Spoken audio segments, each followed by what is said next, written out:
Well, a very, very warm welcome, ladies, gents and teddy bears. Ted Coningsby, day 2 of 2 here in Scotland. The Jewel of Moray, RAF Lossiemouth, QRA Station North 1. Oh yes, here we are back again. My name's Nick Oss, I'm your cameraman and commentator. This is our squadron leader, Ted Coningsby. Welcome to the show, and we've got a start-up already. A P-8 Poseidon.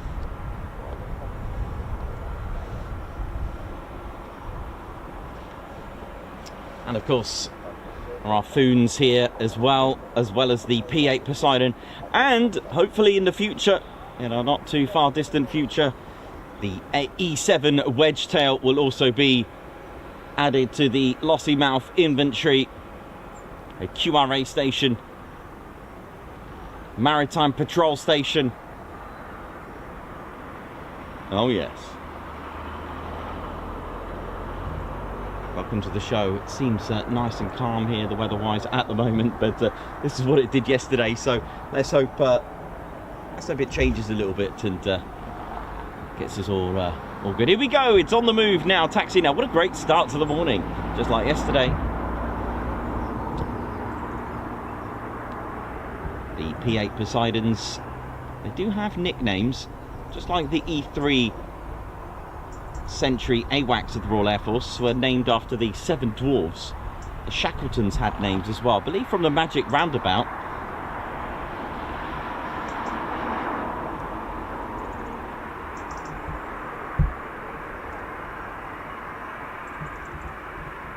There's a lot of kit on these. An MRA, a maritime reconnaissance attack aircraft.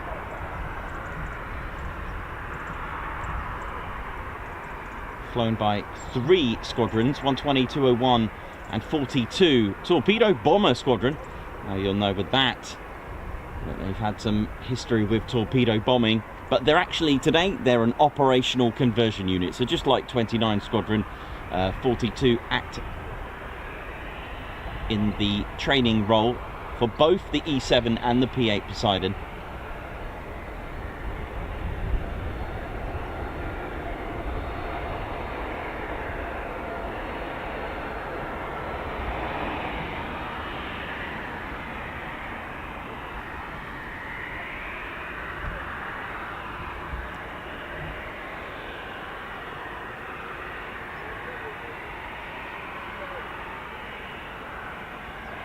Chris Bloxham, very good morning. To hear from you. Good to hear from you, man. Always checking in.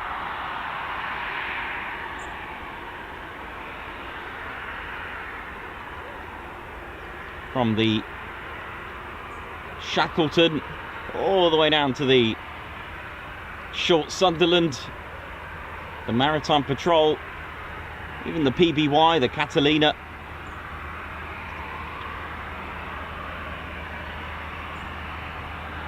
To this.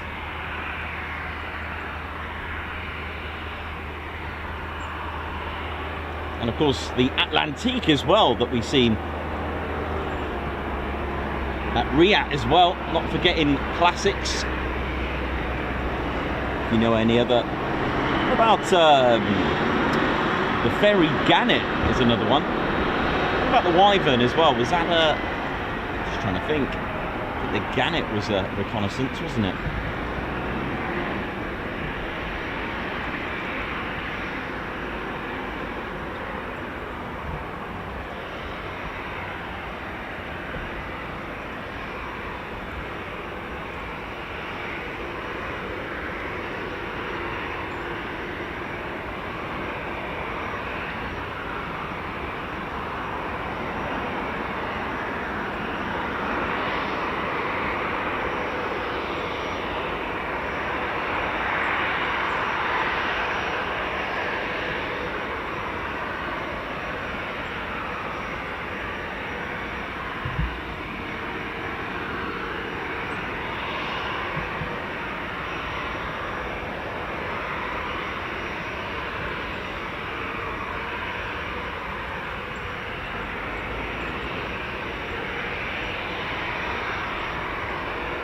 Thinking of others more recent, like the Orion as well. Developed from the Boeing 737. It's an anti-submarine warfare ASW, also an anti-surface warfare, intelligence, surveillance, reconnaissance and ISR roles, armed with torpedoes, harpoon anti-shipping missiles. Can also drop and monitor their sonar buoys as well. Other assets such as the Northrop Grumman MQ-4C Triton surveillance unmanned aerial vehicle as well can operate in conjunction with those assets.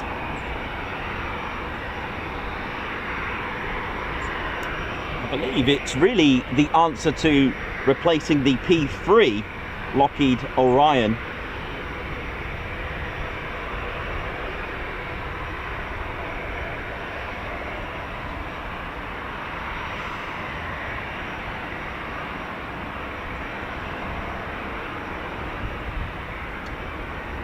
So, standard crew.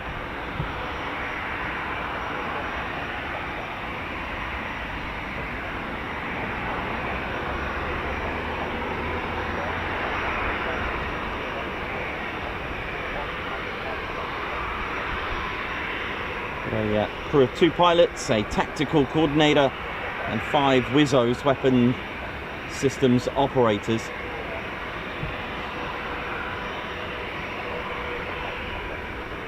A wingspan of 123 feet 6 inches. It's just 3 feet longer than the Avro Lincoln.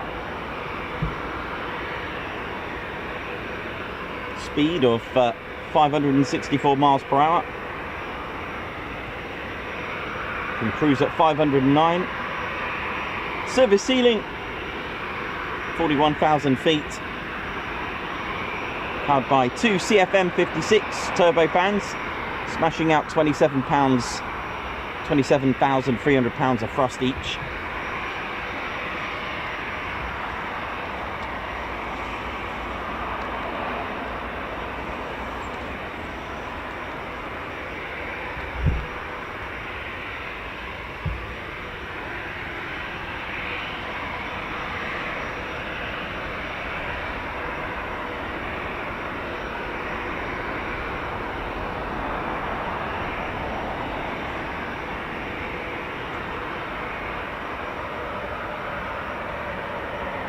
Typhoon starting up. Oh yeah. That's right.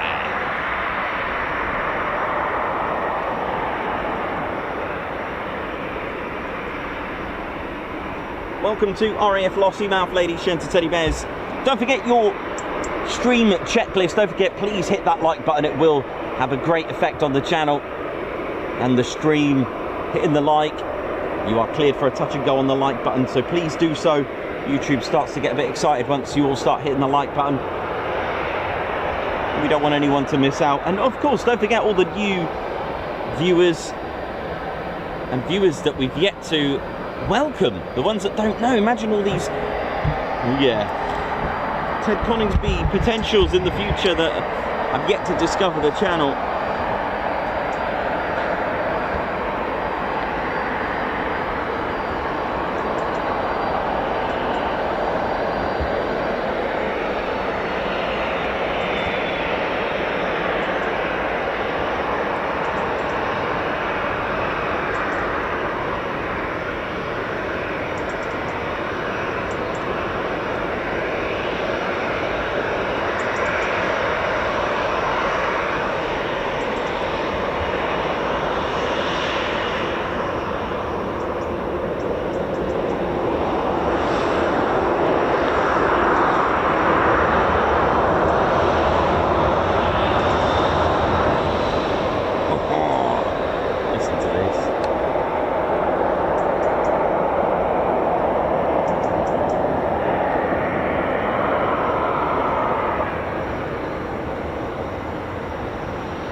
Here we go.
Beautiful.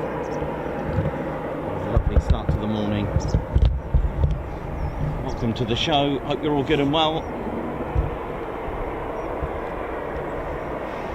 And a base that was built on the 5th of May 1939, although planned originally for training, its strategic location for attacks, and also with Britain being an island, although in a way naturally defended, there was a bit of a problem because it kind of acted like a castle under siege. And that was the point, because the enemy fleet would, when their navy would attack from the north, the Shetlands and the Outer Hebrides, they were all exposed, getting island by island. This led on to gardening, that's mine laying. That was the code name for mine laying, was gardening, dropping sea mines. So the innovation from this was developed in a way from the Hampden, the sort of like it was dubbed as a fighter bomber, the Handley Page Hampden, with its 4,000 pound of payload. It was also utilising an 18-inch torpedo, along with doing the gardening side of things. So it's not planting roses and pretty little flowers there, no. It was dropping sea mines to really halt and delay any enemy fleets coming through. The World War II's Germany, their navy would have, but of course the Battle of Atlantic led the merchant ships to be protected by the US Navy and the Royal Navy as well. Hey, how you doing? Oi oi, TCS! Oi oi, that's good. And Margot's here, and Claire Bear naturally as well, and Comedy Chance here as well. Thanks for the milk, thank you. I totally forgot. I said to Claire Bear, I said to her that there's two things I need and I couldn't figure out the other one. Ah, it looks like a drums. Cool, so a good start to the morning. I can hear Typhoons spooling.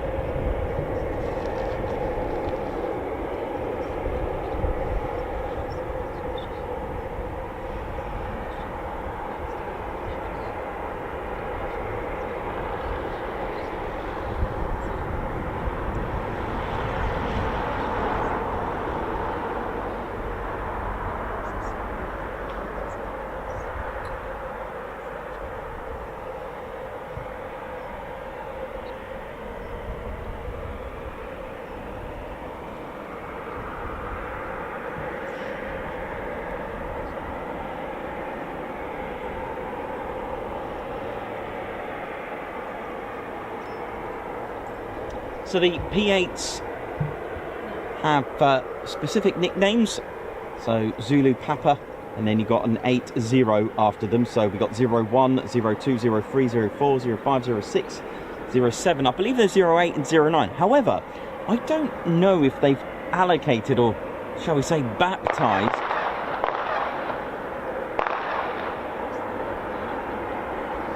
we're all fine, no one's hurt. Those were gunshots that you could hear, probably from the RAF regiment. And there's probably a rain. Is the flag up? Nice. Oh, the RAF regiment. So you got Zulu Papa. In fact, thanks a lot to Perry, who's just spotted that they all have P-8 in them. So Zulu and then a P-8. Isn't that cool?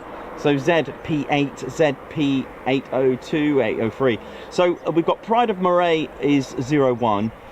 City over Elgin is 02. Terence Bullock DSO DFC 03.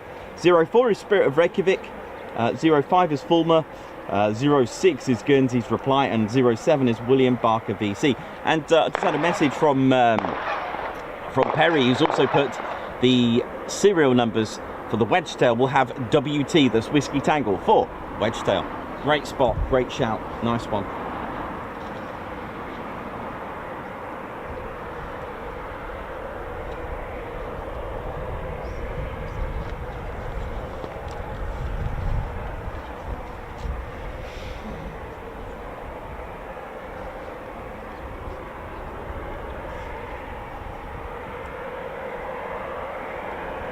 Now there are 4 Typhoon squadrons here at RAF Lossiemouth, and you know, some of them date back to the very creation of the Royal Flying Corps as early as 1912. Got number 1 Fighter Squadron, number 2 AC Squadron, number 6 Squadron, and number 9 Bomber Squadron.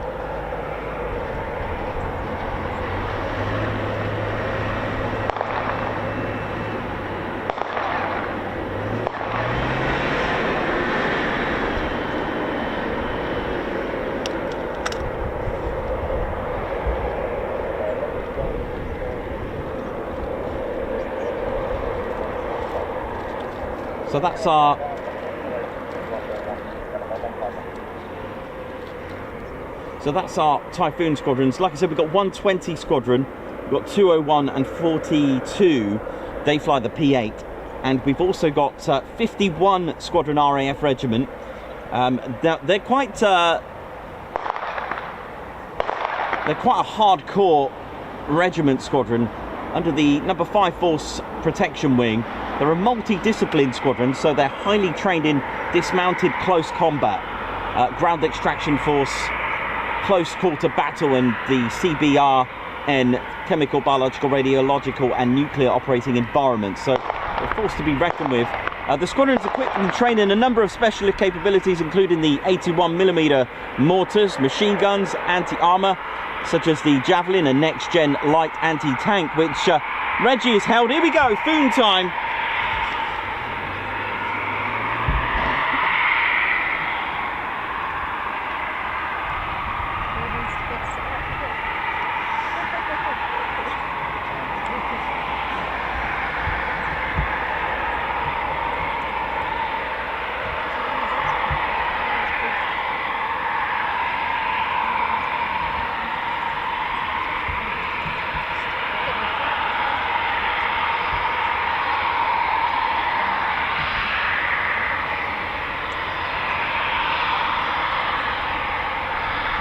And we have 2.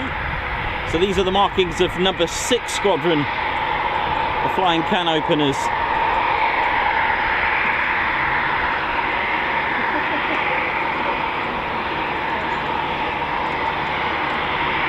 And they got their nickname from World War II, flying the Hurricane and destroying many tanks.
start to the morning. I believe we've got more startups coming up today. Again, 6th Squadron.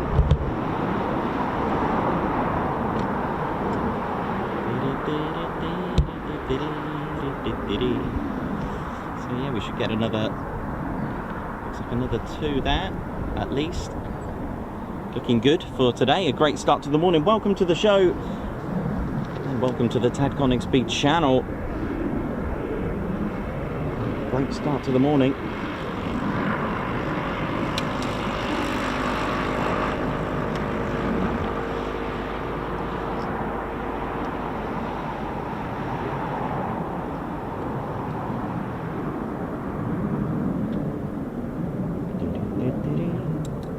So yeah, number 6 there, one of 4 squadrons that operate the Typhoon FGR4. That's what it's dedicated as here, designated, sorry, as in the Royal Air Force. It's called different things in many countries as well. In the Royal Air Force, it's the Typhoon FGR4, which stands for, well, it stands for that as well. Fighter, ground attack and reconnaissance aircraft. You've got Italy, designated as the F2000A Typhoon. In Spain, it's the C-16 Typhoon. In Germany, it's the Eurofighter EF2000. Hope I pronounced that right. Well, those are the ones that I know of.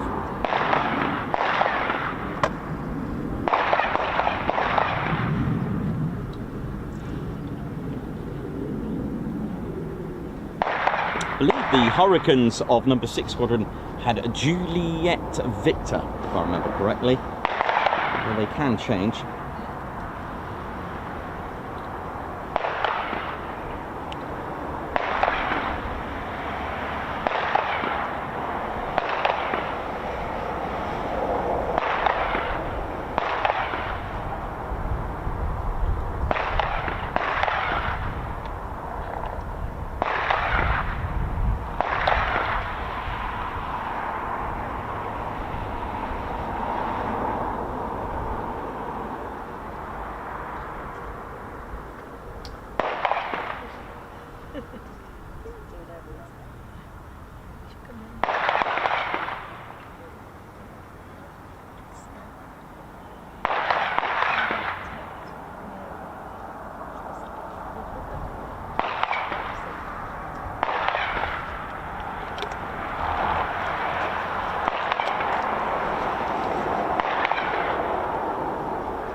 So my 41 Squadron Typhoon has survived 2 days now.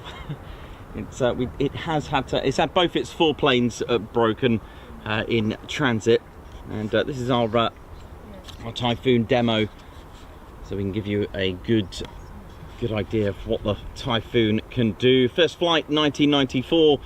Now the idea of something like this was dating back all the way into the 60s, with Messerschmitt and other companies trying to come up with I mean, the Delta Wing is very favoured in Europe. You'll notice there's a lot of Delta Wing. I mean, if it works, don't change it, right? But of course, with this 4th gen, it could be classed as a 4.5 gen with fly-by-wire. It is fly-by-wire because the construction, in a way, even designing into the actual technicalities of it, including the pilot in mind, is actually aerodynamically unstable. Now, this makes it extremely agile, pulling off maneuvers that really require a lot of detail from the pilot and interaction from the pilot. But with fly-by-wire, it does all that for you from the leading edge,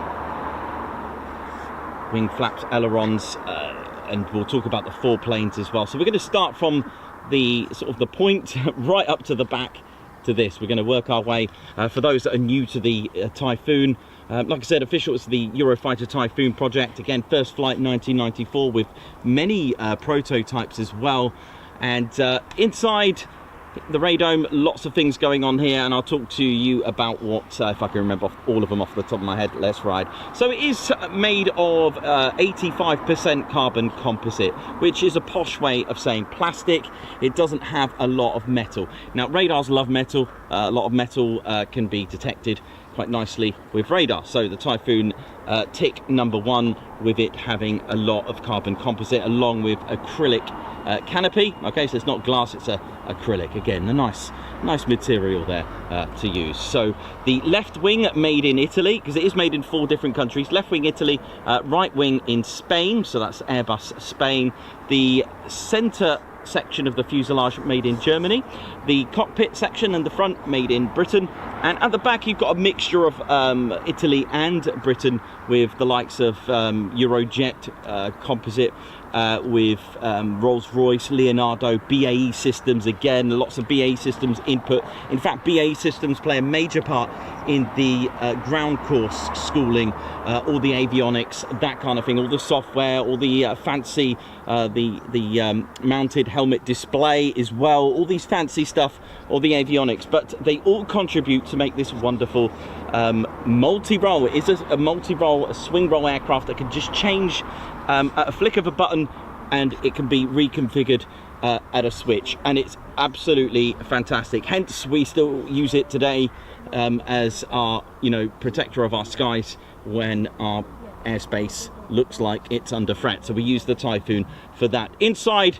this radome, inside the nose here, you've got very clever ECR captor, Marconi. It started off with a Mark 1 AESA, which is like your battlefield attack part of thing. This is your radar. This is what you're looking out for. You are trying to detect anything with some form of fan. So what I mean by not the fan that cool you down, it's more of the fact that it's looking and searching and trying to look for aircraft, things with a fan or propellers, that kind of thing. Now, it started off as an ECR90 Mark 1. Again, there are many Typhoons that have been upgraded. A lot of the info is classified, but what I can tell you is what is available. And what is available is that inside the nose, it was very capable and still is capable. I mean, if I'm working on the lines of the very early Mark 1, then wow, I'll be impressed what the Mark 2 can do. I think it's Hensoldt and other companies that are developing this. And it can lock onto aircraft. It can actually seek and lock onto aircraft 160 kilometers away. That's fantastic. And for larger aircraft, 300 kilometers away. There goes that movie style, you know, dogfighting. You know, they're quite close together. Dogfighting does happen, but not when you've got which is called BVR, beyond visual range, with a certain amount of ordnance that can be fired, you know, air to air for, you know, those distances. But of course, if you are doing like a low level mission and you get spotted and you get engaged, then you will need to engage, etc. It depends on your mission, which is why they do train, which is why it does have a cannon inside it, which we'll talk about. So that's the clever radome. Like I said, these things are constantly upgraded. A lot of information I cannot tell you because it's classified. Under the radome, or just under the nose about here, you've got 4 triangles. Now, when they're parked up, you'll see 2 covers, which obviously look like a red smiley face. There's actually 2 covers protecting the ADP, Aircraft Data Pitot. There are 4 because the computer that keeps us airborne, there are 4 of them. There are 4 main, because I said fly-by-wire. All the data is sent in lines, line 1, 2, 3, and 4. Okay, so that's what those are for, sending important information to each computer. The Typhoon's got 4 planes. Okay, these 2 wings here, they work simultaneously. They don't work individually. And the reasons for that, first of all, as you can see, it doesn't have any elevators to control your elevation and angle of attack, for example. So these could also be used as a speed brake. The 4 planes, okay, they can be called canards. It depends on the aircraft, but on the official, it is actually 4 planes here, and you've got a loud fan going on. This bit here, that's your probe, your air-to-air refueling probe. That's the envelope for it, so it pops out when needed. So it's done that. It doesn't stick out because I think they're quite draggy if they are stuck out. This thing here that looks like a CCTV, this dome here, that's the Pirate IRST. That's infrared surveillance sort of system, which is constantly tracking. It's like a tracking system. It's got various filters to cope with various measures of light, so complete darkness, day or light. It's got infrared, so it can track heat. It's looking for heat detection as well, so it's constantly looking. So you've got your, you know, inside the radome, you've got a clever attack and also like a seek and destroy pirate system in here as well. Inside the cockpit, you've got lots of things going on here. It's a HOTAS system, hands-on throttle and stick. Now, you may have seen the pilot. We don't often talk about the G-suit either. A very clever G-suit. The F-22 pilots rate it as a very clever horse neck system, horseshoe neck system, which inflates to cope with G, and it pressurizes and inflates to support the pilot when pulling, you know, Gs of 9G, etc. For those that don't understand what G is, well, right now, unless you're flying, you are now experiencing 1G. You're experiencing the force of gravity times 1. That defines your weight. So 4G means you now weigh 4 times. 9G, you now weigh 9 times. That's about a Formula 1 racing car. That's how much you'll weigh on pulling 9G. And a pilot has told me it's impossible when pulling 9G to touch the controls with your hand. It's impossible. All right. You can also tell when they're pulling negative G. Now, negative G is different. It's the opposite. So all the weight, all the blood has been pushed down, right? Okay. When negative G is going up to your head, and you can see an in-flight cockpit of displays when it's negative G, because the pilot sort of tassels start sticking up. That's not normal. Gravity is down, right? So that's that. And inside the helmet as well, it's a clever, again, developed. It's called Striker. And I know BAE systems do the measuring. They actually scan your skull. You may have seen this helmet. It's green, you know, military green with bubbles on it. You know, in the cartoons when someone's get hit on the head, a little, you know, a little bump, a little lump starts popping up on the head. It's like that. It's not a fancy helmet as in like it's for decoration. No, the reason it's full of sensors and radars, and the pilot can lock onto targets using that. You can actually see, right, when I say you can see at the back or below the Typhoon, or see right through it, I don't mean an X-ray vision. It's doing that from the IRST system to be able to look and detect. So it's hand in hand with that. The BK 27mm Mauser cannon is fitted in here. All right, you see that grill, but it fires out just here where the wing connects to the fuselage. You've got that. You've got your speed brake here. Oh, sorry, your air brake. I keep calling it. I've been calling it speed brake. So I'm sorry about that. Your air brake here just lifts up that way. It's enough drag to slow the aircraft down. This clever intake here, that's your RAM heat exchanger intake. This, when, for example, a Typhoon display pilot is using a lot of reheat, especially on displays, it needs to cool down. This acts as a cooling system. Now, speaking of cooling system and air intake systems, you've got, of course, your intakes here. Now, if you look straight into that Typhoon, you can't actually see the compressor blades, even though there's probably not one in there, but you wouldn't know, because I probably could lie, but you can't. So you can't actually see the first part of the engine, which sits at only 1/5, 20% of that fuselage is just the engine, just here. That is it. Amazing. So the intake, of course, you need air, and you need a lot of it, which we've explained many times. I haven't brought my whole notes and diagrams to show you, but air, and then you need fuel, and then you ignite it. Combustion chamber, right? We know that bit. If you don't know, tune into our regular shows and I'll tell you how jet engines work. Okay, so there's your air going in. You can control the amount of air with the cowlings that open and close. They don't totally close because you're going to starve your engine. Now, you're probably thinking, okay, you need a lot of air. How are you going to do that? You can only get so much air. Well, this is where compressed air comes into it. Compressed air is very clever. It's like, think of scuba diving oxygen tanks. Okay, there's a lot of oxygen in there, and yet it's only in a particular tank. Think of the 1 litre fresh orange juice that they claim there's 50,000 oranges squeezed in there. Think of Veruca, who got squeezed in the squishing machine. She's still Veruca, but squished.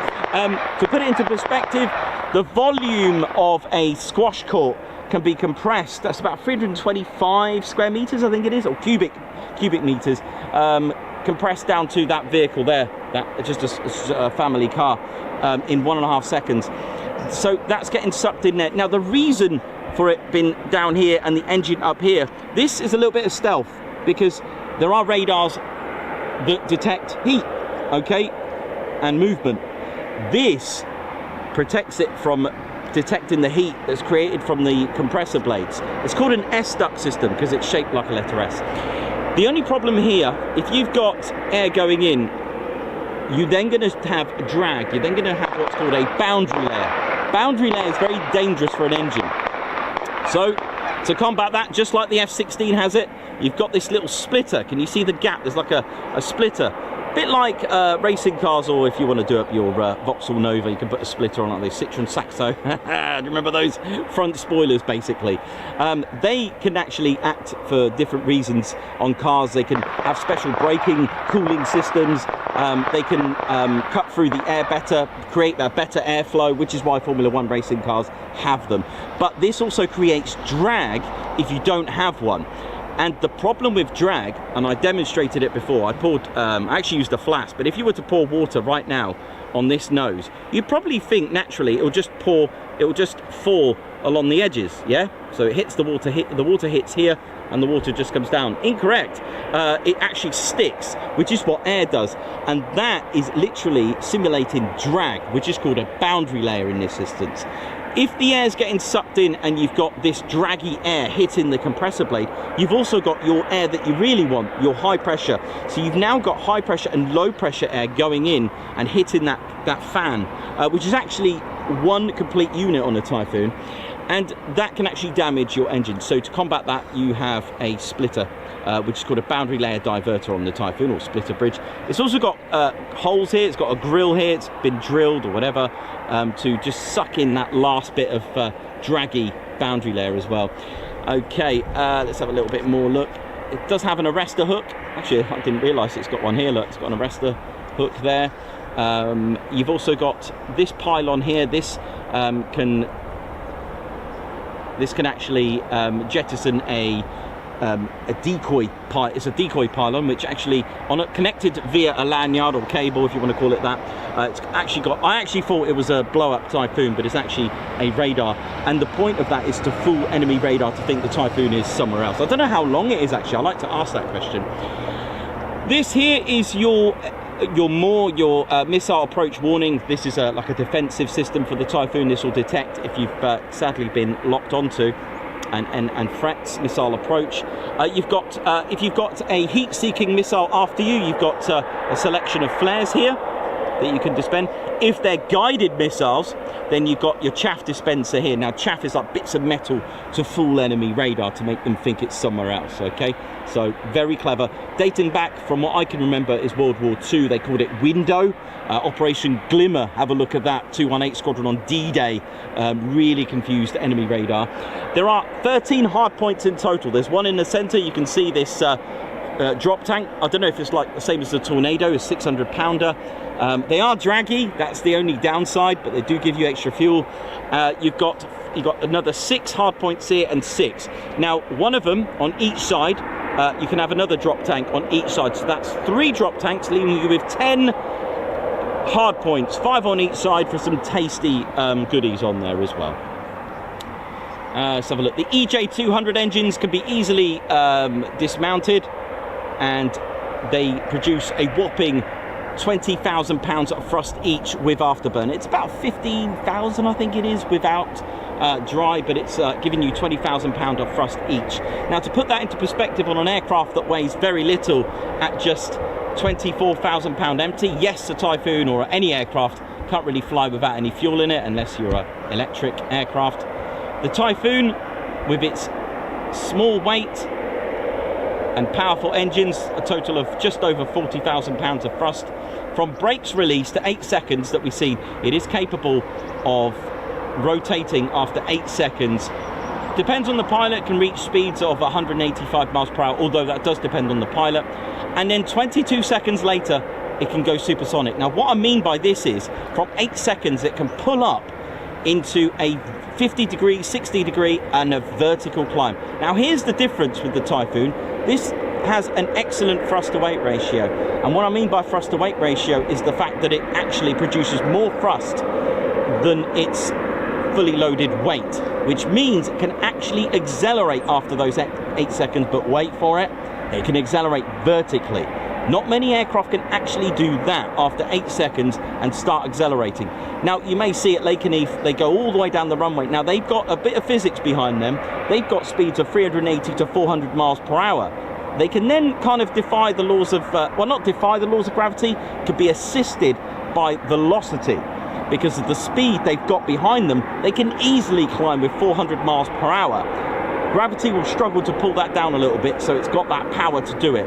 It's using speed to assist it, but the Typhoon's doing all the hard work by accelerating on takeoff vertically, and not many can do that. There is a way around it. An F-35A can have 50% fuel, which means it's now got a 1-1 thrust to weight ratio, which means it can do that. I'd love to see that. But then I do have 2 examples of a Typhoon doing a Lake and Eve departure, OMS. It's gone to the moon.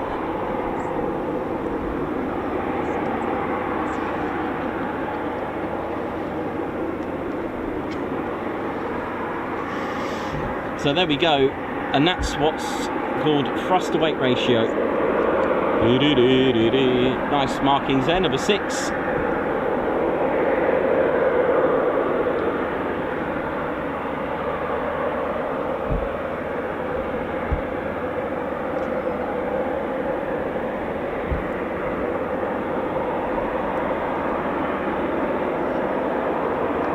Morning light.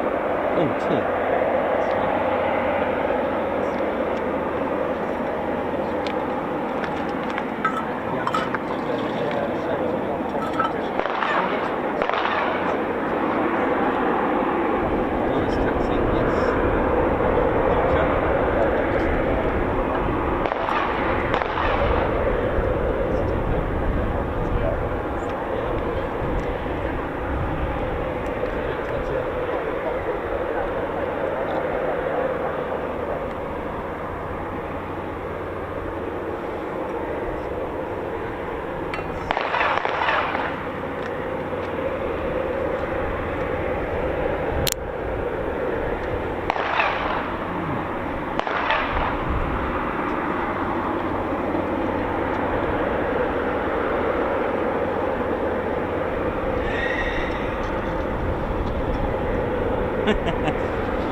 Here we go, Foon's on the move.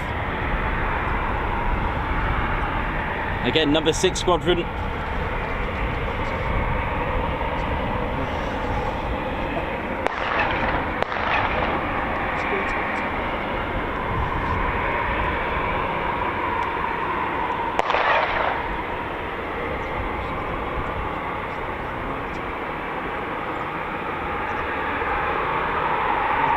Formed at Farnborough on the 31st of January 1914. Again, anything before the 1st of April 1918 were Royal Flying Corps, as that's when the Royal Air Force was established, thanks to Sir Hugh Trenchard.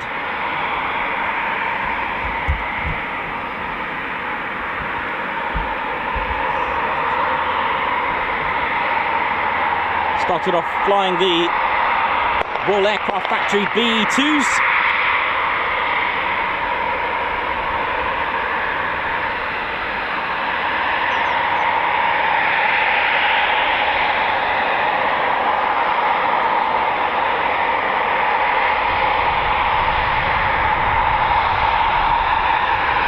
Flying Hawker Harts, Hawker Demons in the interwar period as well. And then the Westland Lysander and Gloucester Gauntlet as well in their inventory.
isn't an official viewing area, unfortunately, so you'll have to improvise.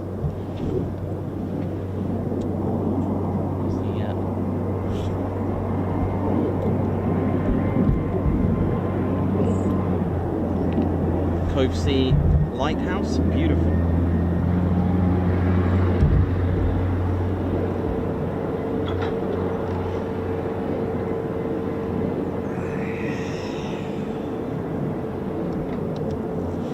It's a warm one today.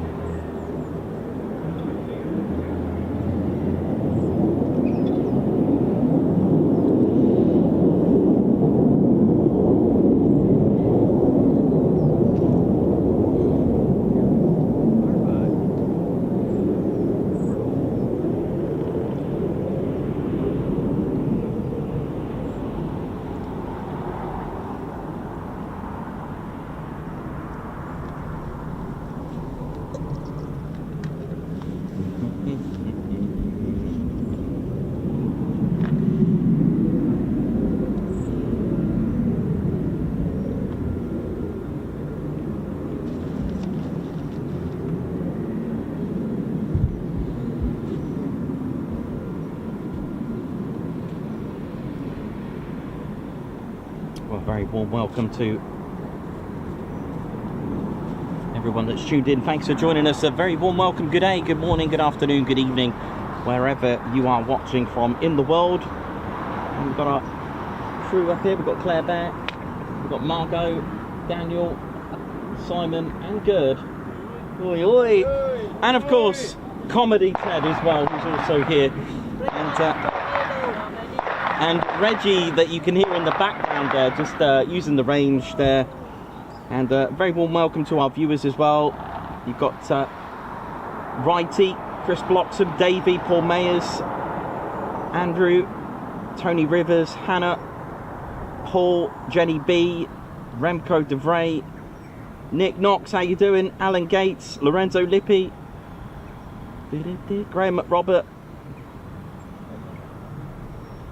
TK Dashcam, oi oi to you. Oi oi to everyone, hope we're all good.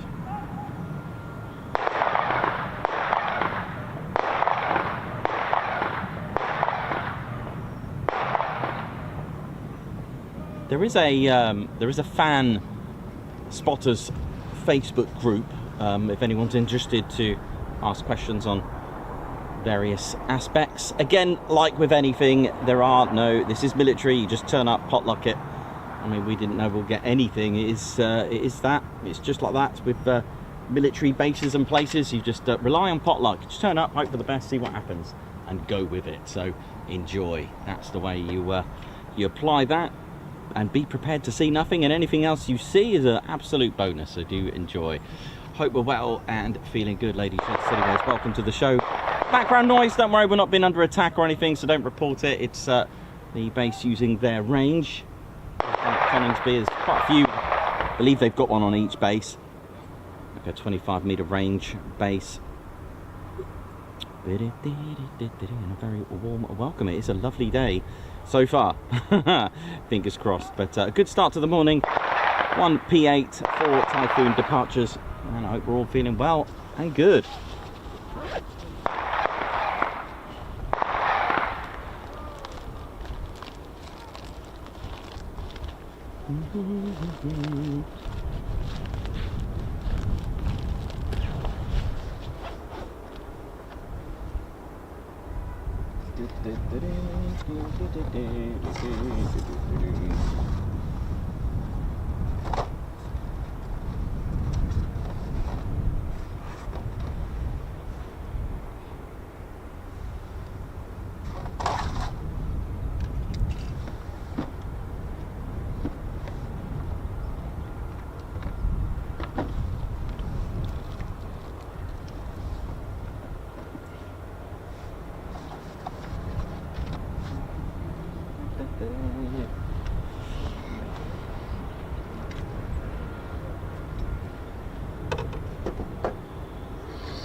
P-8 starting up by the sound of it. I can hear a little bit. Just looking out for any flashy. It's all good. Same again for those that are new to runway in use. Lossiemouth does have a runway caravan as well, and you can see the happy lights that are on. There you go, that'll tell you which runway is in use. Again, for those that are new, runway is in use depending on the wind direction. So aircraft are designed to take off into the wind. Okay, they don't go against it, so they don't want tailwind, it's headwind, literally. Okay, wind won't exactly go in line with the runway. Of course, it does its thing, but you use and judge it wisely. You basically want the wind sort of coming towards you. And that's to do with lift. It's more economical that way. The design of wings will be airfoil, flat on the bottom, rounded on the top to create that pressure to give it lift once you've got enough speed. And for those that know the channel well, we do talk about the history of the base as well. It's certainly packed with history here, for those that don't know about history. And it opened and constructed before Coningsby, although plans from what I read were decided a little bit earlier. I think it was 1938, where Coningsby was 1937 plans, that is, not actual build itself. How we doing, ladies, gents, teddy bears? My name's Nikos, cameraman and commentator. It looks like I'm on holiday because of the lovely sun that's blazing out. But welcome to RAF Lossiemouth, ladies, gents, teddy bears. Our last day of our Lossiemouth trip, which has been absolutely amazing. And the base actually opened on the 1st of May 1939 and opened officially as RAF Lossiemouth, named the town itself named after the River Lossie as well. And it opened in 1939, and you'll notice the 1st of May being 4 months before. Things were, you know, looking around Britain, were looking a bit tense. I mean, we spoke very briefly about Chain Home with Scotsman Watson Watt, and he developed a changing, literally a life-saving for Britain. The chain home system using radar, all because there was a couple of factors. There's a wasp. Oh, why not just leave it there? I've got a wasp on the screen just doing its thing. Yes, it's a camera. Do you want to be on the camera, wasp? No, go away. Just go away. Go away. Right. So there we go. The wasp just wanted to be famous. The famous wasp there. Yes, so we spoke about that, and you know, with things like the chain home being developed, you know, it's amazing to think about it. And just to put you into perspective, World War I then, 14 to 18, you've got to remember we had about 300 military airfields at that time, just to put you into perspective. And literally after the war, I'd say about 1924, there was only 27 airfields. That's all we had military-wise, just 27. So that's shrinking. I mean, they never thought that there could potentially be another one. It's like enough's enough, right? Learn and never again. And the Great War, of course, took its toll. But you know, and there was all these restrictions that were put on. And as I mentioned, with the banning and even aerial bombing, even bomber command never even happened. It was literally that didn't happen, or at least wasn't going to happen, but it was given the go-ahead. Literally, they would trust just, you know, the Hague and a few other the Treaty of Versailles and, you know, things like that. They were thinking about what is a military target. Can we justify aerial bombing after the disasters of, you know, the First World War? No one wanted another one, and quite rightly so. War is not a good thing, but there is defence, and that is the key to protecting airspace. But the problem was with trying to establish, to justify particular, you know, you got to think about it. They were trying to stop aerial bombing, and then Bomber Command was like, well, it is a good thing. And it was an Italian that actually brought that in with a couple of others that thought aerial bombing is probably very effective. You can get to a target without actually using the ground or the sea. And what's interesting to think about it, and I brought this up the other day, 1876, the Battle of Little Bighorn and the disaster of that. If Colonel Custer waited 27 years, the Wright brothers would have started flying, and then the etc. You know where I'm going with that. So it's amazing to think of on a more military evolution as well with that. But sadly, it takes stuff like that. Anyway, back to the point. The US Army Air Corps were doing the same sort of thing. They weren't going to hang around. You need to train. You can't just wait and go, oh, it's a war, we've got no one trained. You need to, you know, you need to get your men trained. You need to do that. I say men because, and women, as in pilots, it was only men. This is quite a 90s thing where women were allowed to fly in the Air Force. Yes, women were doing the deliveries of aircraft, so they were probably, in fact, I believe if you put that into perspective, they probably knew the aircraft better than a pilot because they built it and they flew it and delivered it. But as far as if we think of Helen Seymour, she was the first Typhoon, female Typhoon pilot, and the Royal Air Force and United States Air Force, women flew in only, they were allowed to fly only in the 90s with that, so that's why I say men.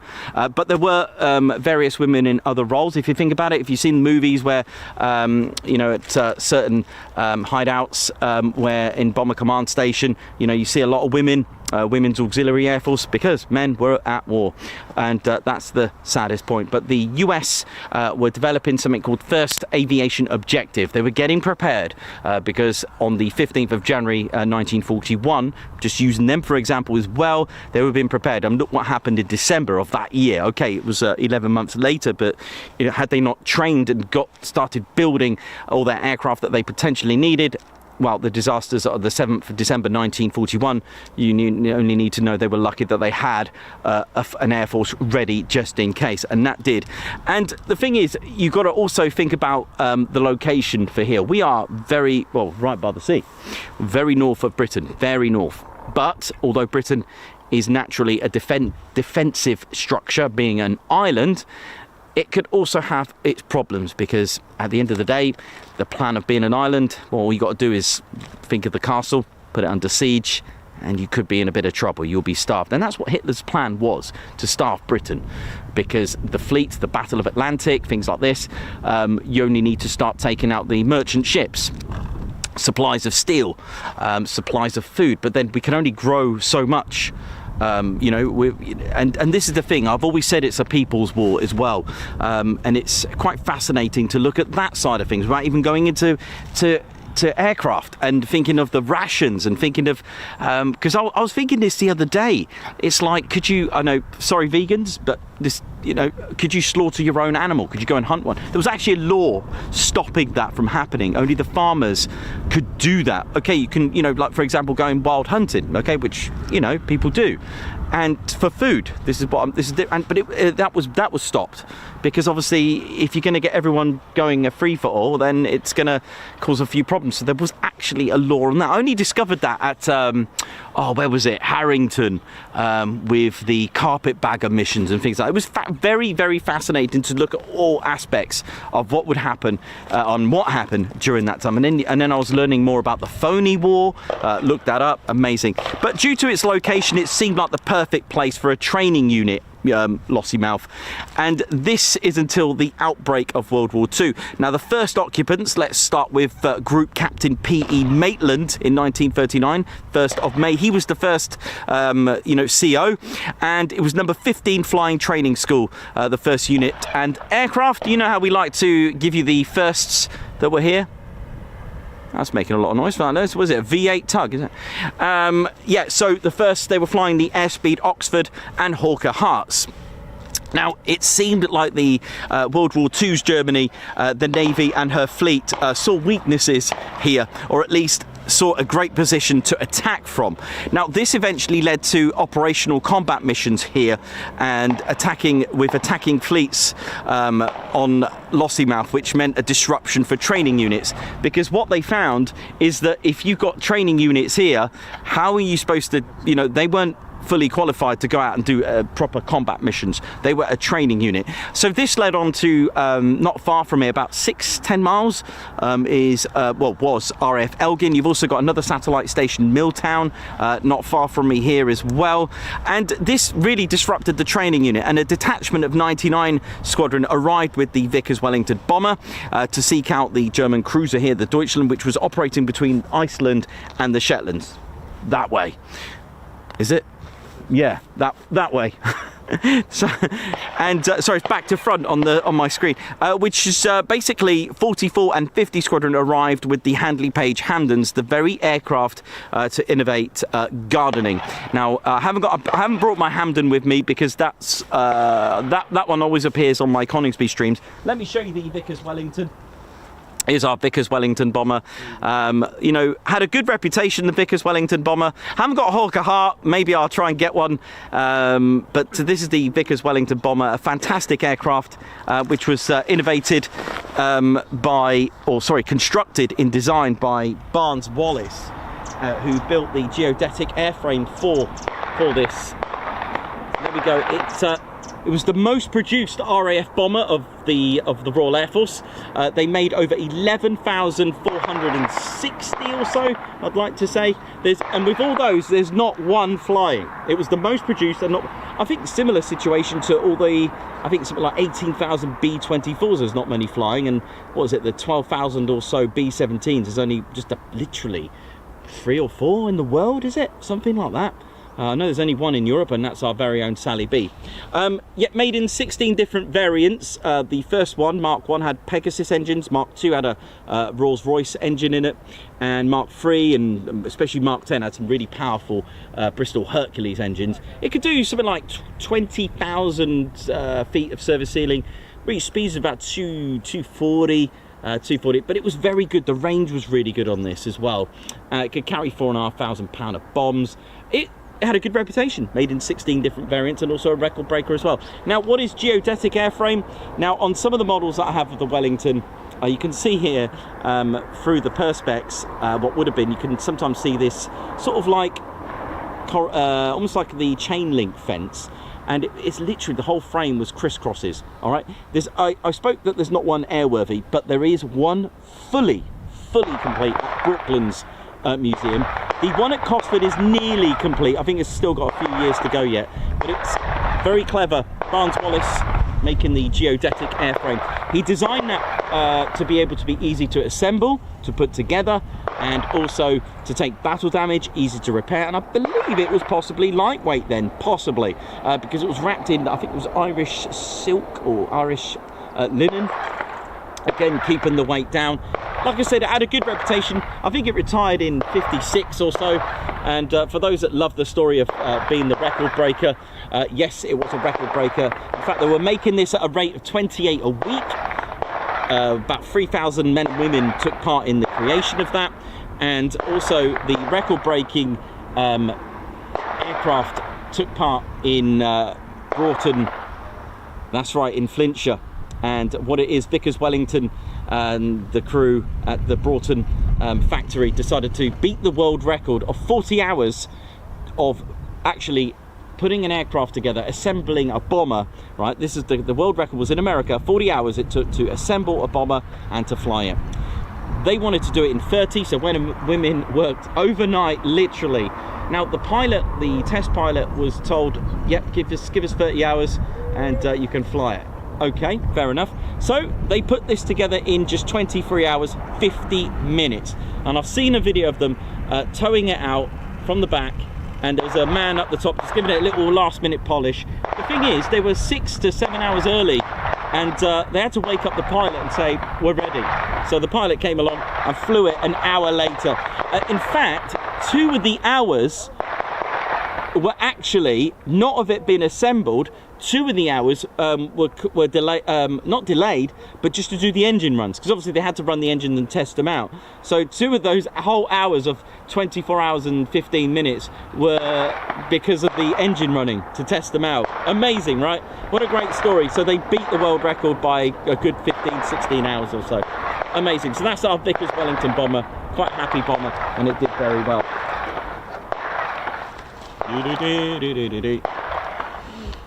So many more squadrons started to arrive, including number 9 squadron. Now, interesting for those that know Lossiemouth very well, number 9 are based here. So they arrived here actually very early in 1940. So they've been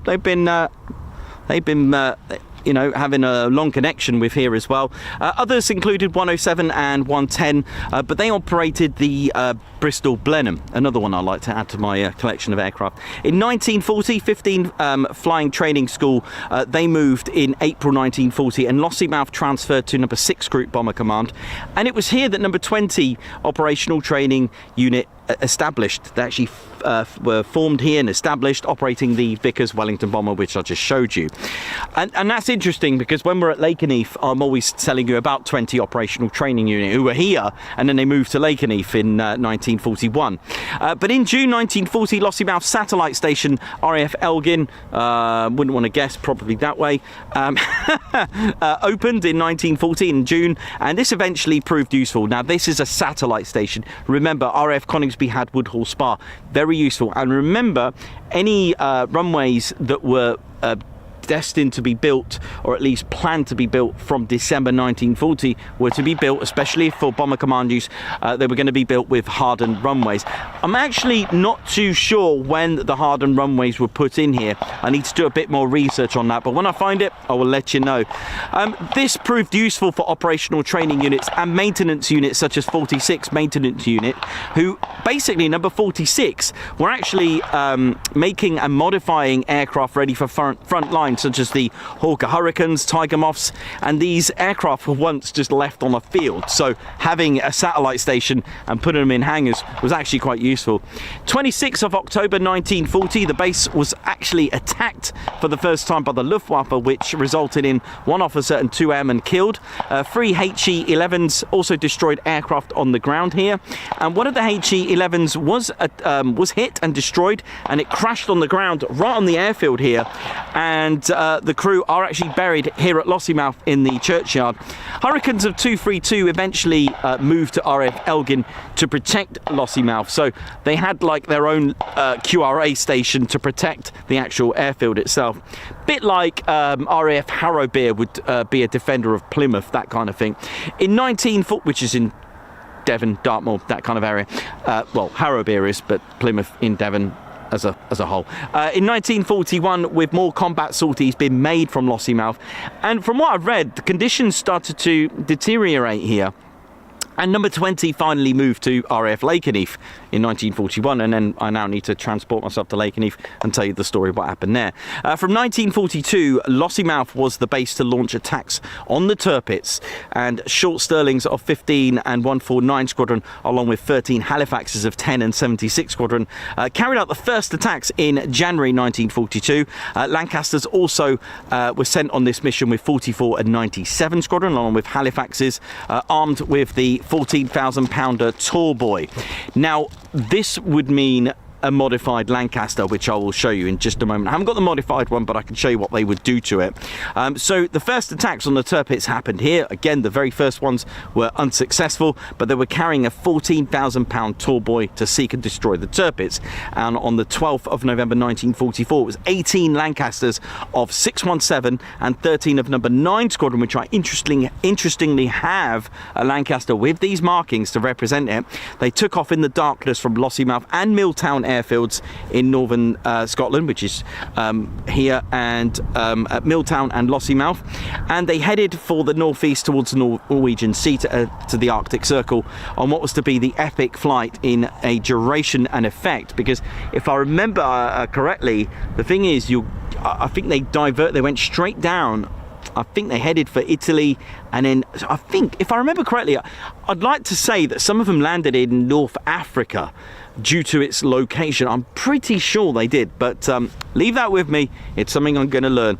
And this particular operation, the last of many, well, basically against the great ship, had been codenamed Operation Catechism and was led by CO of 617 Squadron, which was Wing Commander Willie Tate, DSO, 3 bars DFC. So they really wanted to do that, and the thing is, the way they were going to do it, and I'll tell you a little bit about Barnes Wallis as well, actually. So it was the Tall Boy, which is a 14,000-pounder. Now this was the markings of number 9 Squadron, which had, in fact, what I do love, if we ever see it today or in the future, Typhoon. What's that's just come off? Okay, it obviously didn't want the landing gear. The Typhoons of number 9 Squadron actually have in red Whiskey Sierra. Whiskey Sierra is the World War II squadron markings for number 9 Squadron, and that's their radio call sign J. It was actually J for Johnny Walker. This is the PA474. Now, the real thing would not have had a the top turret that was removed. Armouring would have been removed. There's the Johnny Walker markings. Oh, still at RF Elgin. Oh, I'll have to have a look at this. Thanks a lot, Davey. Look at this. Beautiful. So this is our Avro Lancaster. It's actually evolved from the Avro Manchester, which we talk about at Lake Coningsby streams as well. This then led on to the Avro Lincoln, then the Avro Shackleton, etc. Beautiful, isn't it? Absolutely magnificent aircraft, and the most successful Royal Air Force heavy bomber. Now, I mentioned Barnes-Wallis. Now, Sir Barnes-Wallis actually developed a ordnance called the Hardball, and it was literally like a bouncing bomb, but almost like a giant snooker ball, made of metal and an explosive to pierce the Tirpitz and sink it. It was actually for another secret squadron. It was 618 Squadron. Now, we've all heard of 617, and that was destined to attack and destroy the Tirpitz. It didn't go ahead. In fact, 618 didn't even get a squadron badge. Again, something for you to research and something for me to go into a little bit more detail. But in the end, it was decided to modify the Lancaster and arm it with a 14,000-pound tall boy, which is exactly what happened on that day.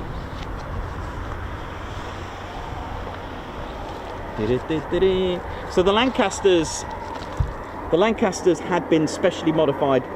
They removed the upper gun turret and other equipment to lighten them, and they flew with a crew of 6 rather than the usual 7 men for this mission.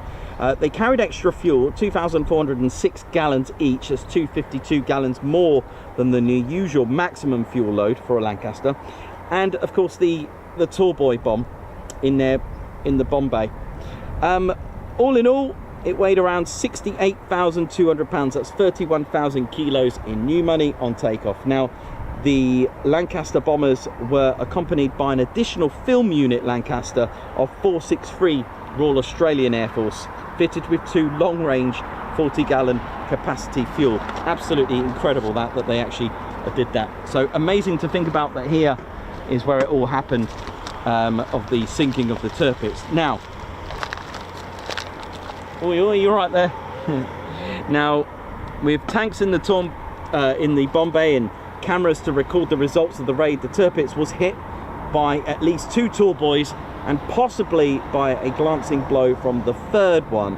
Now, in addition to this, 2 more bombs were very near misses as well, and the catastrophic damage was caused by the 2 direct hits which smashed into the port side of the ship. Explosions tore a huge hole in the Tirpitz, about 200 feet long in the port side of the hull, and hundreds of tons of water just flooded the battleship. She lasted not very long. She was literally 35 degrees to port and then steadied as she jammed against the bank of mud, and that was the end of that, right down to the bottom of the fjord, with I think over 1,000 men perished.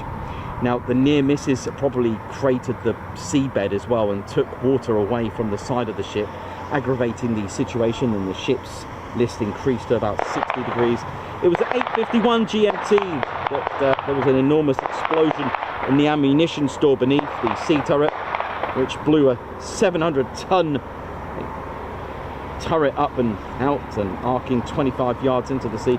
Almost immediately, the Tirpitz capsized to an angle of about 135 degrees, so that about 10 minutes after the first bomb dropped, only a upturned hull was visible from the air, as recorded by the film unit of the Lancaster. Now, most sources estimate that there was around 1,700 men who made up the crew of the Tirpitz, and between 940 and 1,200 were lost, many of them trapped in the upturned hull. Miraculously, 87 of the sailors were rescued to tell the story by cutting holes in the ship's hull to reach them.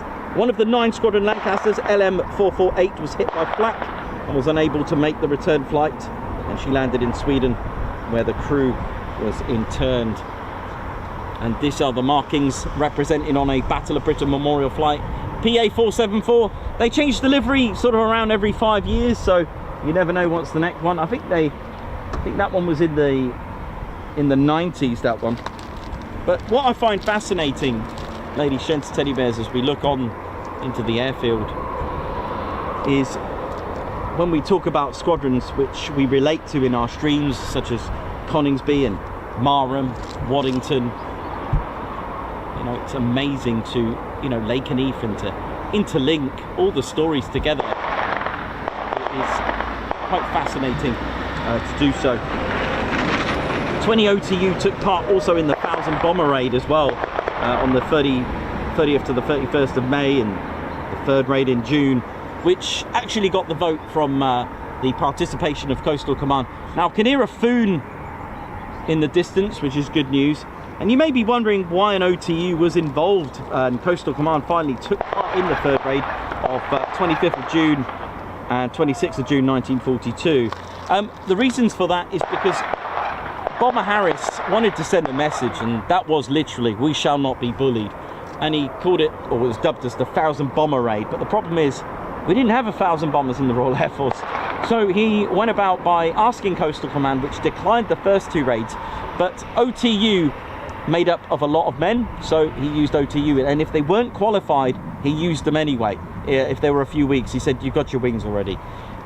Very dangerous, because there was over 5,000 men that were lost in training, just training. You got to remember, they're not quite qualified, and the technology is not the same as what we've got now.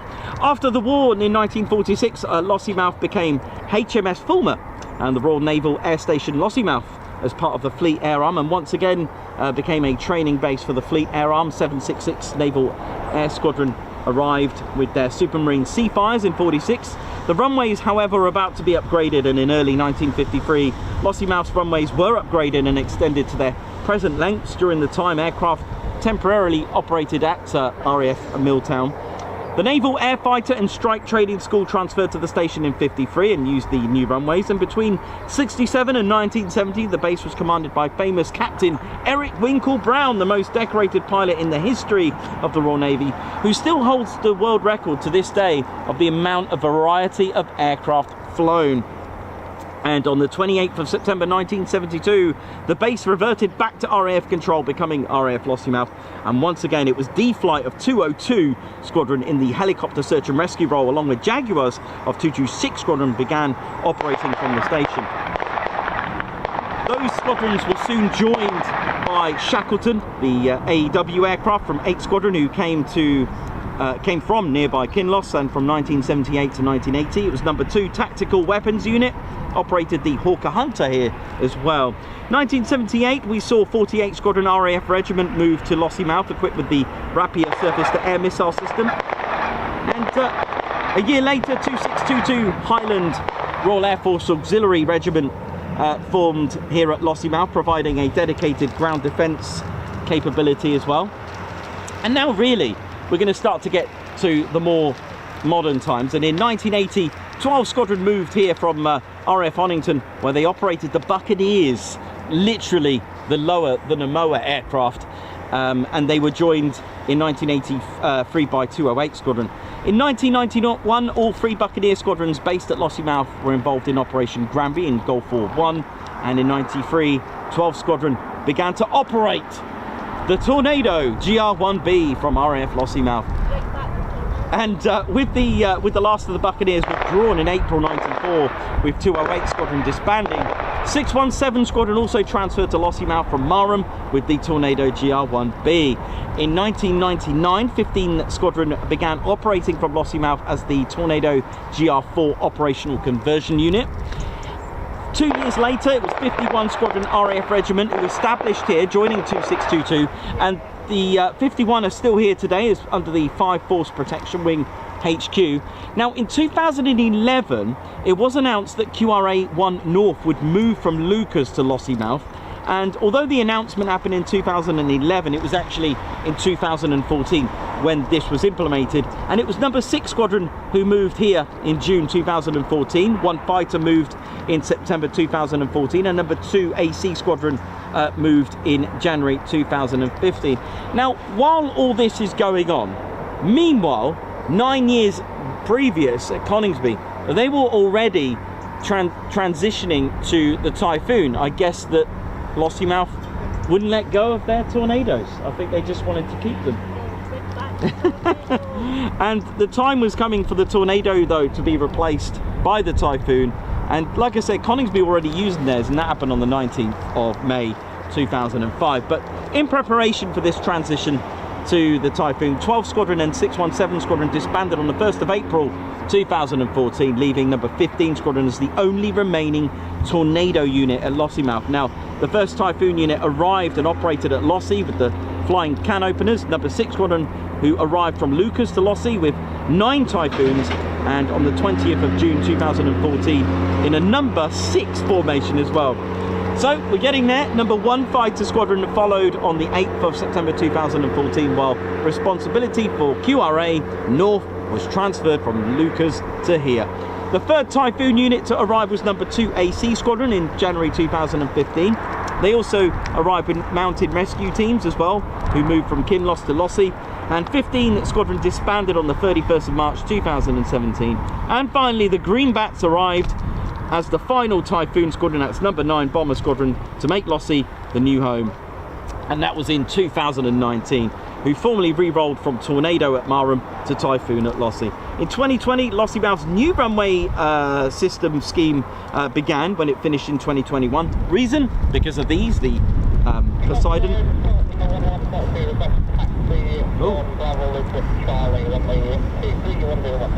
Oh, lovely. 2 Typhoons. Yeah. Hello. Oh, give me 1 second. 1 sec.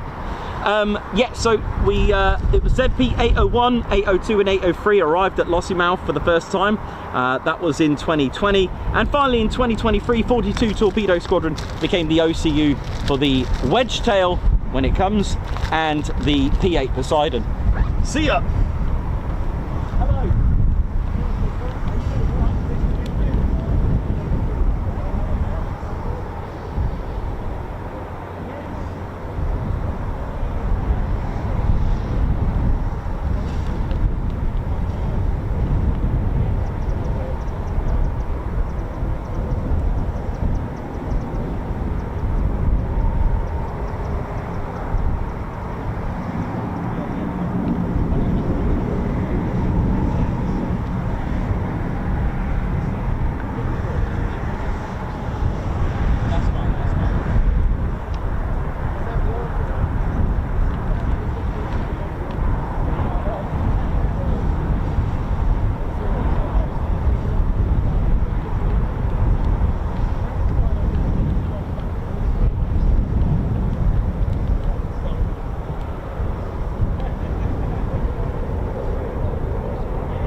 See you in a bit.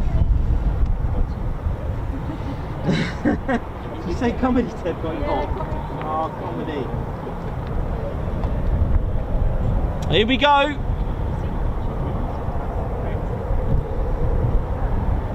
Taxiing with purpose. Look at this.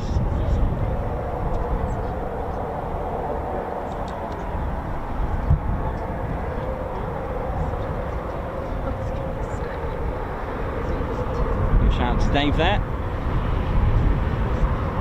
Just come and said hello.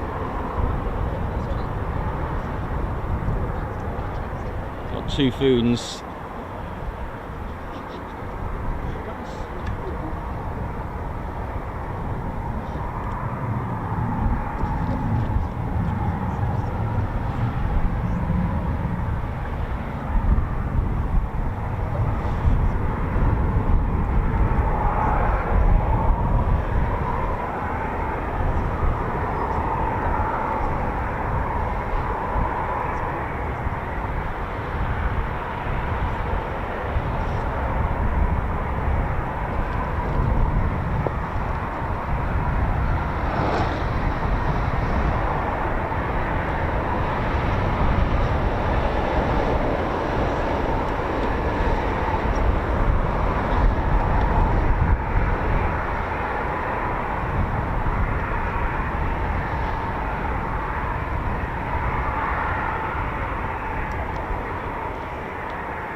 So a good start to the morning. 6 Typhoons, 3 flights of 2 and 1 P-8 to add to the collection of our last day here. And so tomorrow we're on the road heading south but still north.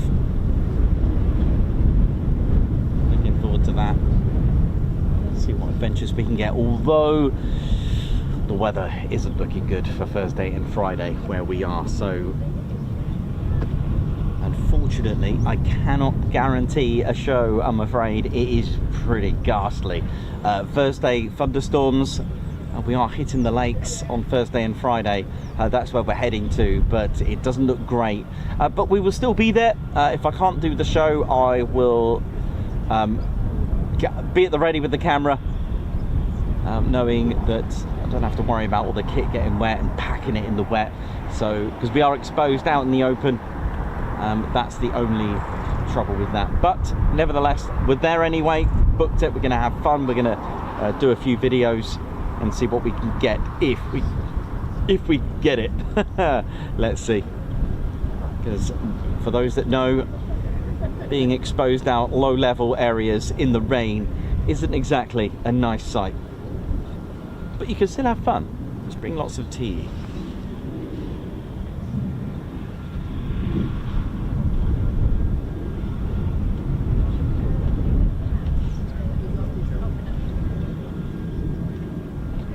Argan, righty, Captain A, LEJ approach, Fletch, purple back, Paul Mayers, Les Donaldson, Jenny Lee,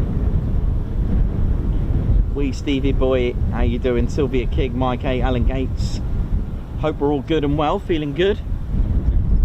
Daniel Walker as well, Christopher Carr, Steve McKay, Alan Gates, Remco DeVray, Rob Kennedy, how you doing? Thanks for that. Thanks to all those who've given us super chats as well. You will be having a Guards March shout out later on. Not Captain Weber as well, Wibbs, Sean Oliver, how you doing? Dave Earl, Sally Cullum, Chris White, Mark A. Lovely to see all our regulars again, always constantly supporting the channel. All the way to you, Aviation with James, Neil Auto, NG Auto, Hanosaurus Rex, how you doing? Hope we're all good. Craigo Rams, cool, enjoying your Air Cadets. Simon John 2003, Hank Verkuel, Phantom Fanatic, how you doing as well? Lovely, like I said, lovely to see the regulars on it, it's really good. So yeah, 6 foods, 1 P-8, and we'll see what else we're going to get.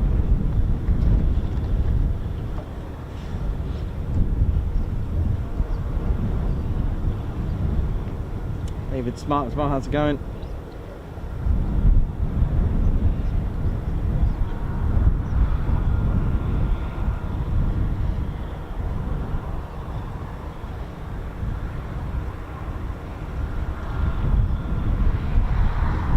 Thanks a lot, Simon John 2003.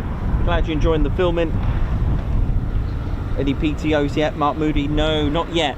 We had 3 yesterday, 3 wonderful PTOs, and the thing is, the PTOs here, they've got a lot more, they've got less traffic, so the airspace for climbing is a lot more than Coningsby, by what I've been hearing. We're in the 2-4 flight level 240s onwards, flight level 320s as well. There's a lot, which is great.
So we've got our first arrivals coming up in just a few minutes.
Okay, flight 2 just not far now.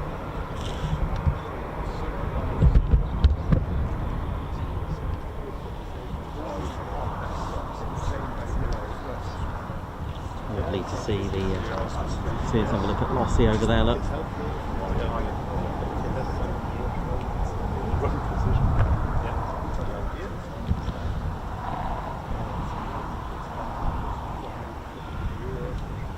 Such a lovely backdrop with a golf course as well, you know. Wingy's probably there playing golf somewhere.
Lovely aggressive brake there.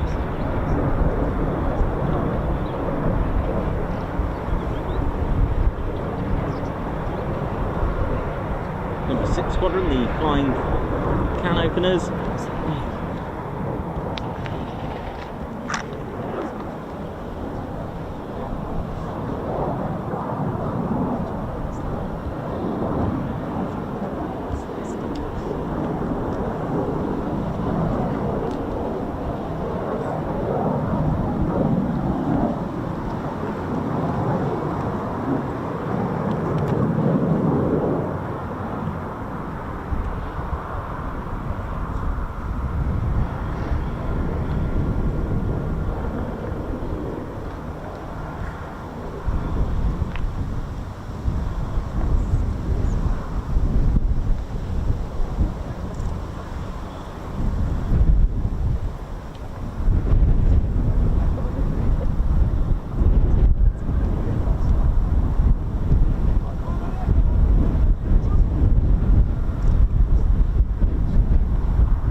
aero braking at its finest. Did you see that?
Coming here is just seeing Typhoon somewhere else. It's so nice, isn't it? It really is. But for me, it is an 8.5 to 9 hour journey.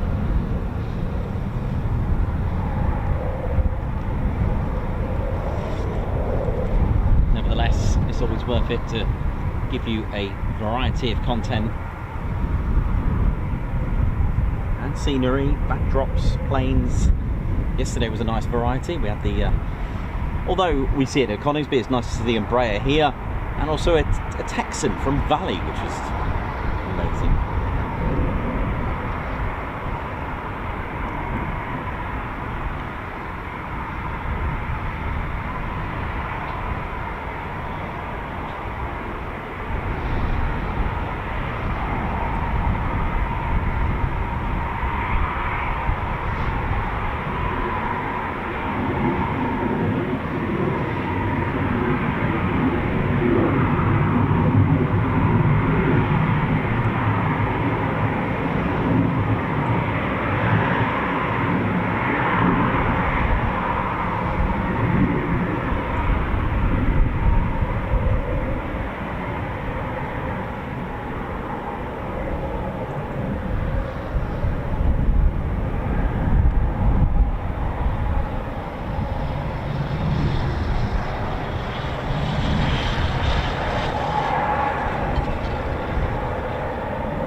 we doing, ladies, gents, and teddy bears? Hope we're all good.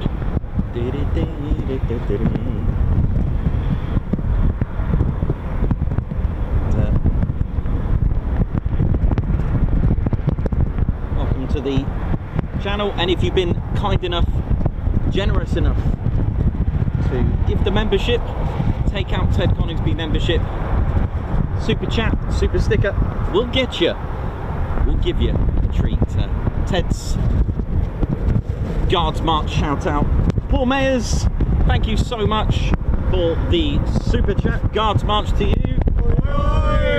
Hanosaurus Rex, high five and a paw pump for gifting 5 Ted Coningsby memberships. Guards March, nice one, thank you very much. Wee Stevie Boy with the super sticker, Guards March. Wee Stevie Boy again with another super sticker, Guards March to you. Alan Clark, who's been a member for 13 months, Oi Oi Scotland, loving the channel, Ted, Guards March. Wee Stevie Boy, a high five, thank you for gifting a Ted Coningsby membership. Alan Q, thanks a lot for the super sticker. And Muzz, high five, thank you for gifting a Ted Coningsby membership. That beret is so gonna go. Sean Oliver, thank you very much. You've been a member for 11 months, just 1 month to go. Another month in the Posh Officers Club. Best site on the Tinterweb.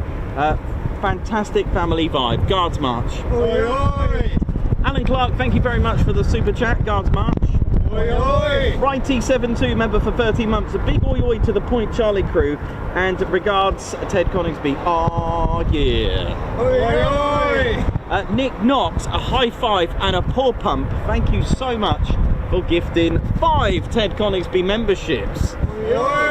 And live watching here, Daniel Walker, thank you to the Spanner Flight at home and at Lossiemouth. Thanks for everything you do. A Guards March. Margot, who's here live and watching live, thank you for the super chat. Wee Stevie Boy, thank you very much for the super sticker. Thank you very much. Hanosaurus Rex, happy National Teddy Bear Day, Ted and crew. Guards March, thanks for the super. Daniel Walker, live. He's nice work, Righty72, 30 months up amigo. Rob Kennard, thank you very much for the super chat, who's put PTO please Lossie, Guards March. Sylvia King, thank you very much for the super sticker, Guards March. James Beatwell with 31 months membership, glad to see everybody all okay, Guards March. And finally Doug Ross, hey Scotland, love that place, thank you very much for the super chat. And thank you very much everyone, and I hope you're all good, and a big shout out to the Oi Oi crew over there at the back, the Oi Oi choir. Love it. And you can hear Tom Cruise there just riding past. Thank you very much.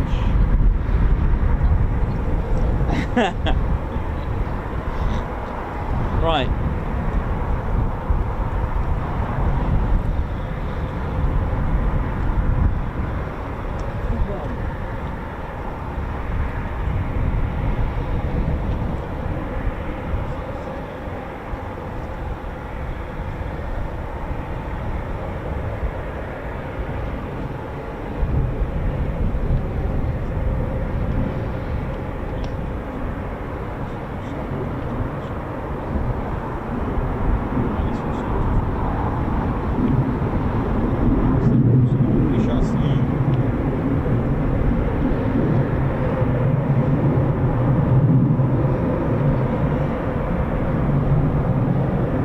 Gary, thank you very much. Who's been, it says, fantastic stream, Nikos. Been listening whilst cleaning the oven. Wow. The things people do. Right, what are you doing right now? I know you're watching the stream, but are there any of you that are doing such tasks, such as cleaning the oven? Such as Gary there, who's cleaning the oven. Are you doing an unusual task while watching the Ted Coningsby channel? Let us know. So far, the winning task is cleaning the oven, and I hope you're not imagining that it's a cockpit or anything like that. Turn on the gas for a bit of reheat there.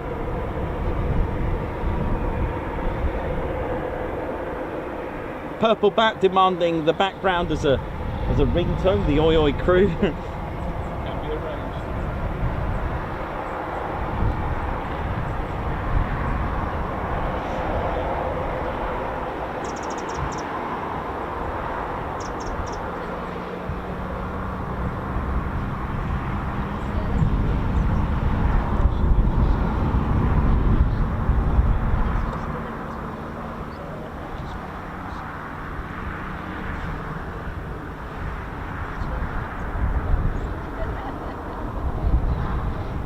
So Sam Diplock unpacking, shopping with headphones in. Jenny Lee watching her hubby mow the lawn. Not Captain Weber, is actually just watching the stream. Mark Moody watching at his desk, listening to the stream. Got 3 screens on the go. Calamity Jane, who's painting rocks. Argan, yep. Well, we know what the spanner flight do.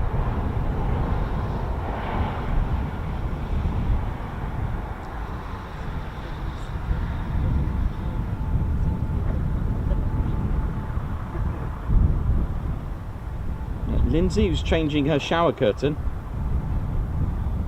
I think oven is working. I think cleaning an oven is probably the winning one so far, I think. Not that I'm biased to anything, but I think cleaning the oven and watching the Ted Coningsby channel is yeah, it's pretty good.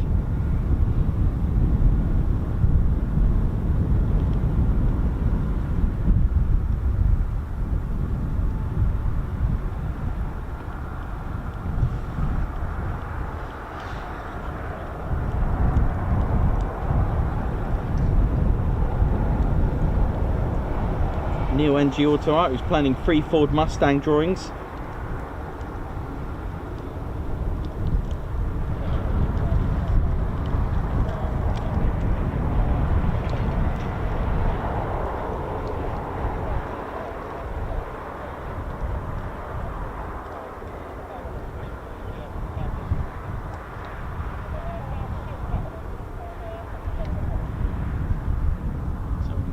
Some more arrivals just coming up.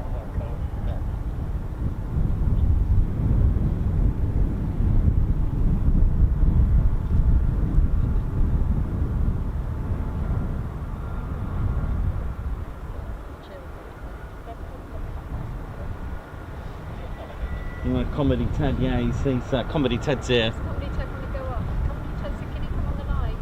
Comedy Ted wants to go on the... Yeah, sure, Comedy Ted. So what of our... Huh? He's got a joke. Has he got a joke? Yeah. Has he?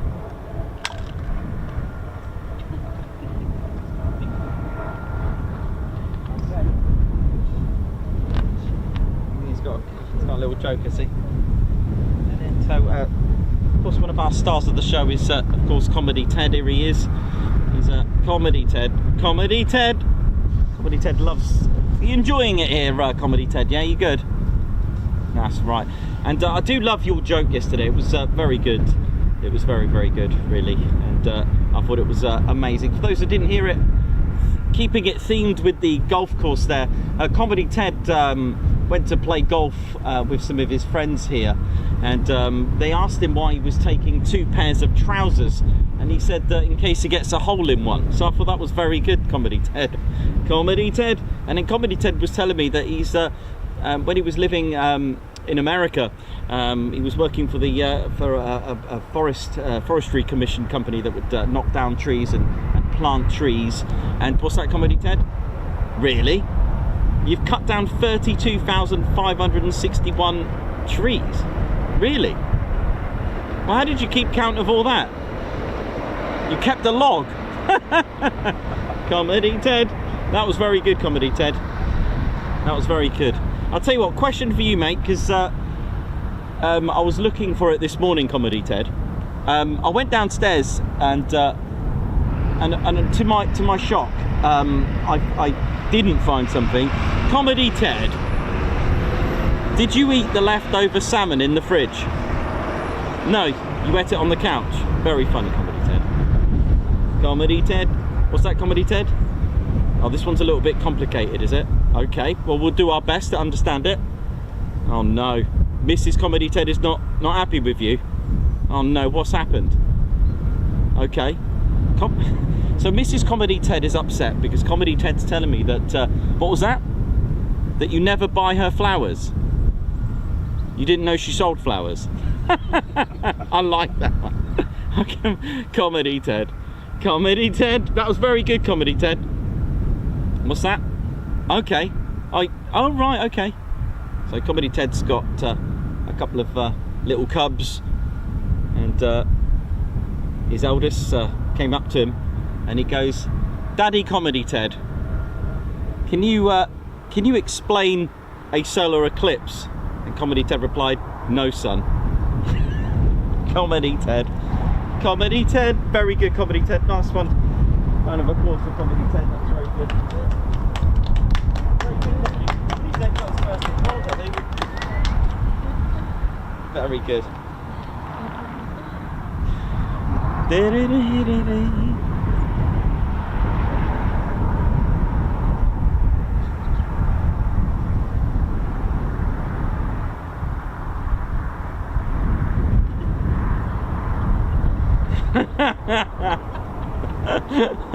That was, oh dear, oh dear.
Oh, that's what I need, one of them.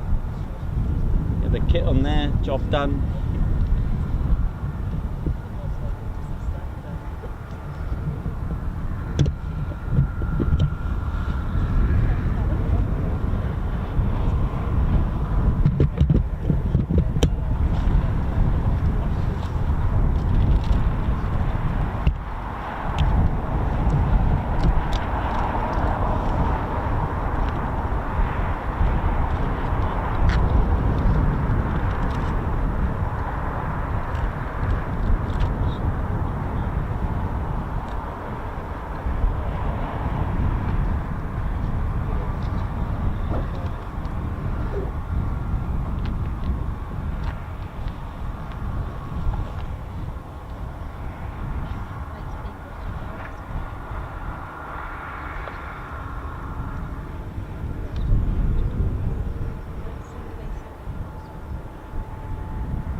we're doing, ladies, gents, teddy bears? Hope we're all good and enjoying the show.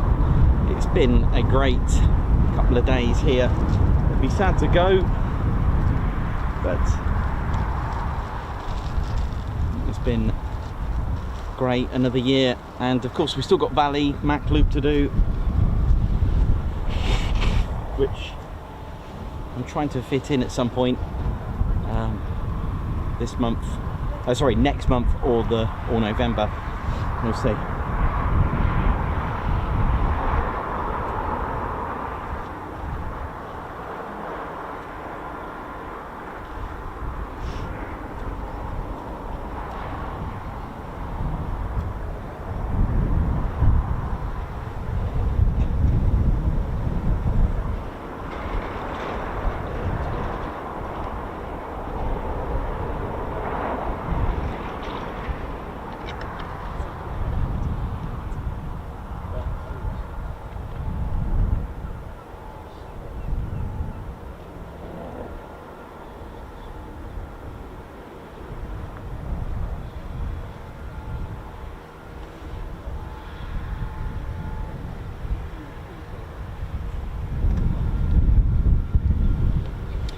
A very good morning to you. How you doing?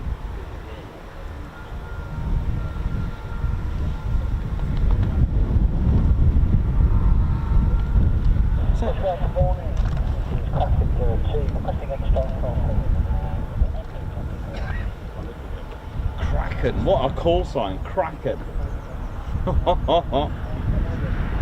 So we've got another P-8 just starting up. It's called Kraken. Yeah. So, coincidentally, someone was asking if we were going to get any more P-8s today, and well, there we go. Engine start on one of them.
So,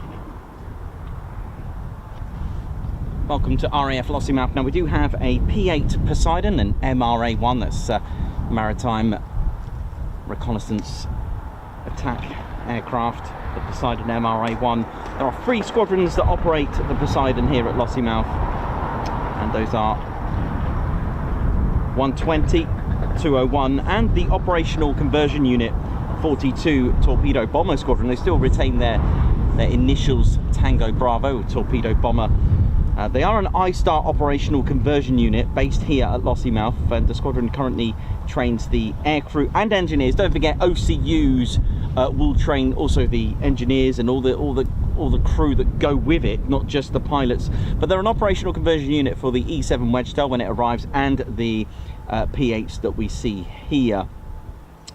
And interestingly, 42 formed in 1916 from 19 Squadron Royal Flying Corps at RAF Filton, for those that know, and it wasn't until 2023 that they reformed here at Lossiemouth, taking on the OCU role. Their last aircraft were Nimrods when they disbanded in 2011. They were again an operational conversion unit at Kinloss, where they fully reformed there, but disbanded as a frontline unit but reformed as an OCU at RAF Kinloss, and that was in 1992. They were also based at for a period at St Morgan in RAF St Morgan in Cornwall, and they also operated Nimrods in 1971, which converted to the Hawker Siddeley Nimrod then. Looks like they've been a maritime since their sort of early parts of their history. From 52 they were operating the Shackleton as a maritime reconnaissance squadron. Also spent time at RAF Thorney Island, equipped with Bristol Beaufighters as well as a strike unit. Like I said, we've also got 120 and 201 who formed here.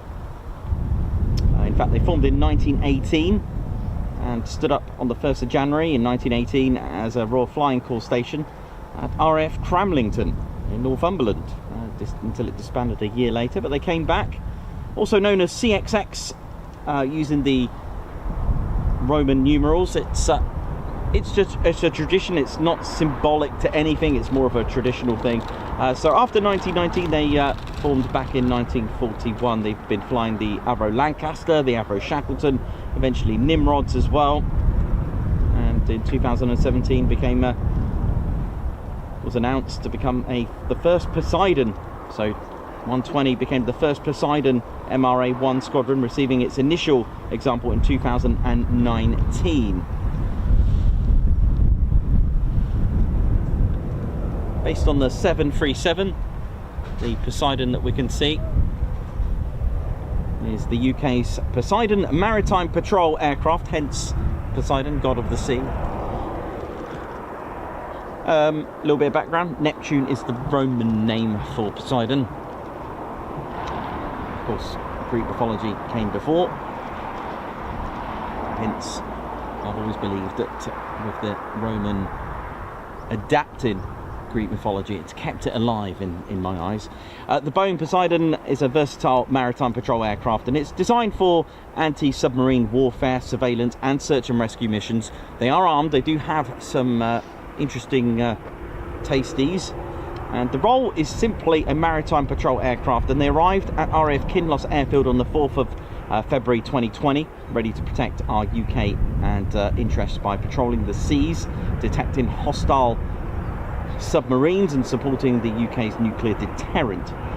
Initial operating capability was declared on the 1st of April 2020, and by the end of the year 5 aircraft were operational worldwide, and it was 120 Squadron who were joined by 201 Squadron in 2021, and then 2 years later we had the OCU here as well.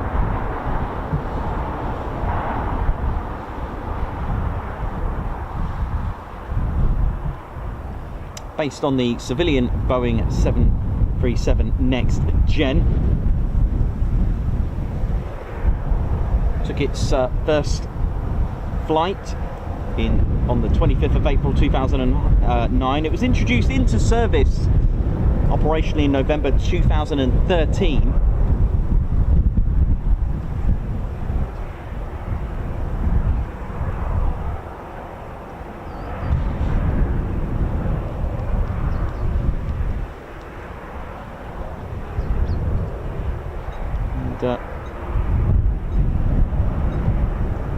With a mission, it's a crew of 7, got 5 coordinators, weapon systems operators times 2, and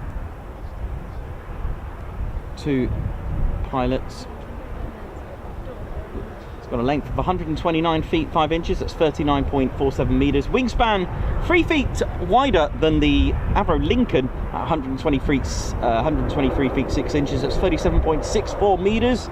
Max takeoff weight 189,200 pounds. It's powered by 2 CFM56 7B27A turbofans, smashing out just over 27,300 pounds of thrust each, with a max speed of 564 miles per hour. It can cruise at 509 with a combat range of 1,383 miles. That's 1,200 nautical miles. Nautical miles being more accurate. If you ever wondered why they use knots, it's all down to maritime nautical time, where a sailor tied some knots at specific intervals, and of course the Earth being round, nautical miles is a lot more accurate. That's why they call it knots. It's a lot more accurate. Knots and nautical miles, there we go. Surface ceiling 41,000, hard points 11 for those interested. Wow. That's amazing. Can carry an AGM-84 Harpoon, AGM-15-8C LRASM and a Mark 54 torpedo, Stingray torpedoes, naval mines, depth chargers, all sorts. Oh yeah, listen to it grumble. Off you go.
That stabilizer is massive.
landings there.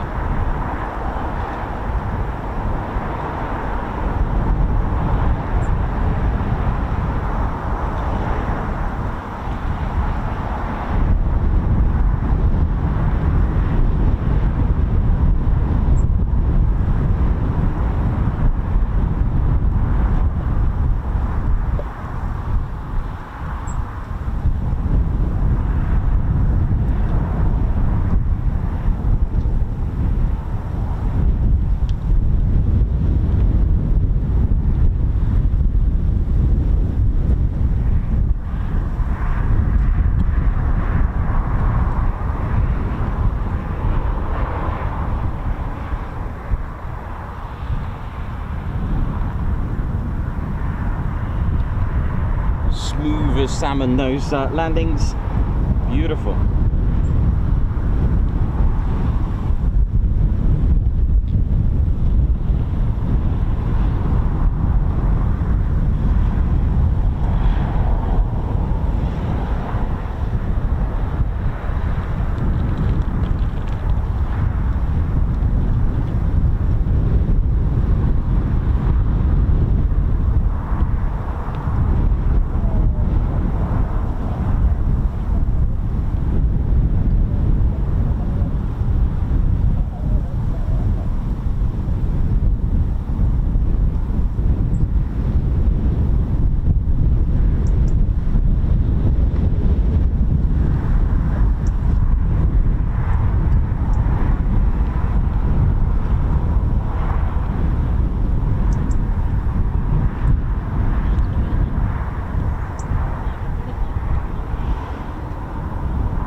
We've had, it's been brilliant. First arrivals, second arrivals, sorry, second set.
Well, it's just coming up to 10 past the hour. Just going to have a quick bite to eat. Time for some scran.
live golf. He's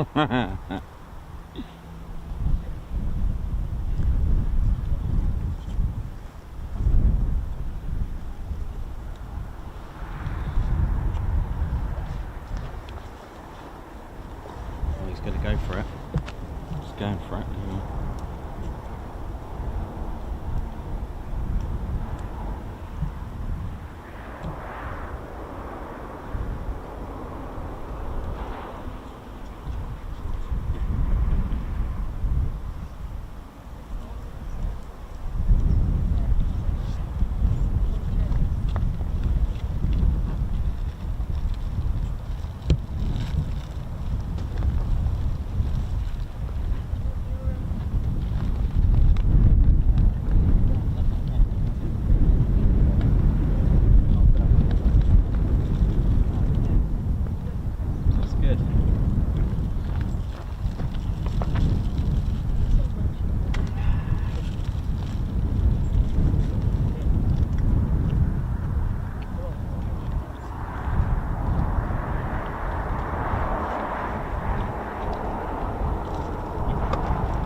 Teddy bears, just having a quick break while we wait for more action to hopefully happen.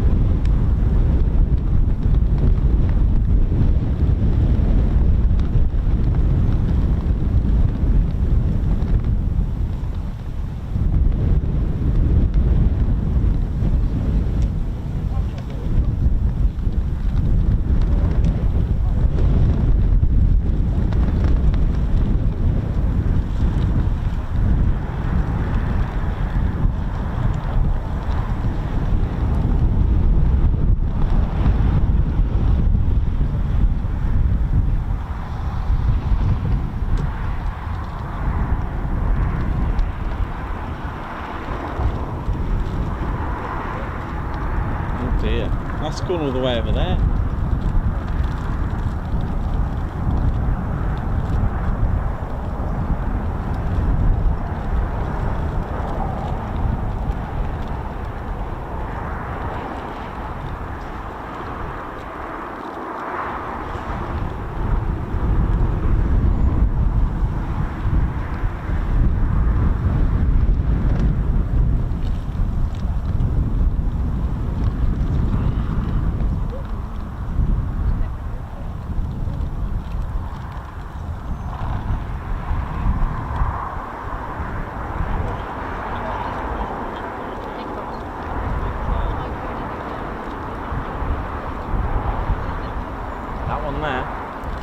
Yeah, I can see what you mean.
Thanks, Davey. 1,000 likes reported. Nice one.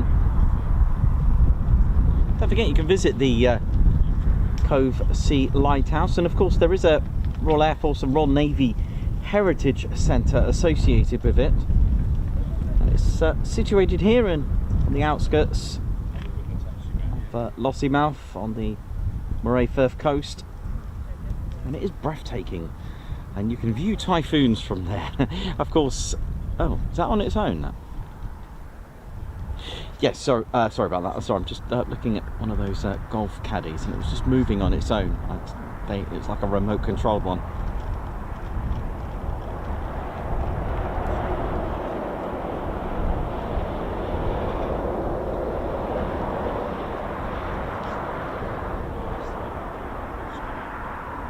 And open to the general public. In 2013, myself and Claire Bear have gone in. You do have to get tickets to book your. You have to contact them, I think. I think that's how we done it. Let's have just a quick one. Let's have a look at this. What's going to happen here? Ow. Oh, that was close. Sorry about that. There we go. Let's go back to Cove Sea and tell you a little bit about it. But yeah, Claire Bear and I have seen some foons taking off. Viewing from up here, it's actually quite spectacular. Got accommodation as well.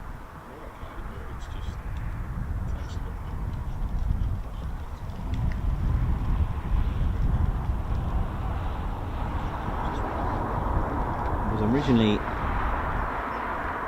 belonged to the Northern Lighthouse Board, the NLB, built on top of a small headland. It was constructed in 1846. It's a height of 36 metres in new money, or 118 feet. And became inactive in 2012. It's got a focal height of 49 metres, 161 feet, with a range of 24 nautical miles. It is a listed Category A building. following a storm in the Moray Firth in November 1826 when 16 vessels were sunk, applications were made for a construction of a lighthouse at Tarbert Ness on the opposite coast. But with the board, the NLB and Trinity House, they believed that it wasn't necessary, but after many letters and perseverance from the public, it was put into action. It was completed at a cost of £1.4 million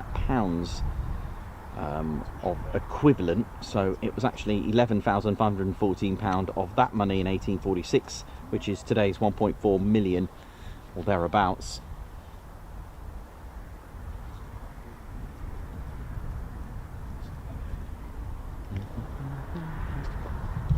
And they've got a lovely museum in there as well, RAF and Royal Navy. There are cottages and accommodation that you can book. You can check availability to stay there.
Ladies, gents, Teddy Bears, Davey, Mark Moody, Alan Gates, G. Van Pulliam, Aspen, Righty, Matt Foster.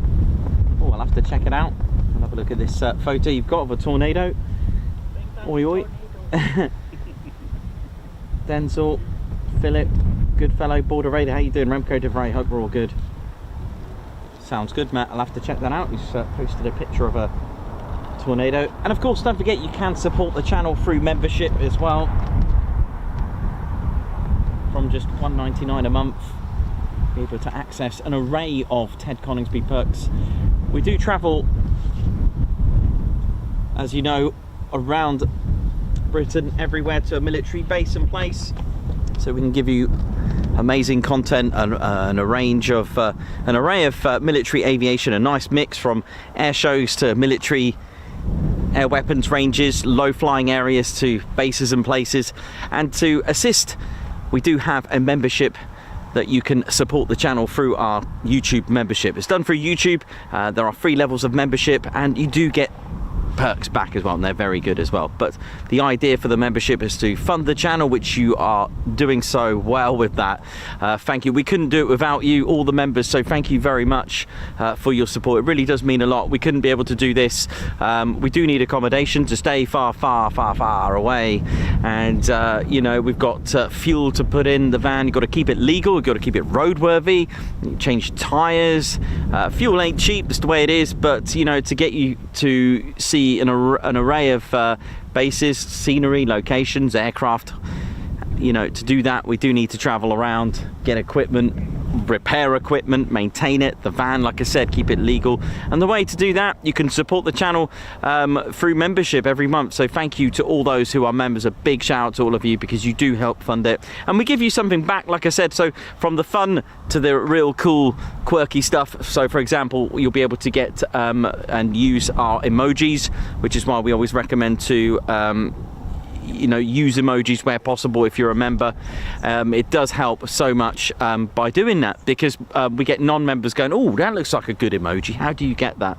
And then we can then say, you know, at the end of the day, you know, this is how you can do it from just $1.99 a month. So we've got I think it's about 30 different emojis that we've got.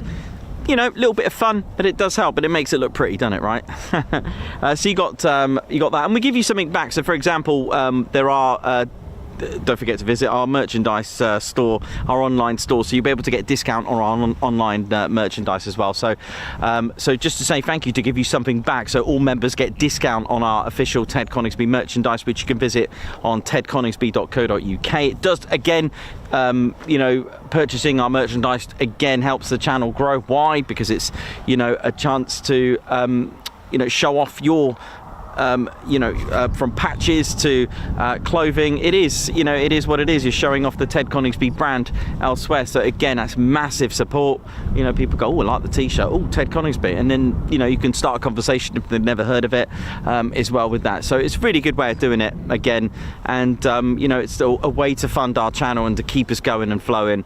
And there's you know, an array of other perks as well. So you get members only videos, there's members only live streams, there's members only posts, and again, if you like the Ted Coningsby community online, we have a offline, so we have a Discord server just for members. It's a members only Discord server which you can get access to once you become a member, so you can talk to other Ted Coningsby fans outside of a stream when we're not streaming, and it builds from there, and it's created this wonderful community. There again, each level of membership gives you different levels of discount. We've got Posh Officers Club, we've got that's the one in the middle. To the left of that, we've got our regular Ted Coningsby Squadron. Posh Officers Club, you get your very own Discord. It's not like a channel, I guess. It's like your own little chat room for all Posh officers. You get a higher level of discount on our online store, a Posh discount. And then you've got the Fighter Squadron as well. Again, you got, it's more, I created that because the reasons for that, there are still a lot of people that just like to fund the channel privately, so they give a donation privately, and I thought that's quite nice, and I'd like to give something back, so I designed a level to match that, and I you know, it's more of a personal thing, so you can kind of interact with me on a it's like a personal live stream. Okay, so I'll be giving you all the latest and greatest news updates, what's going on, you know, all the latest and greatest stuff, which I feel that, you know, on a personal level you can know. So it's pretty cool. You get a patch with that as well, a Fighter Squadron patch, but again, it suits all. There's something for everyone, and it's a chance for us to say thank you for funding our channel, because it's, you know, look how much it's grown, look at the community. You know, it started off with Claire and I getting blown away down by that fence down there once upon a time ago when we were here, and now it's grown to people coming far away. We've got as far away as Germany. You know, it's amazing. There's loads of people that have committed hours of traveling to get here, and it's been amazing. Bringing milk when I forgot it for the tea, just stuff like that. It's pretty. Tea cakes from Inverness, You know, what more can you ask for? And it's just a fascinating thing, really is. And actually, yesterday I think we had someone else from Germany. I think we did, didn't we? We had someone else, didn't we?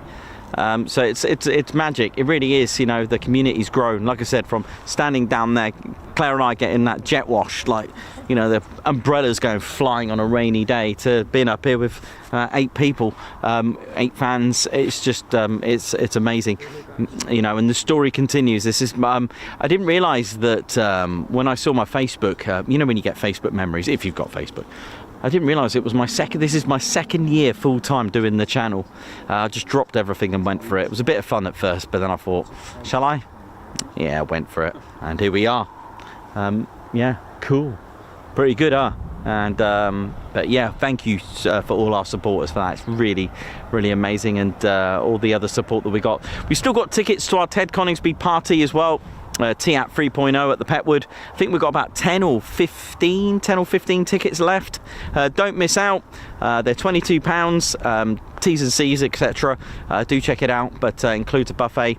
We got charity fundraising to do with auction and raffle, and of course we'll have some latest and greatest new lines of merchandise which you'll be able to get hold of first before anyone else. It's open to all. It's not just for members, it's open to all.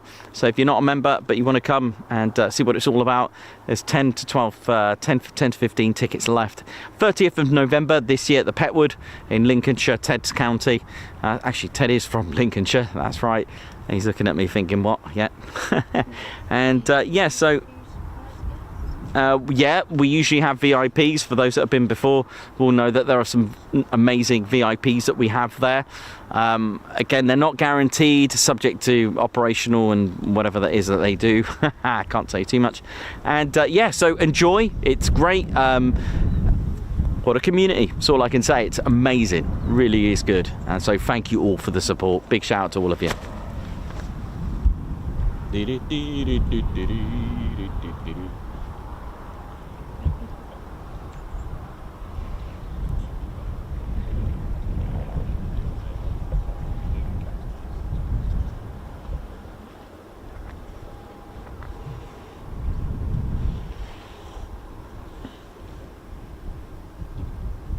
Alex Blackcat, how you doing? Philip Goodfellow, how you doing? Perez Matman Bush, Simon John 2003, G-Gun Paloo Maspen, righty. Matt Crossan, how you doing? Oi oi to you.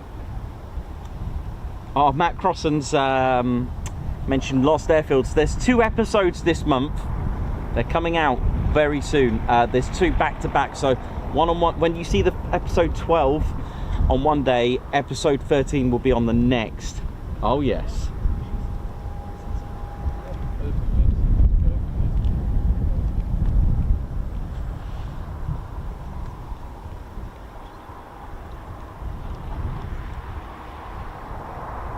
Sue W, gifting membership, thank you very much.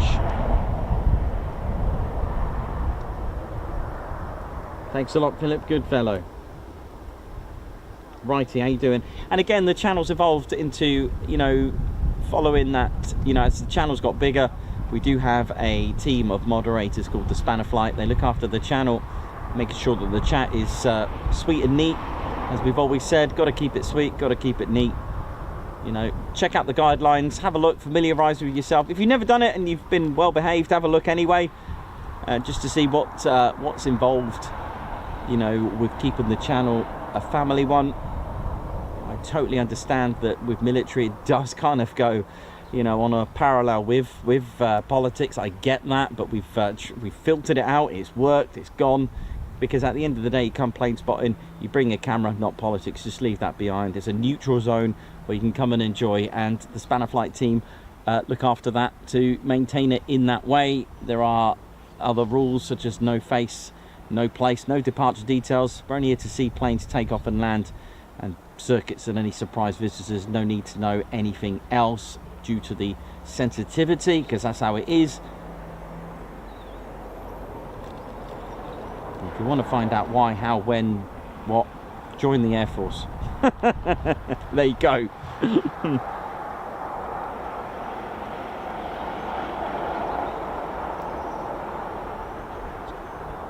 Again, another thing that we do indirectly, but enthusiastically is, of course, promote the Royal Air Force and the United States Air Force as well when we're at Lakenheath, you know, promoting all the roles from RAF Regiment, the importance of looking after assets, the runways, the airfield, from home or away on a tactical level, from combat level. If an Air Force attracts you but you like to keep your feet on the ground there and all, then regiment is for you on a combat level. RAF Police as well, another role if you like to go into, you know, into more the security forces type of level, a bit like OSI as well for the United States Air Force. On that department, SF, security forces, air traffic controllers, ground crew, weapon systems operators, mechanics, armourers, engineers, ferries. Yep, there is actually a role called the ferry. It's not someone that's dressed up cosplay. It's not. It's like computer geeks. Plumbers, what are they, armourers? And there's other like fun terms anyway. But of course, pilots on both fighter and air-to-air or maritime patrol, cargo, airlift, communications, ground crew, tools as well. If you love your tools in order, there's also tools. I know there's our good friend at 29. Or not exactly contracted by the Royal Air Force, but on a sorry, it's probably said it right the first time, but not actually directly as a Royal Air Force service personnel, but on a contractor level, if you like, dealing with animals in a form of controlling them. There's also the Airfield Wildlife Control Unit. That's part of Phoenix.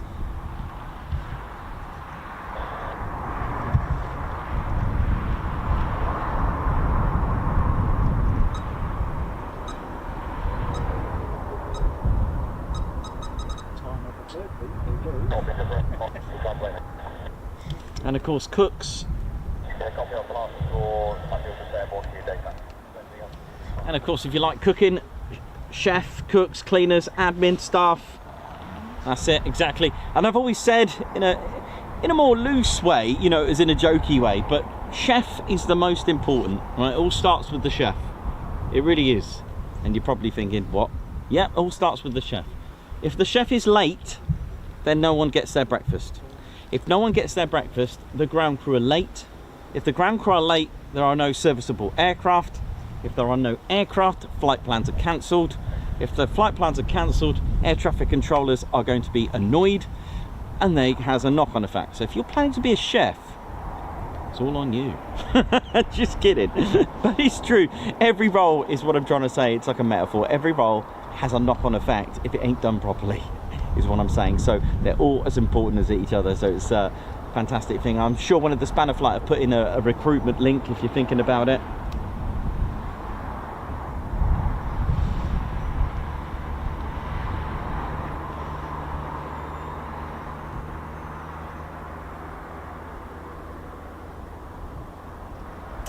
Mark Moody, no, we haven't seen it go through the jet wash yet. No, man, I can't wait to see that.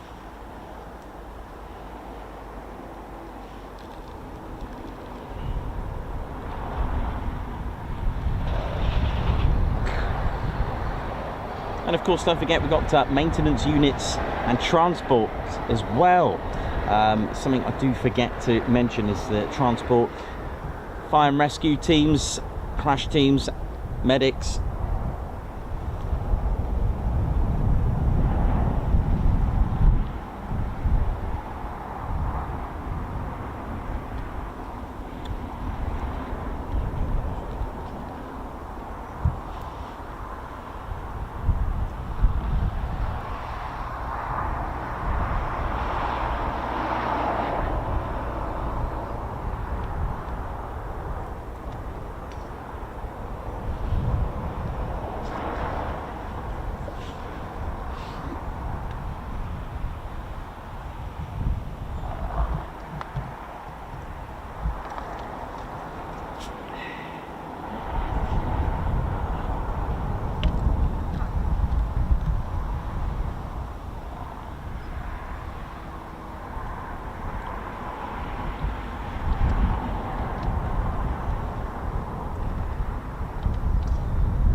Sean Oliver, how you doing? Hope you're all good.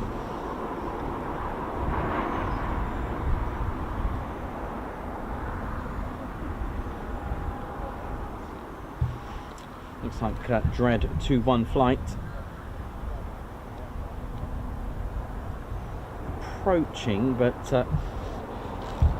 we're doing some general handling or some BFM nearby.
For those that missed it, we did do a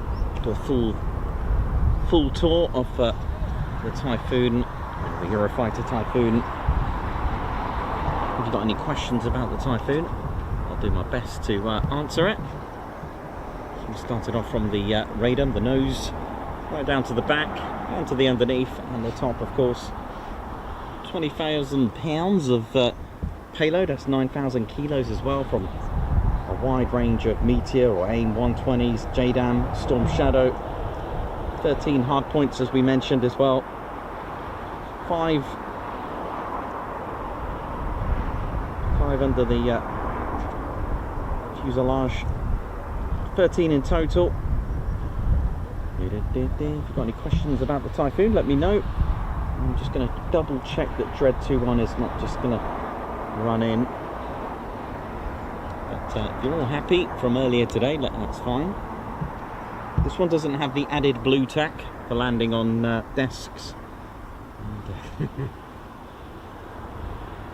Yeah, that is 41 squadron markings, well spotted. I do have a couple of other squadron ones, but this one's been picked on for our shows for now. It's a lot more detail than my other one. This is one I put together quite a lot, quite a few years ago, when I had a bit more spare time.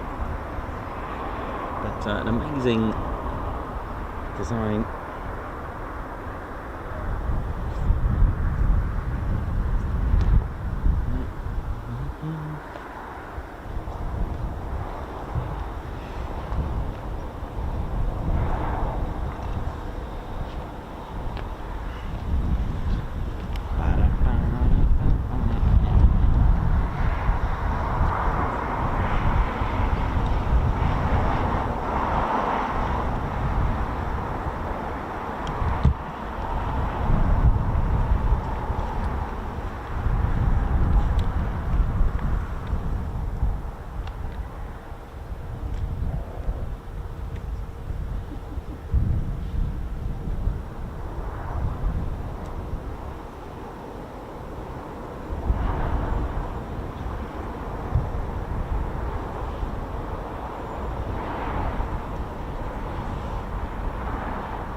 Hello.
Very good question there.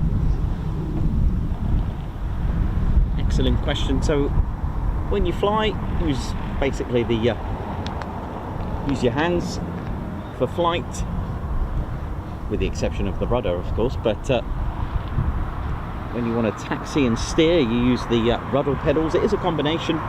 Very good question. So the front nose gear, or the wheel, will turn accordingly using the rudder pedals. So very good question there, very good. So fighter pilots can steer using the rudder pedals when taxiing. It's a combination of rudder pedals for small turns, and some have like a hydraulic tiller for sharper turns, sharper turns, sorry, similar to car wheel, because the back ones don't steer, do they? They don't turn, so it's a bit like a car in some ways. Very good. Good question.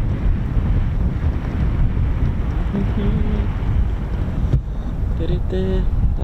I think I forgot to mention it today. This is the auxiliary power unit here, where you can see that black soot. It is burnt fuel from a startup. You can actually power a Typhoon using the APU plugged in. I don't think I mentioned that today. Another one I didn't mention is that there's a little, tiny little intake here. That's to cool down all the instruments as well. There is that there. Let's have a look what else we got. I think I mentioned everything today that I can tell you. So it's a little Echo Bravo. That was the World War II markings for 41 Squadron. Seek and destroy, it was their motto. Total, the fairing flaps, total of 12. And they're basically the convergent and divergent nozzles. Again, really important that they match the airflow, as it could cause issues with the engine. Typhoon's engine is on condition, and it's very easy to maintain and actually release the engine out. It's a couple of just get your little trolley there and pull it out. It's very easy to maintain.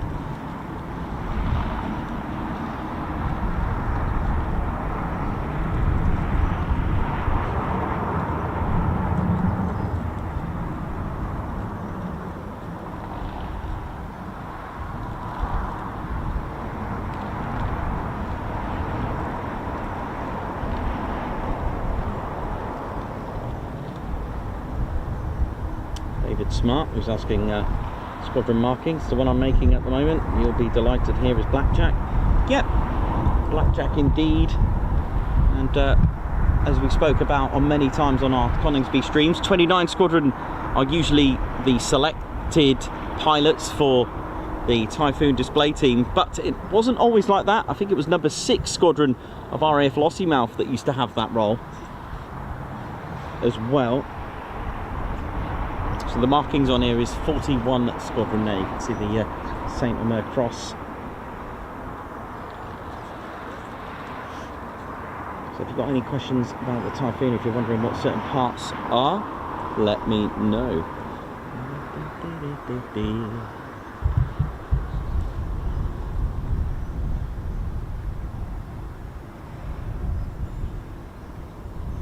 Thanks everyone who's subscribed to the Ted Coningsby channel. Thanks for supporting us.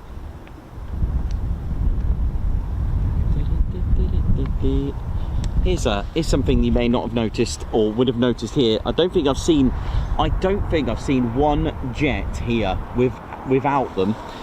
So this is a tranche 2 and tranche 1 perhaps, but not a tranche 3. Tranche 3 have these little bumps about here. In fact, more closer to the, yeah, it's about there, isn't it?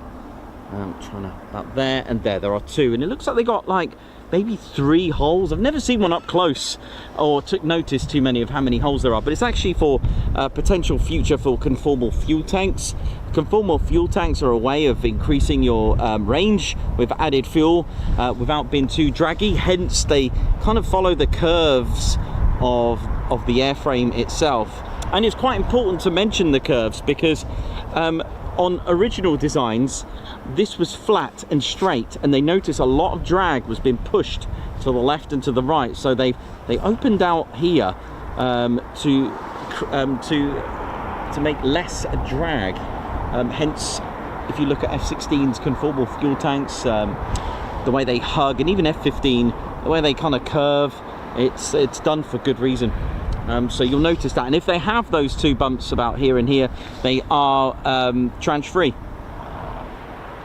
I've never seen one physically with CFT. See, the 600-pounder drop tanks are great, but they are quite draggy, I believe. But I think when you've got a Typhoon, I don't think it's going to affect it that much. They are quite aerodynamic, you know, at the end of the day.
Sounds like we've got a start up or something.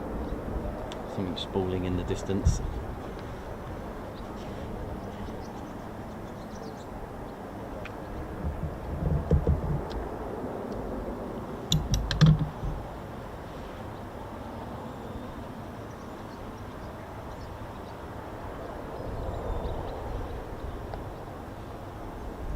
Hello. You going to the I'm just going to go and check this true. Yeah, you go and do that then.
of other little cool facts about the Typhoon. The Typhoon actually does, I don't know what came over me to ask that, like what good is it if you're airborne, but the Typhoon actually does have a horn. It's the canopy horn actually, so when the canopy opens it goes beep, and along with the Tornado actually has one which we heard as well. That's one. And I remember talking to a pilot that was telling me about the Tranche 1 aircraft. And the Tranche 1's, the control systems, the diagnostic systems for ground crew to have a look at, to have the readings. When it opened up, it was actually, Tranche 1 had touch screens, but the problem is, being such a wet country, usually, it didn't work very well when the screen got wet. So they had to, that was one of the modifications, was to take out a feature that was deemed great. A touch screen, so they got rid of that and had good old traditional buttons. There's a little fact for you there on the Typhoon.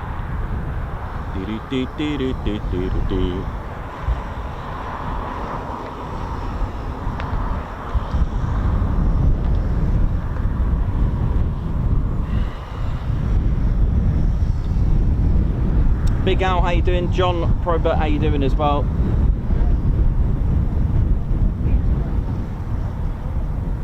Big Al.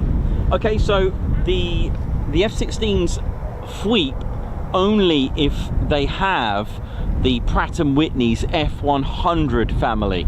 All right, because you can get GE engines in them that don't sweep, and it's all to do with the SENC, the convergent exhaust nozzle control, which opens and closes using that control system with the actuators opening and closing with the air being pushed through. They use pneumatic, and that causes a sweep when the air's just pushed through at really supersonic speeds, I think, in some cases. They make a really nice little sweep sound, and that's the noise you can hear is literally the air that's assisting to open and close, a conversion and diversion exhaust nozzle. So the F-16s that are applied with GE engines do not sweep, only the Pratt & Whitney's F100. So anything with a Pratt & Whitney F100, be it a 200 or a PW229, will sweep.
New Rail Basher, thank you very much for that as well.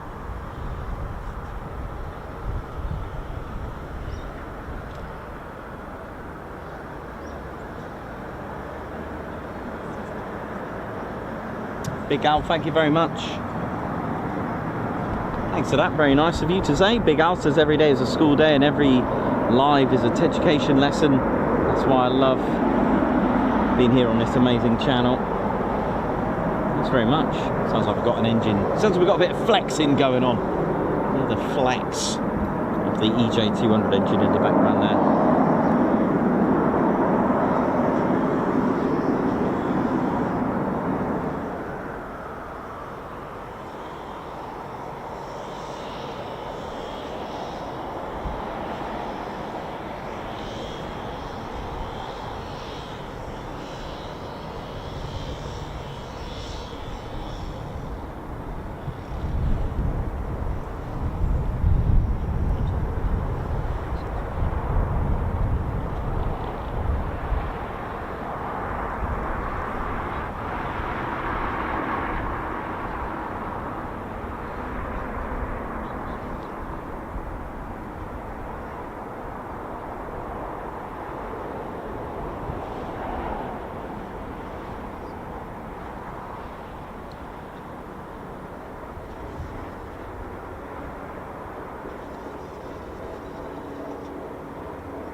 what we got here.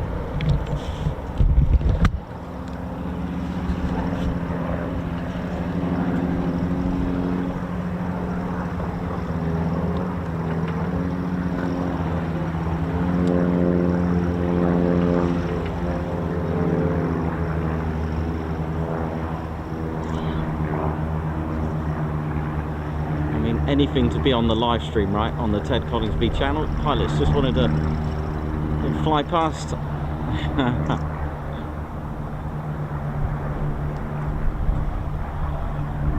Beautiful.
Amazing piece of kit, and it can operate at high altitudes as well.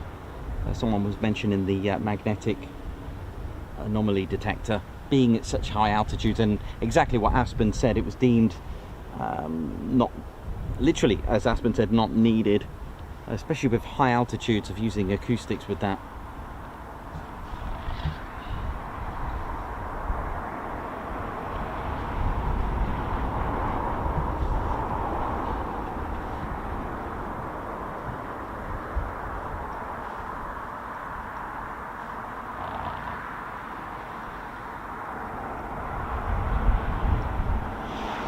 So we've had a bit of a quiet period at the moment with no movement, but things can all change.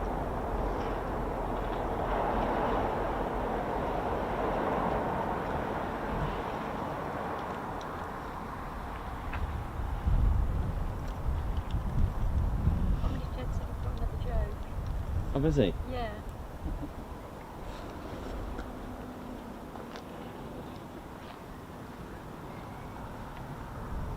Ted's got a joke.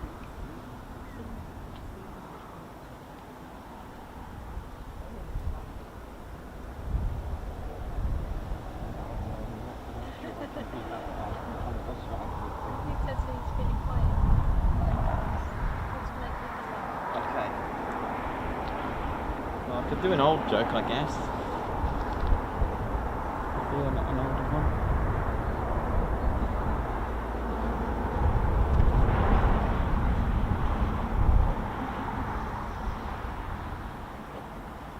And Comedy Ted's just quickly got a joke. Oh really? What's going on, Comedy Ted? Oh no, what's happened? That aircraft's grounded? Oh no, why is that? Oh okay, been a naughty plane apparently, everyone. Been grounded because of bad altitude. Oh dear. Oh dear, oh dear. Oh, Comedy Ted, what's that? Where do you get your jokes from, Comedy Ted? You get them from the library? Okay. Comedy Ted says he gets his books from the library. What are you reading now, anyway? He's reading about anti-gravity and he just can't put the book down. Oh my word, Comedy Ted. Where do you get them from? That's hilarious. Oh dear, Comedy Ted. What's that? You've got an older joke. Okay, and you're not sure if everyone's heard it. Okay. Alright, Comedy Ted's got a little joke about a couple of friends island hopping. Well, let's set the scene, Comedy Ted, with the sea in the background, shall we? Yeah, okay. So Comedy Ted says 3 friends went on a little adventure. One of the friends had a boat and they went to the Caribbean. Okay, no, they didn't go to, where did they go? Out to Hebrides. Oh, okay, yeah, okay, and the Shetland, yeah. They went island hopping by boat. Okay, nice one, okay, fair enough. And what happened? Oh no, a storm came. Oh no. So 3 best friends out on a boat and a storm came and their boat smashed on an island. Oh no, and then what did they do? They were stranded and they were trying to call for help. Well, how big was the island? Was it big? Was it on Orkney? No, it was a little tiny island, was it? And what could they do next? Okay, they were looking for food, they were looking for wood to burn, to call signals, they were calling out for planes, no one could hear them, no one could see them, and a whole night went by, no one found them. They were lost at sea, or lost, sorry, on a desert island, right? Or a Scottish island, they were lost on a Scottish desert island. Okay, and then what happened? Okay, they started to search around for something to eat. They tried to improvise in trying to get some fishing going on, to get some food. They were making smoke signals. They were trying to call for help, but no one could see them. No one could see the signals. No one could see them desperately trying to get help, yeah? And then what did they do? Okay, they went to investigate the island to see if they can find anything else. It was quite a small island, Comedy Ted says, about the size of a small village. And there was nothing there, just trees, and it did have a sandy beach, but it wasn't very good. And then one of the friends tripped over this bottle, and he picked up the bottle, and it was made, what was it? It was made out of brass. Something like that, you're not sure. Okay. And the bottle had a message on it. It said, rub 3 times to make a wish. So the other friend called the other friends over, and they were like, look what I found a bottle. And it said, rub to get a wish. So one of the friends said, okay, do it. So they rubbed the bottle. I mean, they were there for a whole week, trapped on this island, and they rubbed the bottle, and out came a genie. Rawr. Okay, I'm sure genies don't really sound like that, but never mind. It sounded more like Jurassic Park. And the genie come out, and they were startled, and the genie said, right, you shall have 1 wish each. And the first one said, brilliant, I want to go home, I want to go home. So the first one went home. Then the second one goes, yes please, I'd like to go home, my wish is to go home, I want to go home. The second one went home, and the third one looked a bit like, oh, I miss my friends.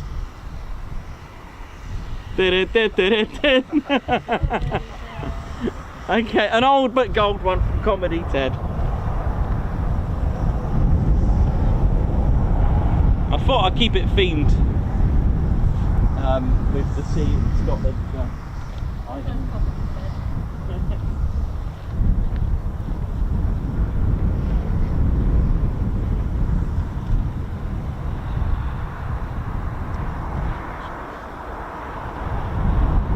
Yeah, please don't go in search of a Scottish desert island. I do apologise for that, but there might be. Oh, mind you, if you go to Orkney, they've got some amazing beaches there, to be honest. They've got some amazing beaches.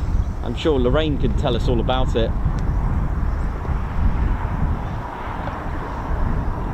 Orkney has the shortest flight in history, and Lorraine, I think Lorraine from Orkney told us about it. 56 seconds, the record flight from airport to airport. 56 seconds.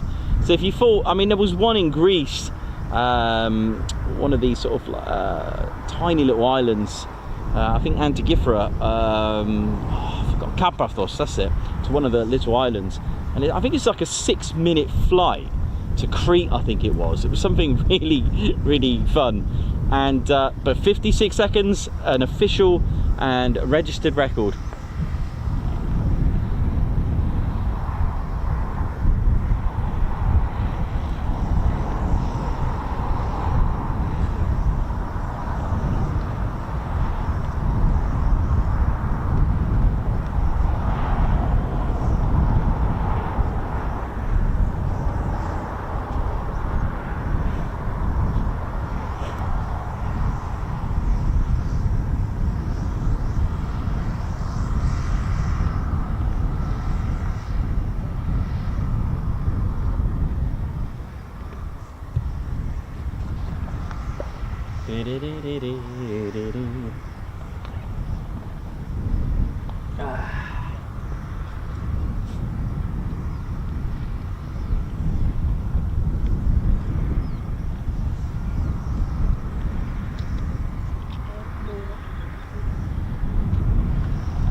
Nice one. Someone's put the details of that flight. Nice one. West Ray. Nice one. Scott Donald, West Ray to Papa West Ray, shortest flight. Yeah, 56 seconds. Apparently it's the shortest recorded flight ever. Oh, nice.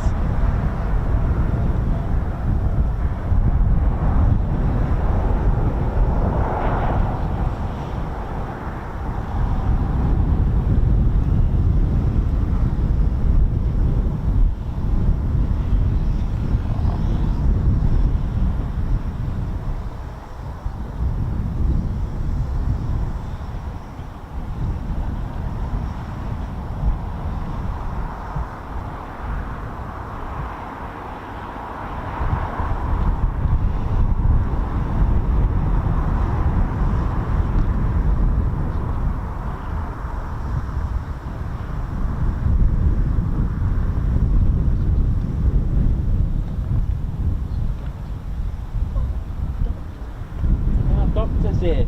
Daniel, how you doing? How you doing? Can you make it? You alright, yeah? Yeah, you too. You alright?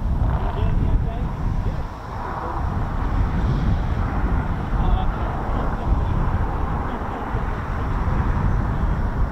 Good. Good to see you. Nice one.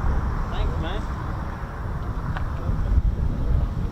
And we have Doctor that's here. DR on the streams is actually here as well. So we've got a bit of a TCS crew going on here, which is absolutely amazing.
a spell with no movements in or out, unfortunately, but that's standard stuff. Hopefully we'll get you some more movements. Hopefully a PTO before we go. Let's see what we got. Still got Dread 2-1 doing BFM. It's basic fighter manoeuvres.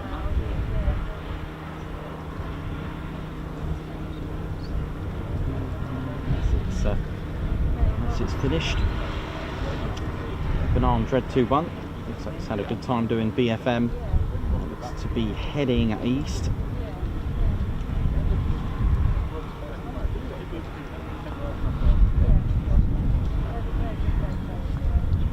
Still got Kraken that's still out there.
strongly. But, what a lovely place this is.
Simon, John, thank you very much. It's been absolutely brilliant today, hasn't it? And it's been a great 2 days. It's been great. Gonna miss it again. I wish it was closer, but it's nice to do this once a year. And it, you know, when we book it in advance like this, you do think, one, are they on nights? And two, what's the weather going to be like? You know, you can't. It's just one of those things where you do need to, you know, if you're going to come up with something planned nicely, you are relying on a few things. But it's been great. We've seen Poseidons, we've seen PTOs, we've seen Pairs Departure, we've seen a Texan, we've seen our Umbraer that comes to Coningsby. We've had a few circuits from the P-8 with that really choppy wind, really giving it a little bit of a go. But it gave us a 3 to 4 circuits, I think it was yesterday, which was amazing. Really good, amazing. Lots of 2-ship initials, which has been brilliant. So yeah, a nice couple. And again, the Texan from Valley, that was quite fun to see. Not often you see them here. Dave will have a good time with the guitar.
The man all right, yeah?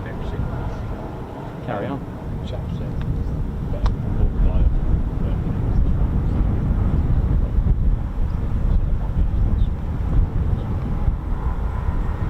But then if they're going to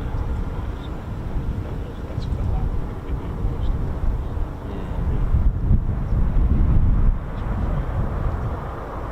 Yeah,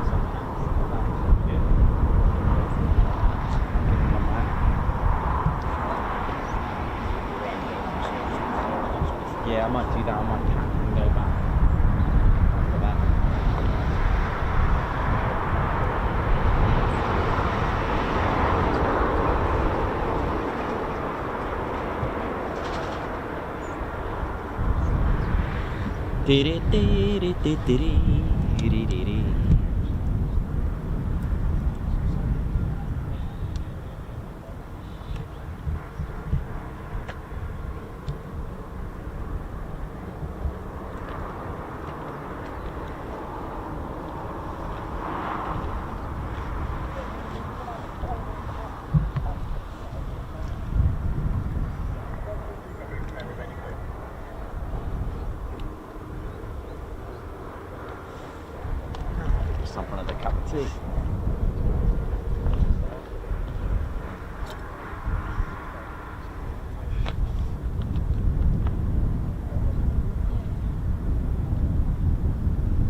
Coming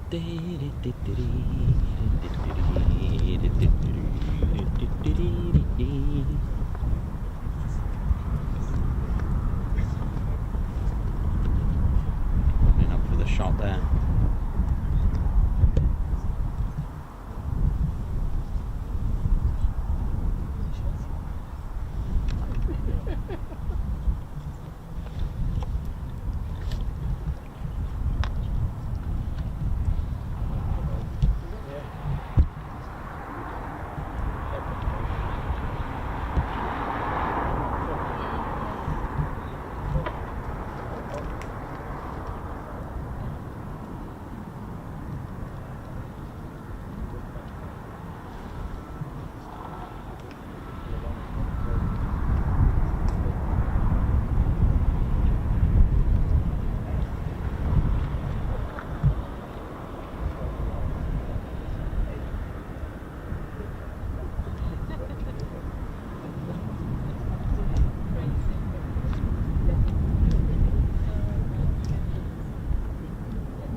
Going.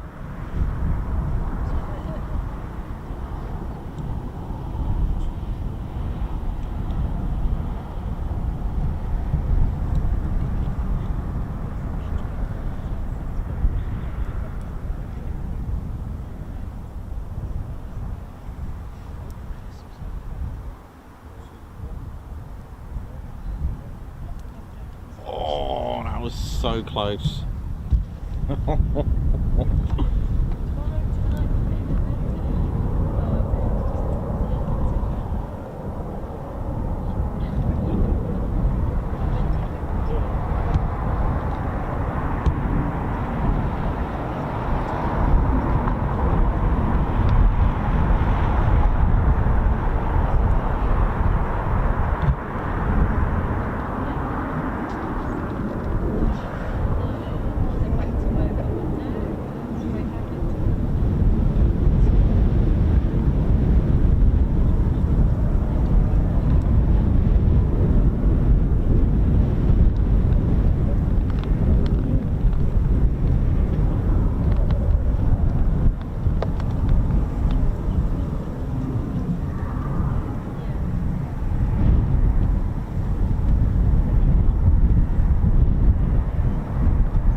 Living the dream. Mark Joyce, how you doing?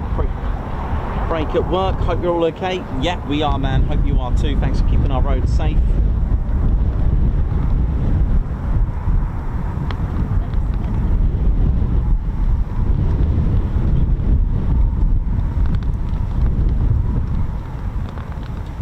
I can hear a Foon spooling, but I'm not sure if it's a flexing or taxing, so we'll find out in a moment.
Sounds like we've got a Typhoon taxiing, I think. Yep, we do. It's I thought I could hear a Typhoon taxiing out. Here we go, there it is. 2 Typhoons taxiing out.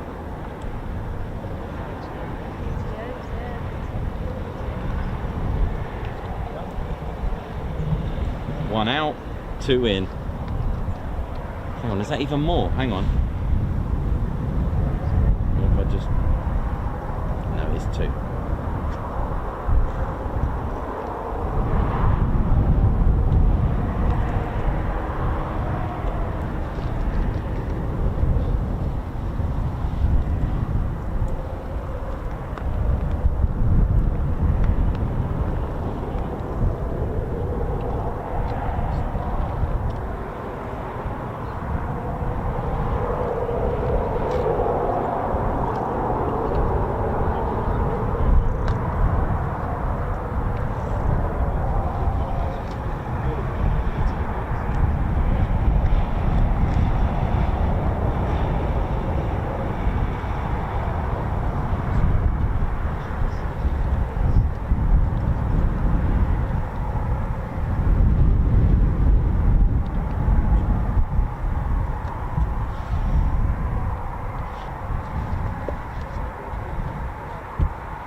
It's Foon time, here we go.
Markings of 2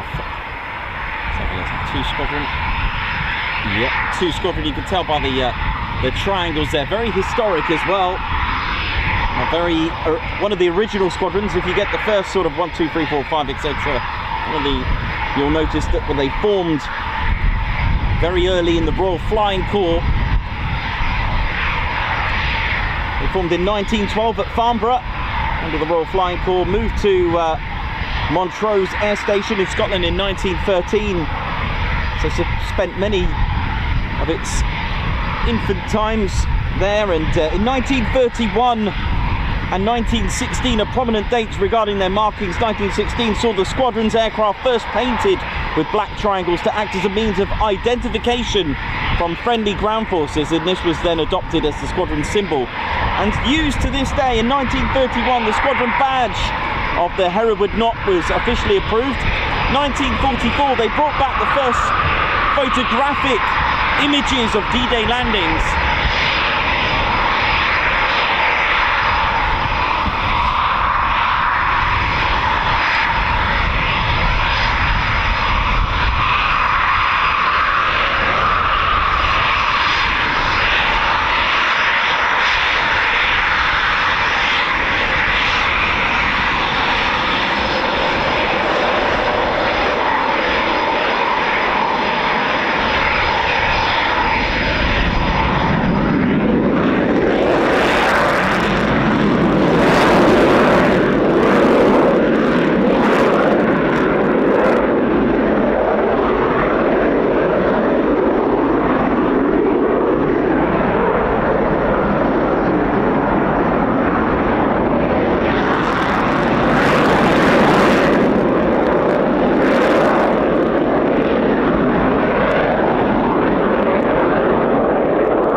sound from the EJ200 engines. Super cruise capability. For those that don't know what super cruise is, it's capable of going supersonic speeds without the assistance of the afterburner or the reheats.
Lovely backdrop, and like I said many occasions, that it's such a lovely backdrop and something nice to see Typhoons in a different location. It really is.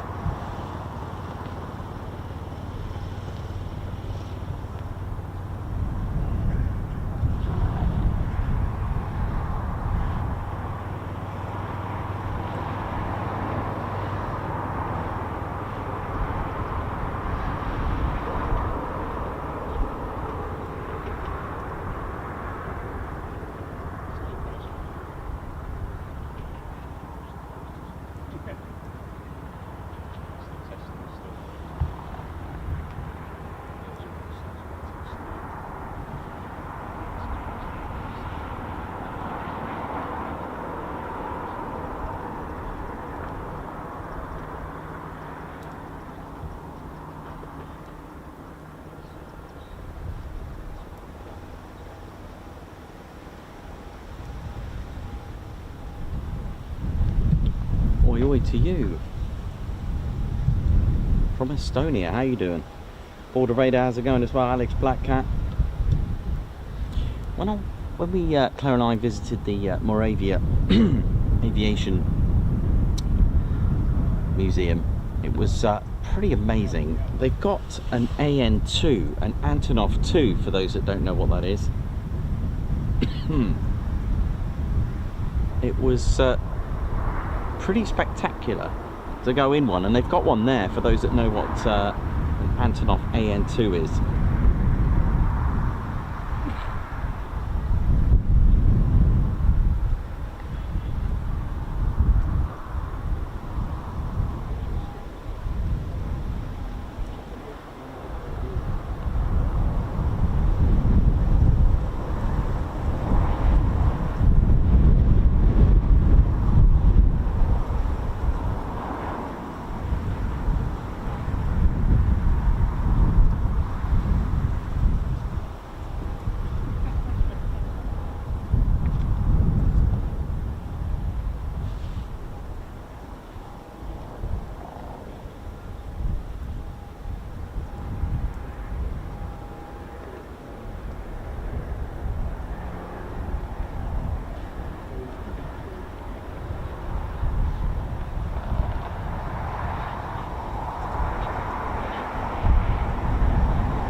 a lot, John Probert. Thank you very much. LEJ Approach had 2 flights and an AN2. Impressive. It was really impressive to go in. I'll tell you what, it's definitely a must visit. Here's the AWCU, Airfield Wildlife Control Unit.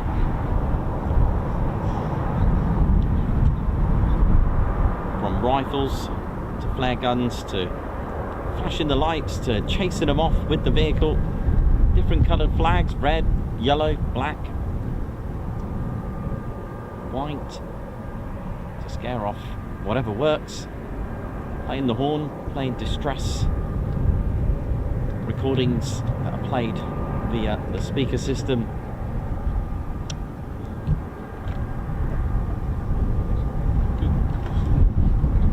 It's Phoenix that usually have the contract.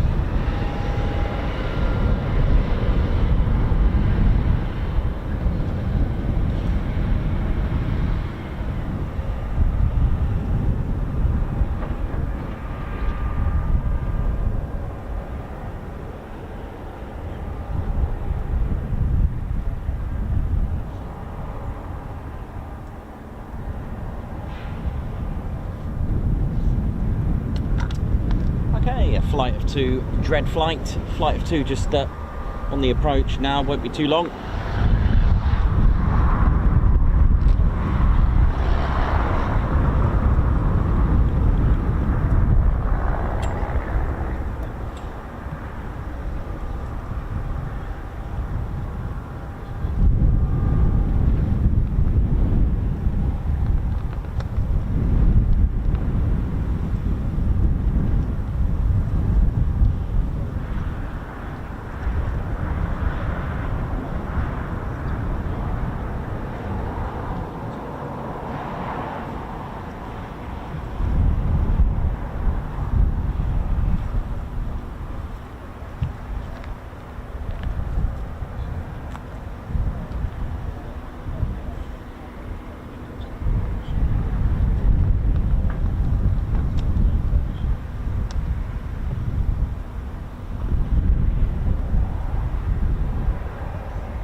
So flight of 2 just running in.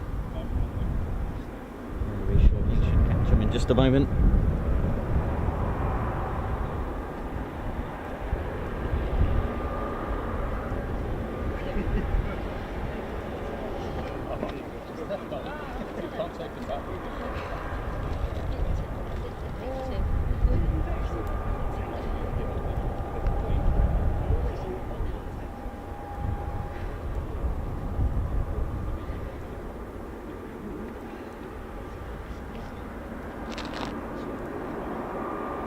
Here we go.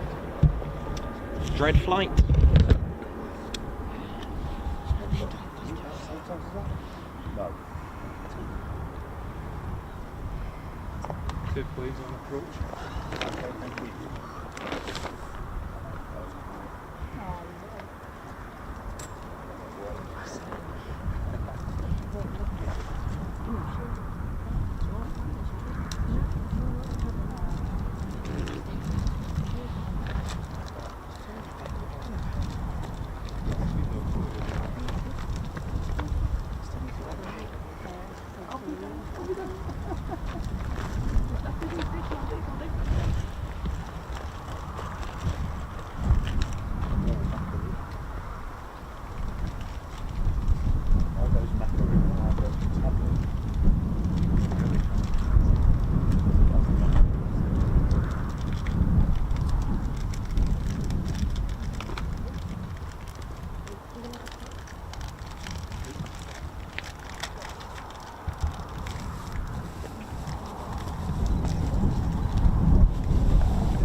Durleys.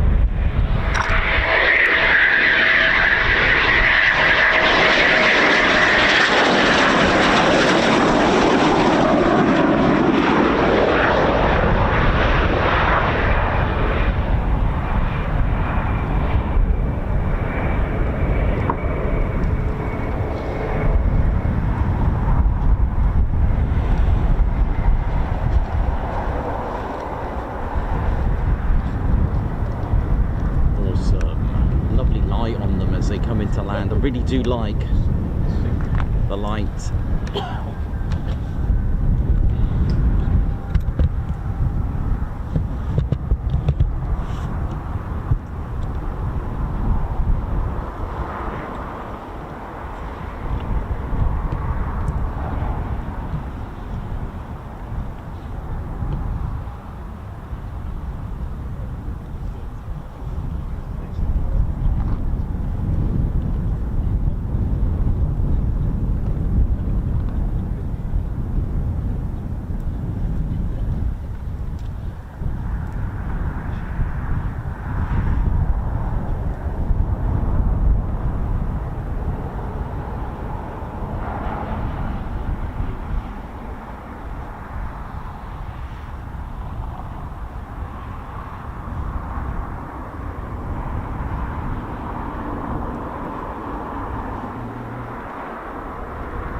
ladies, gents, teddy bears. Hope you're all enjoying the show.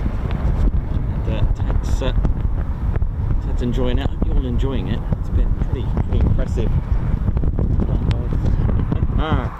And massive shout out to all of you. And well, actually, the choir are here. Both of these have got a Guards March. So LEJ Approach, thank you very much for gifting a membership. So high five to you and a Guards March who's watching live. Oi, oi! Daniel Walker as well, who's here live as well with us. 3 cheers for Comedy Ted, Guards March. Oi, oi! Oi, oi! And another super chat from Daniel Walker. Big yeah to Ted Coningsby, Nikos, Sinclair Bear, Hamish, Comedy Ted, Reggie's, Margot, Simon, Ellie J for making this the best trip to RAF Lossie. Guards March, thank you very much. Oi, oi! Pauline Gilby, member for 20 months. Time flies when you're having fun. Thank you very much for your membership. Oi, oi! Peter Atkins, Guards March to you, who's put the best military aviation channel, and thank you very much for the super chat. Oi, oi! Greg's fiery with 5 months membership, but yay, 5 months with the Ted and Nikos Guards March. Thank you very much. Oi, oi! Sue W, thank you. High five and a paw pump for gifting 5 Ted Coningsby memberships. A Guards March to you. Oi, oi! And Border Raider as well, a Guards March to you for the super chat. Oi, oi! And New Rail Basher with the super chat, who's put awesome stuff from Lossiemouth Team TCS. Guards March. Oi, oi! AJ Raylance with a super chat. Guards March to you. Let's get an oi oi from everyone in the chat. Oi oi! Daniel Walker, who's here live as well with the super chat, who's put keeping it Tunnocks at Lossie. Thank you very much. And Living the Dream, Mark Joyce, member for 26 months, who's put loving it, loving it, loving it. High fives TCS. Guards March. That was a bit of a bit of everything. Living the Dream. Hang on a minute, Ted, let me assist you with that flag, mate. Looks like you're doing some sort of like jousting. Living the Dream with a super chat, who's put missed a lot of the live streams lately due to being so busy at work, but have always managed to catch up. Missed the TCS chat, but here's a gift for Nikos, Ted and Claire Bear for a superb dedication. Guards March. Oi, oi! John Probert as well, a big thanks, Nikos, to you, Claire, Ted, and all the TCS. The stream from Lossiemouth brings me closer to family in Tain. Safe journey home. The Oi Oi Choir need a recording contract. Oi, oi! Oh gosh, living the dream. Thanks a lot for the super sticker, Guards March. Oi, oi! Paul Norman with a super chat, Guards March to use, but hi Nikos Sinclair, have a little treat on me on your way home. Thanks for a great Lossiemouth stream. Have a safe journey home. Oi, oi! Tony Whitlock, Guards March to you for being a member for 22 months. Hope you enjoyed your Scotland and Ted got tons of salmon. He did indeed, and thank you very much, Guards March. Oi, oi! Thank you very much to the Oi Oi choir there at the back. Oi Oi! Oi, oi! Thank you very much.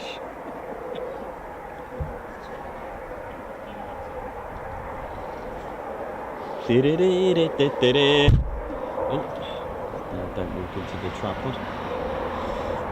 Woo! And of course, Ted on his trip to Lossiemouth. Ted's been enjoying it. He's really had a good time. You love it here. It's just like Ted HQ2, isn't it? Yeah, it is. All your Foons there. It's Ted's favourite aircraft, the Typhoon. He does love his Foons.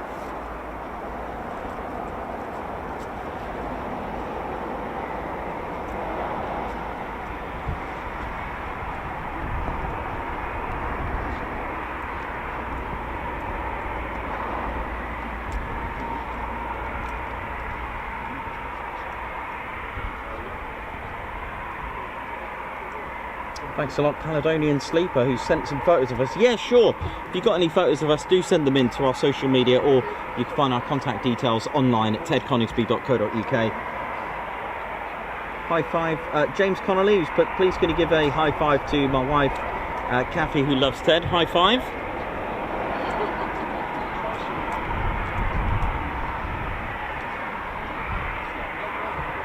Brent Mosley from 15 Wing, how you doing? Welcome.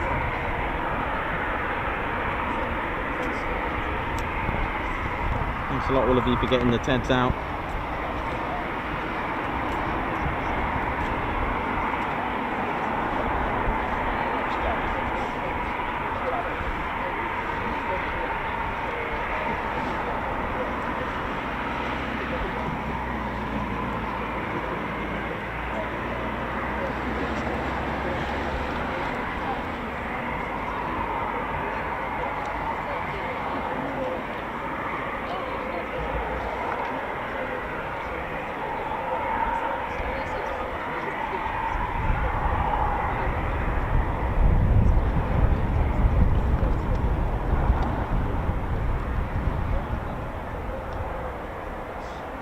Fritz, how's it going as well? Davey, how you doing? Hope you've all enjoyed the show. Mayhem Marshy, how you doing? Williams, C88, G Van Pullion, lots of regulars. Steve McKay, how you doing?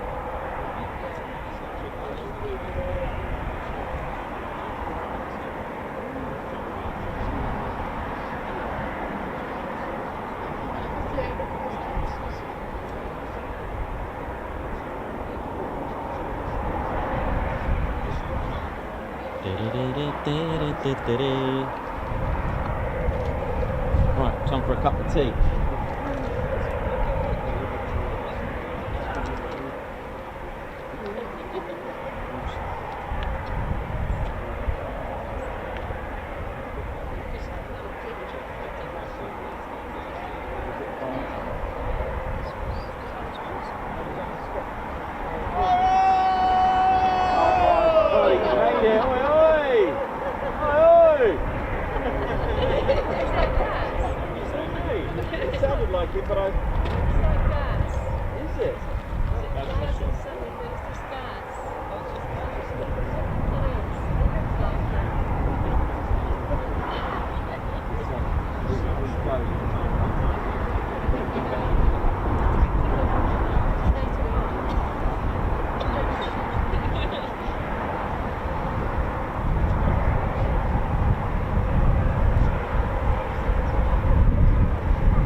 Yeah, sure. How you doing? All right. How's it going? All right, yeah.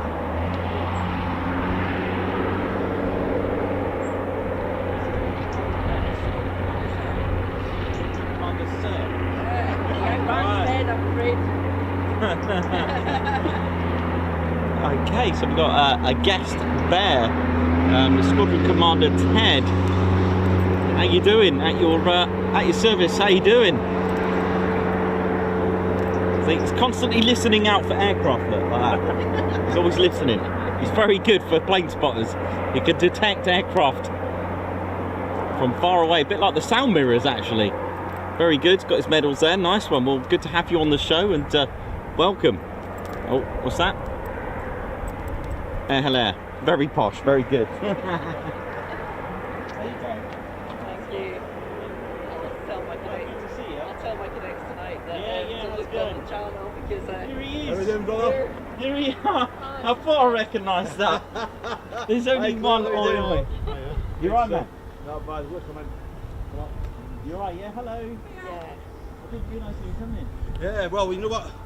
We weren't going to, but we just thought, we're on holiday, one would just nip up there. Well, I recognise that. All you are like.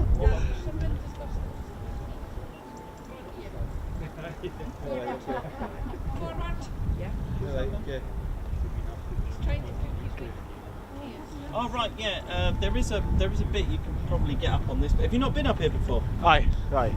And I'll be coming inside and go up through the turret.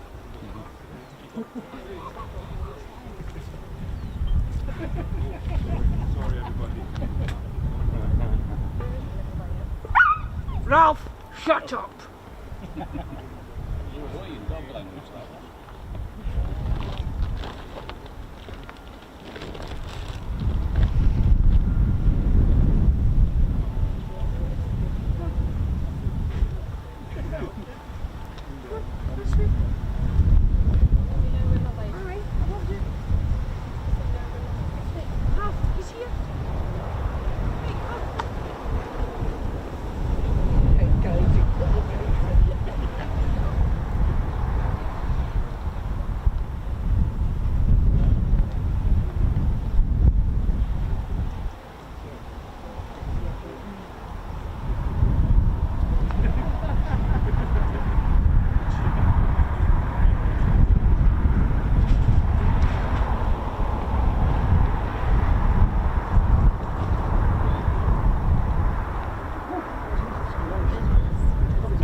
That's your boundary.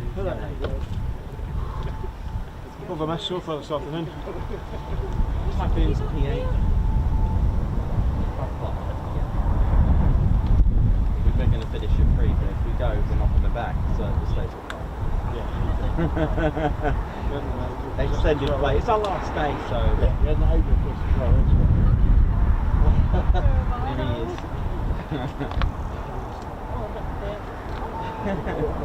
It's so good to see you.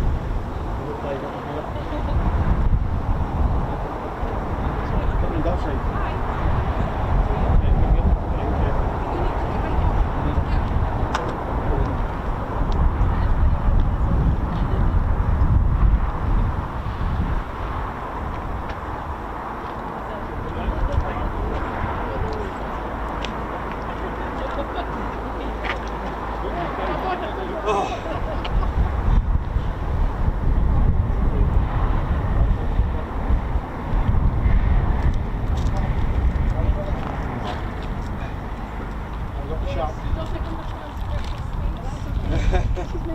Well,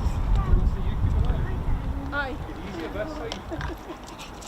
we'll pull you up, don't worry.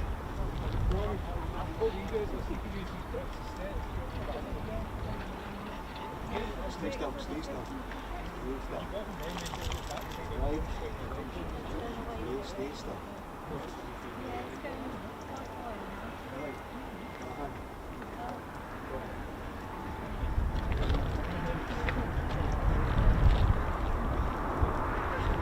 You all good? Well, it's a record turnout, I think, on here. Hasn't had this many since 1940, I think. The gunners are ready. Yeah, that's it. Not too bad. We'll come up to you some time that's way on the up. It's fine. We've got some accommodation. I think we've got one cabin. And hot tubs in there, so...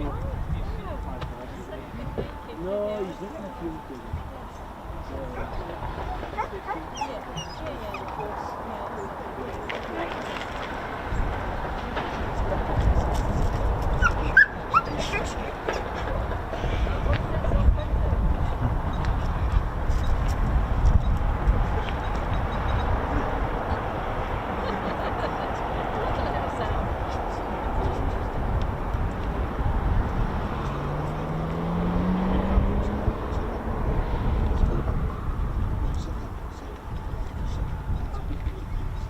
I'm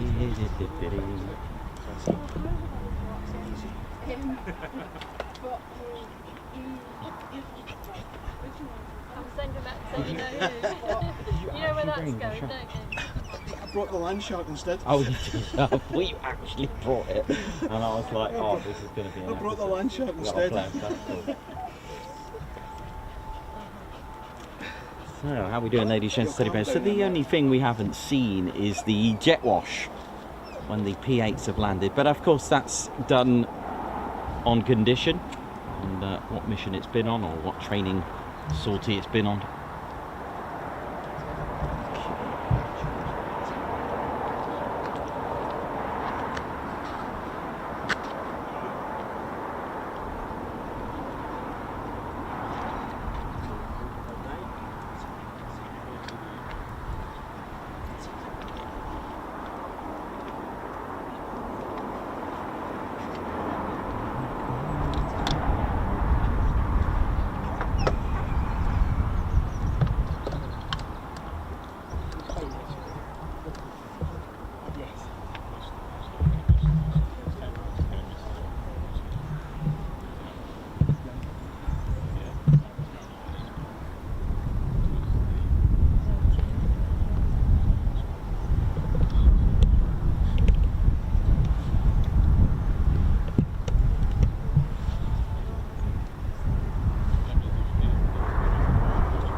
you've only got stumbled on it, it'll be fine. Yeah.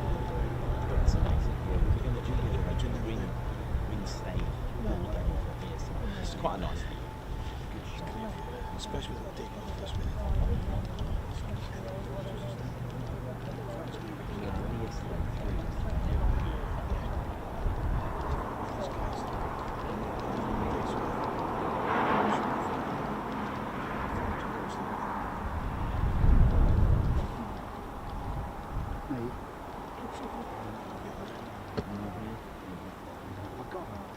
Yeah, I need to see the general.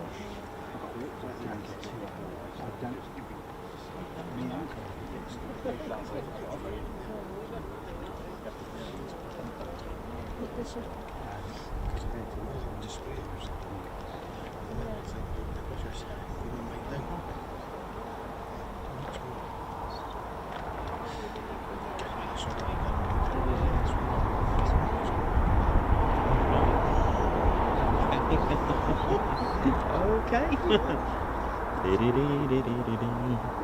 Oh,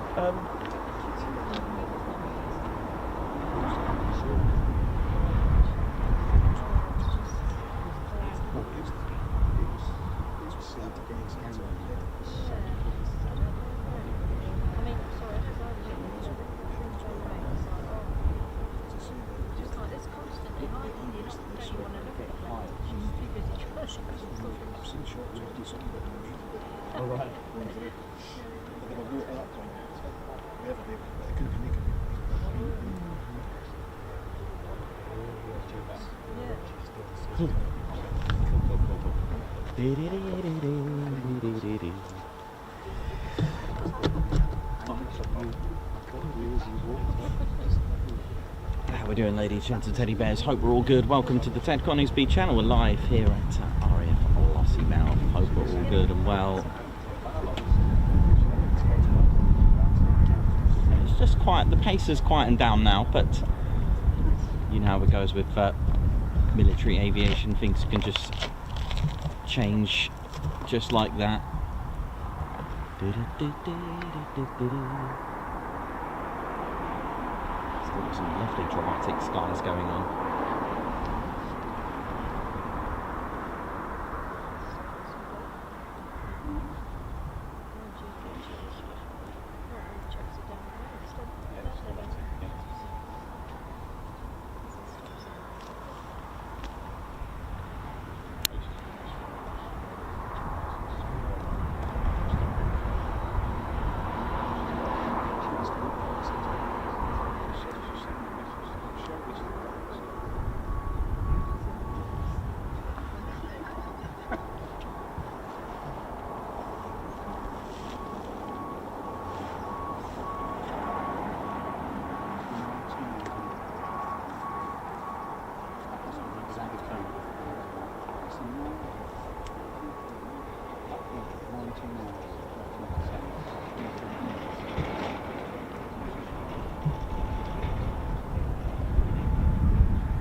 Markings of 6th Squadron, flying can openers. 6th Squadron arrived at RAF Coningsby, changing RAF Coningsby from Bomber County to Fighter Town in 1969, bringing the FGR4 Phantoms, spare engine Phantoms, and joining them were a number of other squadrons, and 228 became the operational conversion unit as well.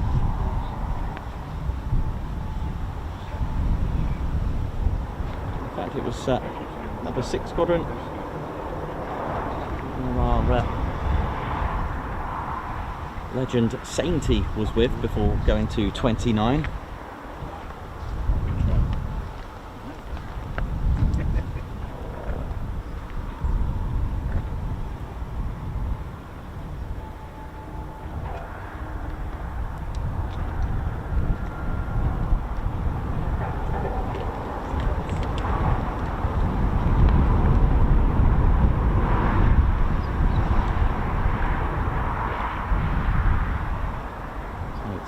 day of our Lossiemouth trip. We are heading south to the lakes from tomorrow. So tomorrow's our transit day. And Thursday, Friday, weather permitting though, I sadly can't guarantee a show on Thursday or Friday due to the weather, unfortunately. There's some a few scatters of lightning detected around that sort of time when we're there, so we'll see what we can do.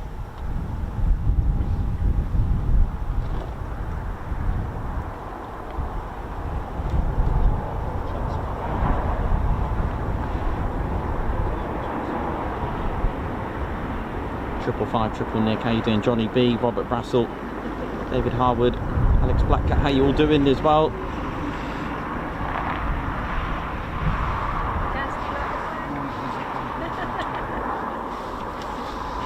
I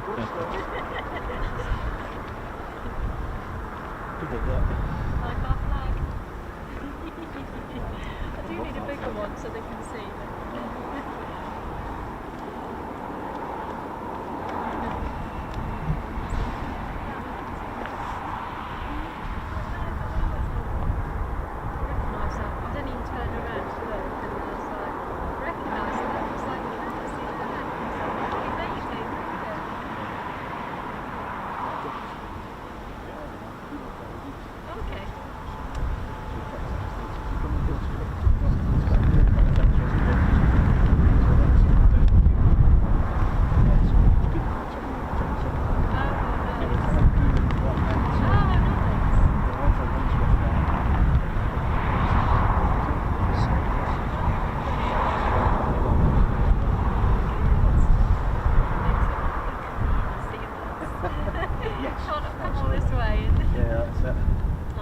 Sitting in the boxes, I can go from that to lunch.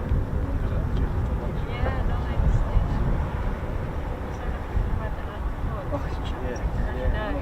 Well, that's it, yeah. I kind of came past through this week, didn't it?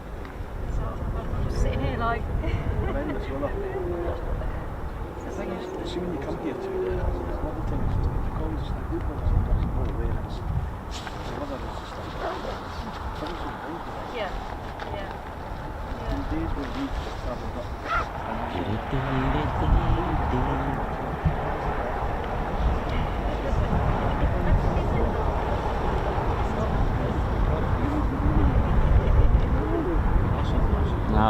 Flashy, it sounds good.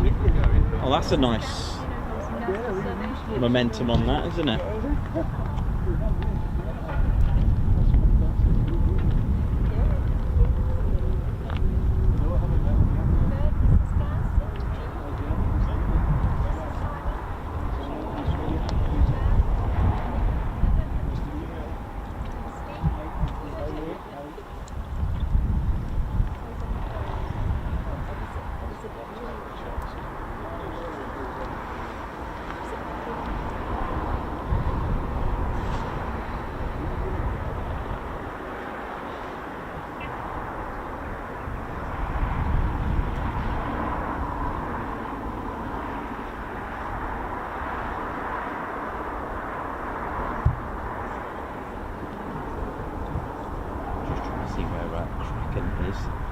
Took off earlier today.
Oh, it is a stunning day.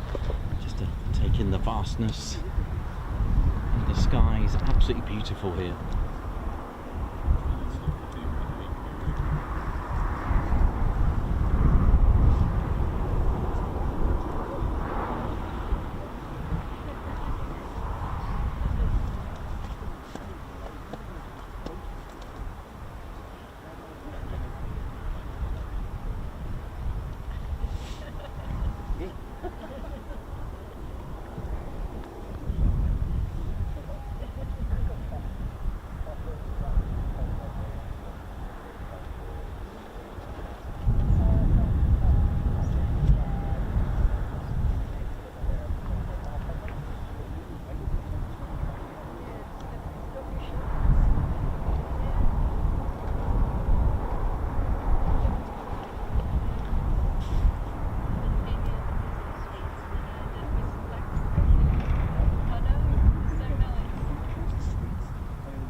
So a quick reference guide. As you can see, they got the numbers on there: 07, 09 and 01.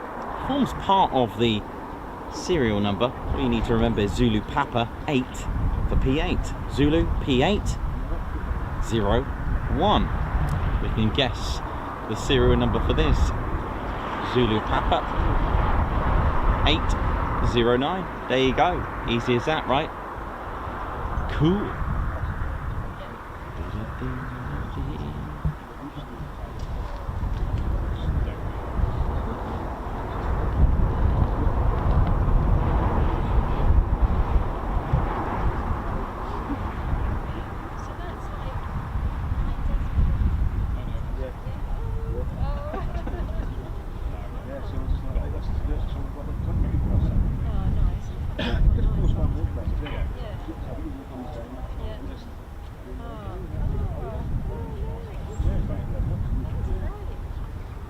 Just book the date tomorrow. That's all I'm saying. We're going to put the on the meeting the rest of the day. That's no rest.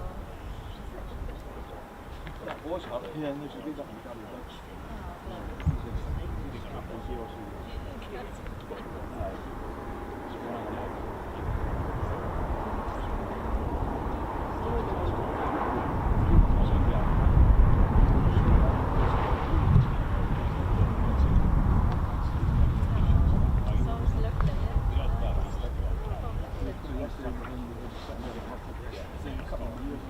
So Spartan flight, not too far.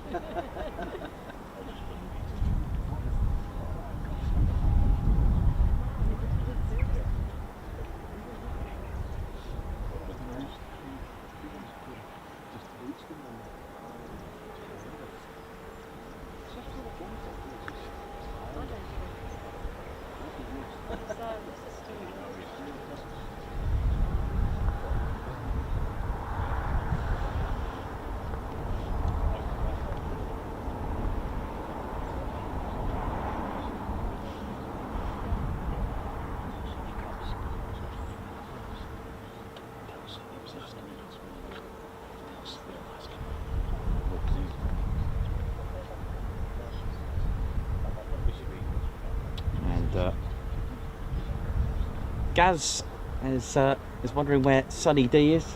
Sonny, where are you, man? Are you going to bring the shark, he says, you know? Sonny D, if you're watching, man, I got Gaz here with me. And he just appeared at the... it didn't sound in stereo like your last time, which brought it to just 134.5 decibel reading on the oi oi count. Which is kind of cool, but nevertheless, the crew from Fife? Yes. Indeed. Fife crew, how you doing? 5 times better. Hey! There you go. That's actually, that is actually a motto on these bananas. I spelled F. Yeah, do you know the one? 5 cents. Yeah, 5 times better. That's us. We're going to have to get the t-shirts made, don't we? You need to do that, man. Ted Coningsby Fife crew. Yeah, that's it. 5 crew. Yeah, the Fifes crew. That's it. That'll give you 5 times better. Yeah. Oi, oi, 5 times better. No, that'd be a t-shirt. That would be a t-shirt. Oh, we got a bit of golf action. Hang on. Come on. Hang on. Pressure's on. Oh yeah! Oh, shot. That was a great shot. And if you are using the golf course today, you got a free live stream where you can get your family to tune in and watch you.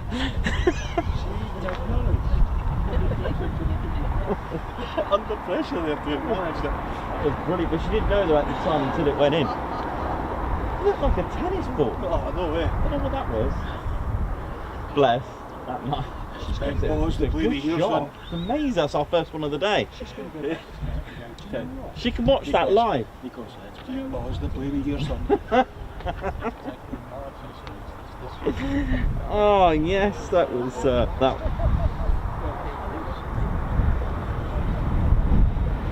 Now there's what a shot there.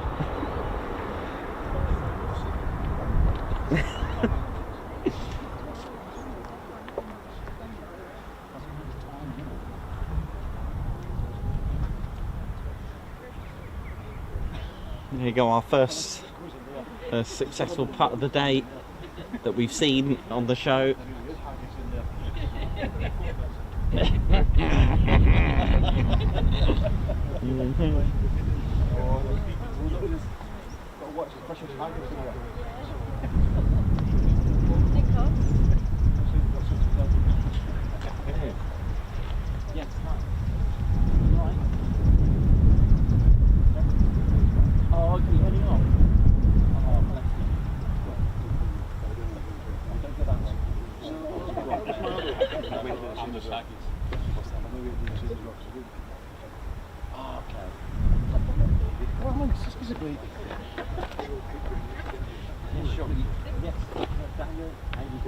Good to see you, and thanks for coming out.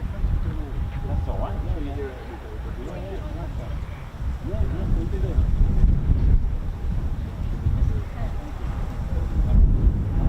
It's fine, it's all good. Yeah, it's been brilliant. It's been good fun. It's been great fun. Well, I do feel like it's sloping a little bit here. I don't know how long it's going to be here for. I think it's like about this. We've condemned that bit. I can stand it out. It's got another. Oh, yes, yes. Do you know video? It's good video. 5 times better, isn't it? So, hey, it's 5 times better.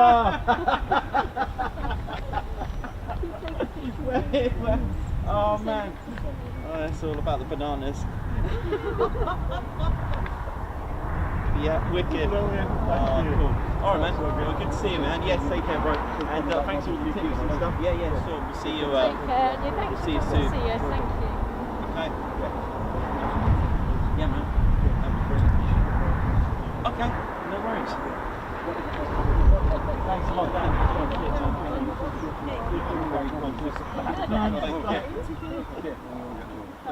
Alright, we'll see each other. Yeah, see you again, alright, thank you.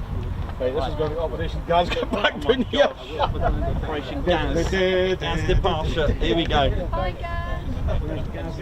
Gaz will be on ADSB. Oh my god, you will. You'll hear the Richter scale when it bangs down.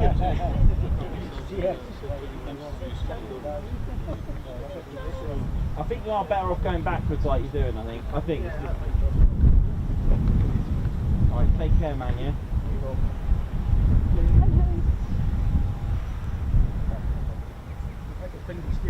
Hey, you filming Gaz going down?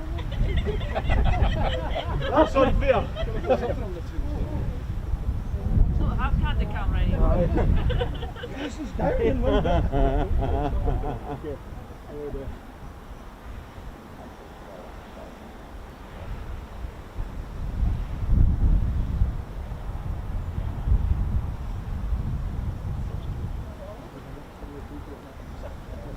See you later, man.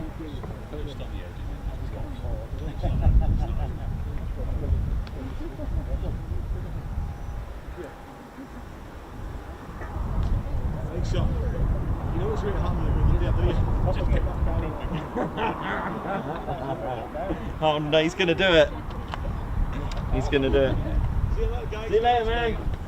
And in just a moment, I think we're going to get a record-breaking oi in just a moment. I think we are.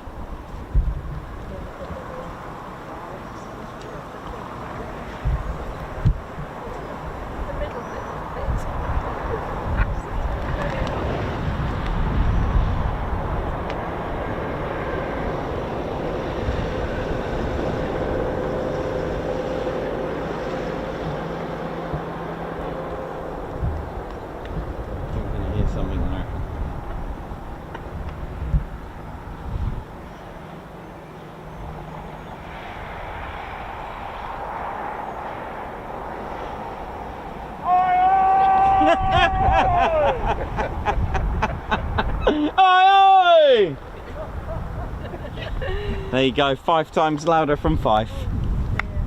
Brilliant. That was good.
So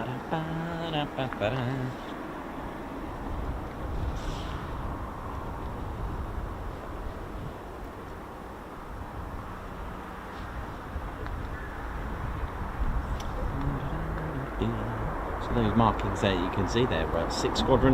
Now traditionally the tail emblem would usually be in blue with the red eagle with the can opener, but the squadron crest itself is an eagle feasting on a serpent. But as far as the markings on the aircraft they have, and what their nickname is, the flying can openers, is this circular version. I wonder what the change is about. I have to find out what the change, because for those, it's almost like a shield, traditional shield shape. For those that know what I mean, it's 6th Squadron with the sort of sky blue shield with a red eagle silhouette with a flying with a can opener. Reason for the can openers is the during World War II operating the Hawker Hurricane. Oh, that's a bit of a, it was a bit strong. That's up the tempo, that. Woo!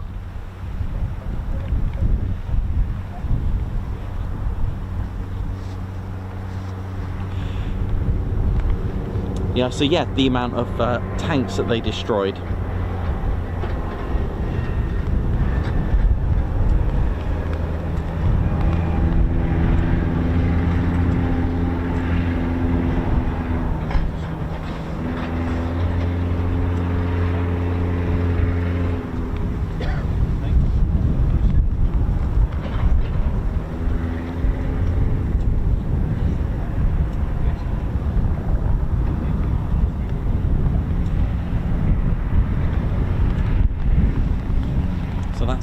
That's the one I'm used to, this one, that emblem there.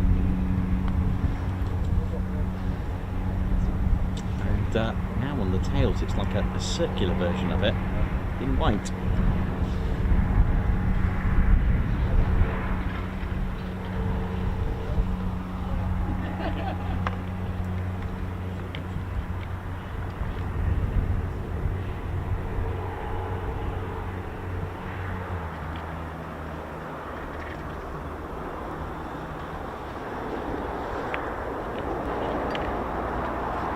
Again, another one of the original Royal Flying Corps squadrons, number 6. First squadron commander was Major John Beck. Again, flying the Royal Aircraft Factory BE2s. A lot of them were flying those in the early stages of the Royal Flying Corps.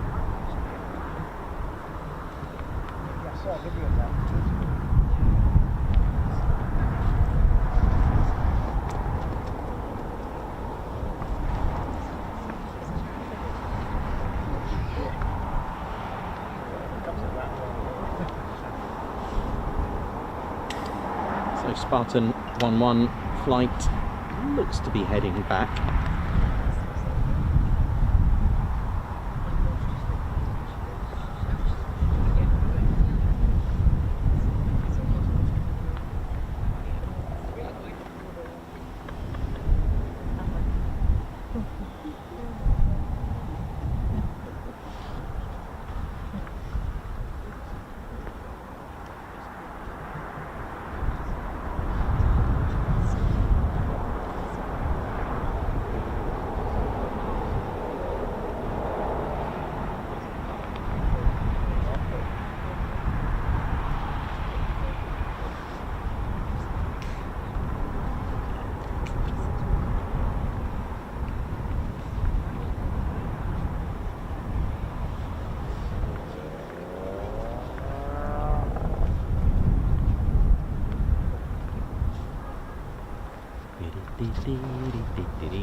Shouldn't be too far away. Spartan 1-1 looks good for heading back.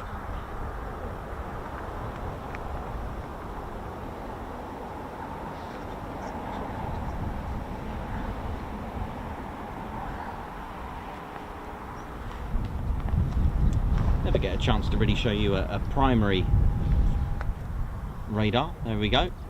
There's our primary radar. Omnidirectional, so sending radio frequencies in an omnidirectional way, if that is such a word.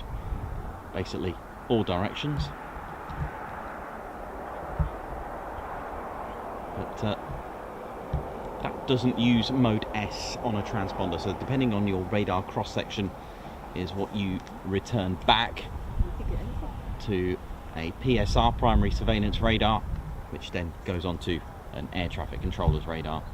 Not to be confused, of course, with ADSB, which uses GPS and not radio waves. GPS, just like your watch, sometimes when you get aircraft operating extremely low in mountainous areas or out at sea,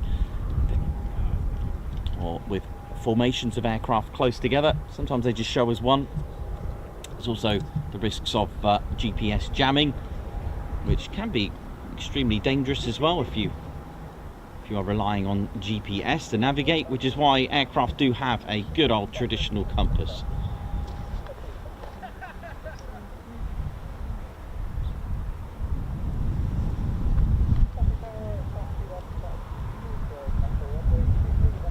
There you go, Spartan 1-1. Here we go, not far.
Here we go, flight of 2.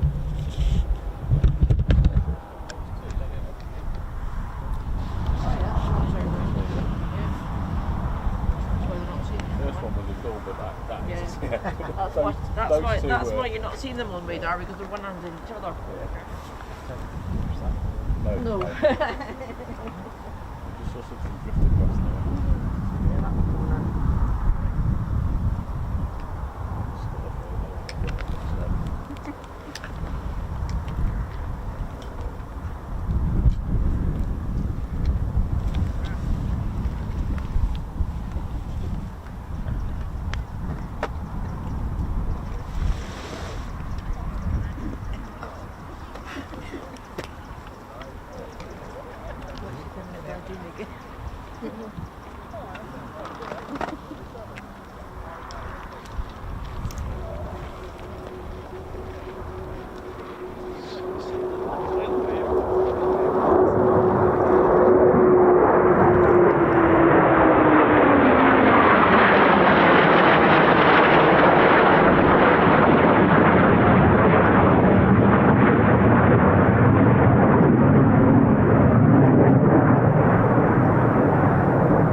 Formation with the seagull there.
Typhoon from number 2.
Again, such a nice contrast to see Typhoons not at Coningsby, somewhere else. Again, picking up the Typhoons QRA. This is QRA station number 1 north, Coningsby's number 2 south.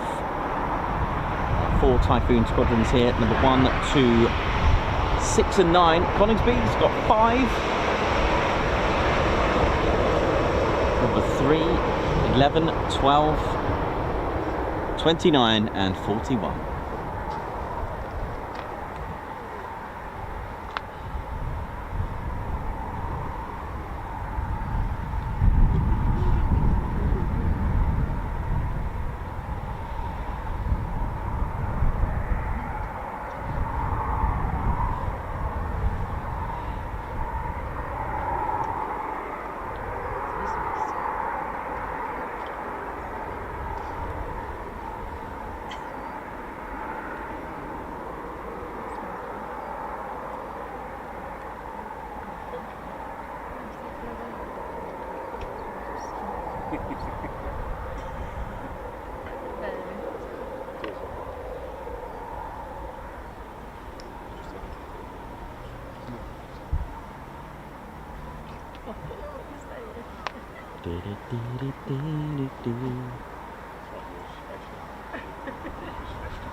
P-8 Poseidon land yet, and you know what that means, a bit of a chance for us to get a shot of it going through the jet wash. And they do that to eliminate and clear the skin of the aircraft and its sensitive sensors and components and radar systems on there on the outside, to wash away the salty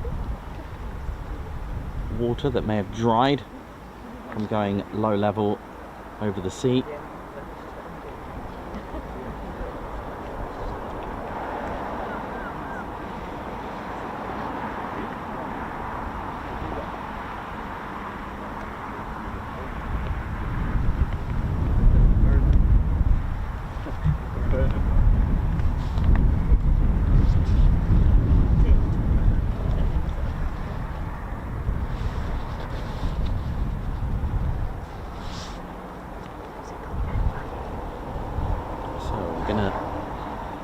Finish up at around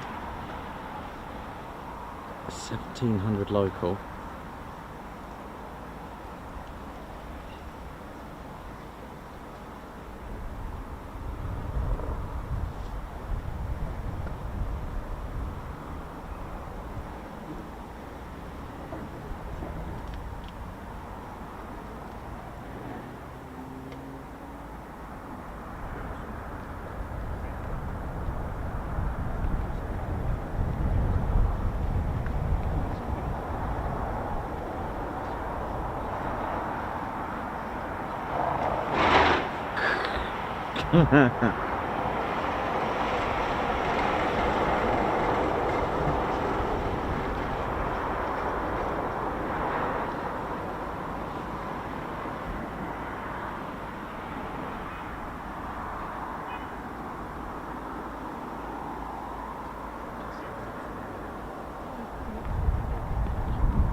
How are we doing, ladies, gents and teddy bears? Welcome to RAF Lossiemouth.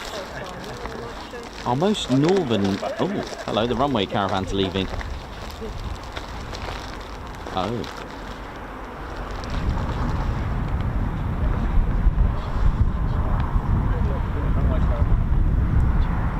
I hope not.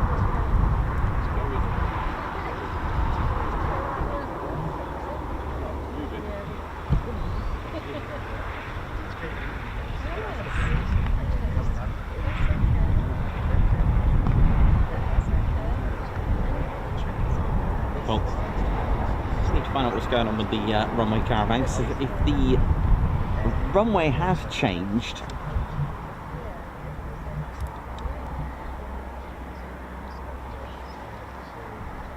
let me just check the wind.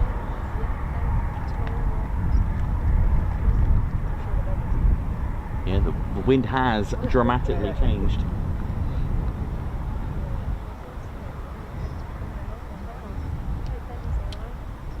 This could change things.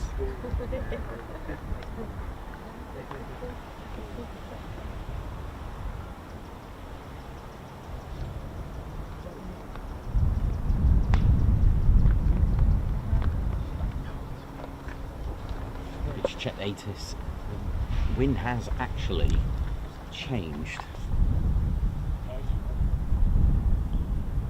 direction. And they do have a 10 and 28. This could be interesting. Oh, okay, mate. No worries, Steve. Good to see you again. Yeah. Take care. No, thank you. Thanks for coming up. Yeah, it's been great. Yeah, it's been good fun, isn't it? So glad you enjoyed it. Yeah, see you next. Yeah, thank you.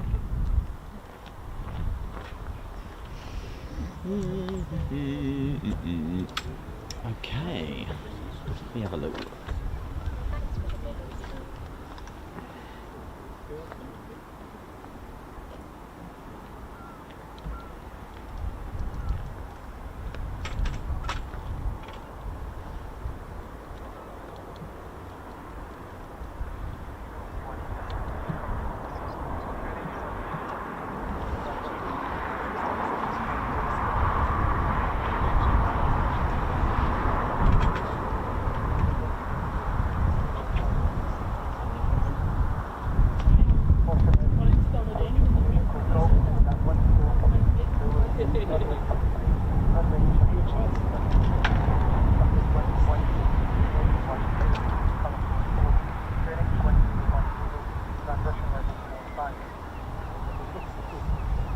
Well, that could be interesting. We may need to go. Oh. If the runway, the wind has absolutely Why all changed. these people are going? That way, so they'll be landing from over there on that little spot where we can pack up and get there on time for 5 o'clock. We're doing this now? It would need to be done now Okay. if we are going to do it. I just need to double check. It's the Pappy Time's lights. precious. What are you double checking? Just making sure that is 100% because I don't want to go over there. Yeah, because there's still an hour and a half. It's going to take quite a while to do this though. Look, give me 5 minutes. Right, you're on a timer.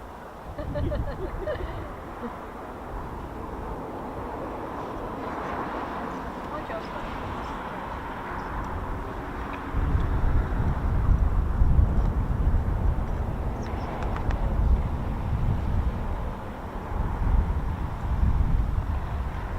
They did say about a runway change.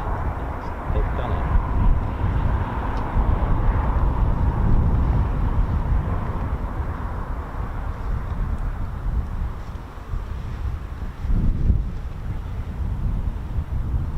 Thing is, the P-8, that is a good point. Someone said the P-8, will it really land on that shorter runway?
about what, 20 minutes away, 25, half an hour?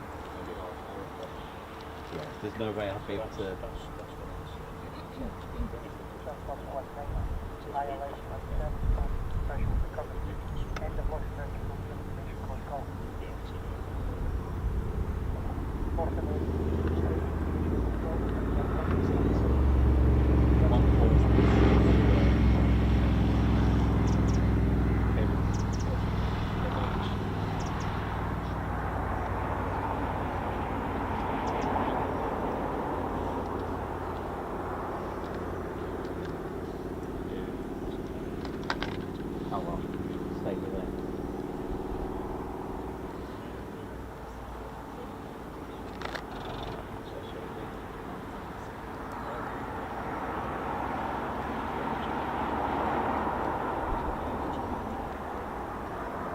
Yeah, that is it. That is a CF188. Hello.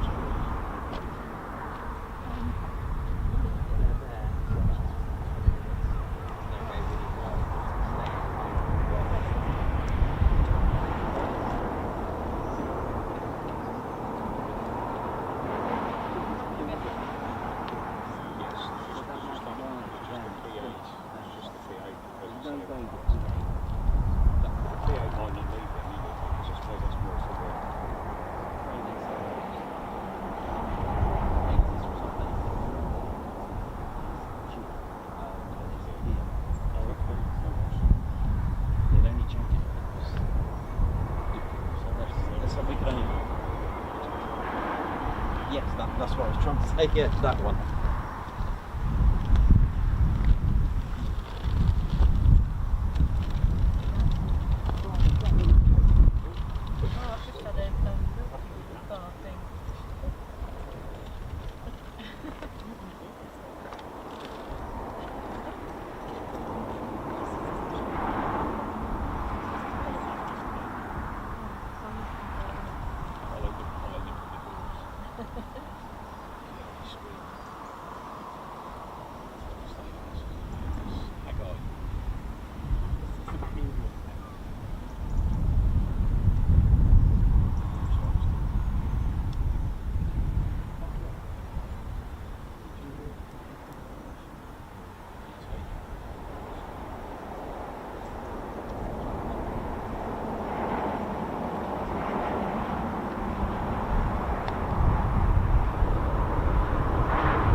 How we doing, ladies, gents, teddy bears? Hope we're all good. Stevie Boy, the Poseidon is the most recent addition to the ranks of the Royal Air Force. Technically, I would say the E7 coming soon to here.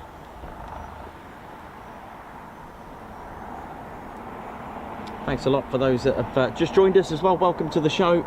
Ted Coningsby channel live here at RAF Lossiemouth, our most northern base we visit so far.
Well, I hope you've enjoyed our adventures.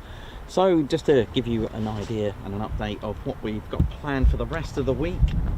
So we are heading back, well, we're not heading back, but we're heading southbound tomorrow. We're heading for the lakes.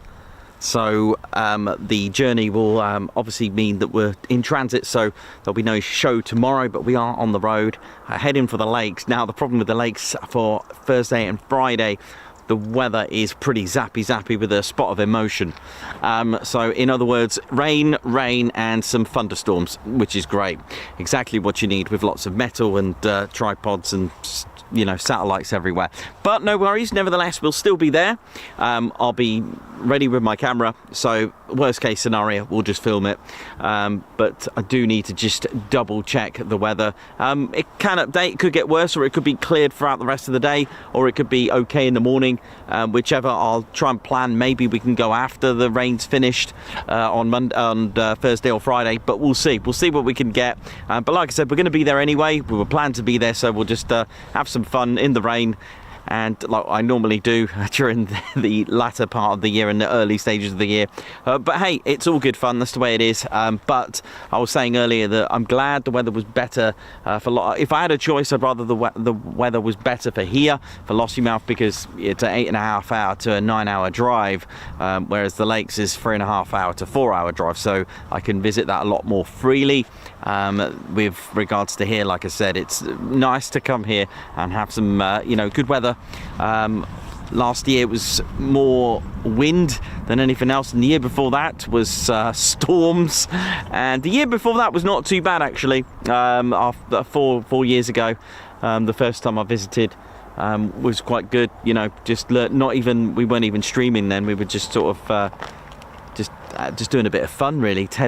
It wasn't really established as a military channel at the time. It was in its early transitional stage, and then, like I said, I had a memory pop up on Facebook saying that this was my second year of doing this full time, because the memory was like the last wedding, and it was saying goodbye to the last weddings. But there we go.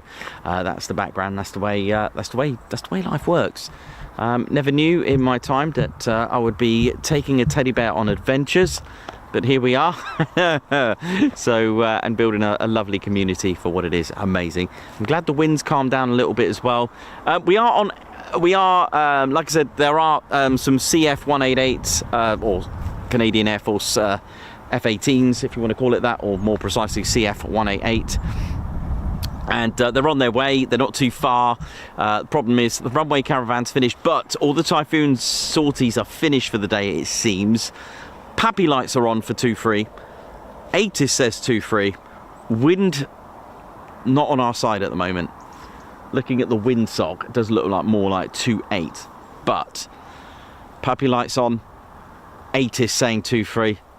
We'll go with that. The wind just needs to just be non-existent for a little bit, and we may be able to get to 2-3. Even if I packed move location, we wouldn't make it on time, so we might as well just stay here and fingers cross it. See if we've got any nails left or anything like that. Ugh. Anyway, let's see what we can get. Oh yeah, see, the wind's now turning for 2-3 again. Yeah, keep going.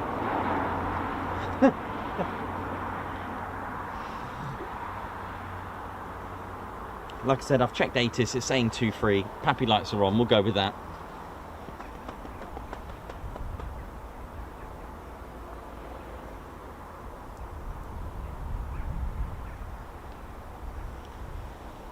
At the moment, ATIS is information golf. Huh, golf. Just realised what I just said.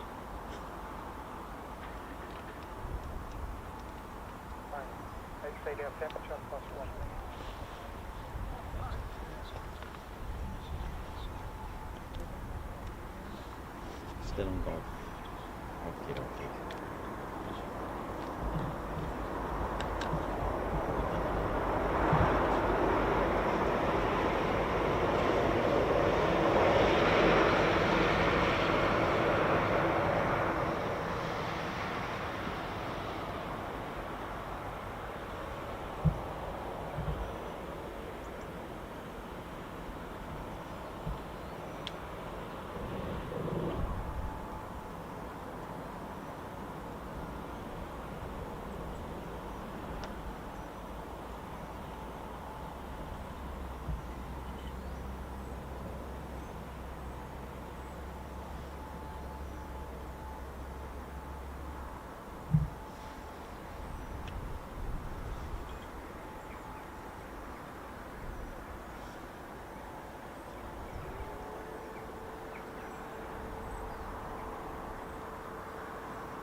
So, that said, the Canadian F-18s look to be turning west and looking like they're going to land not here for a minute, which isn't good. They're heading directly for Dundee. So what we got, Lucas?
E.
Thanks for that, Davey. You just caught the F-18 squawking 7001, which is, of course, the squawk code for low level. So nice one for that, Davey. So it could be going low level exactly through the Highlands. Well, good shout, mate. That is a very good shout. Well, there's only one way to see them when they come back. And that's where ADSB, using GPS, struggles to broadcast their data.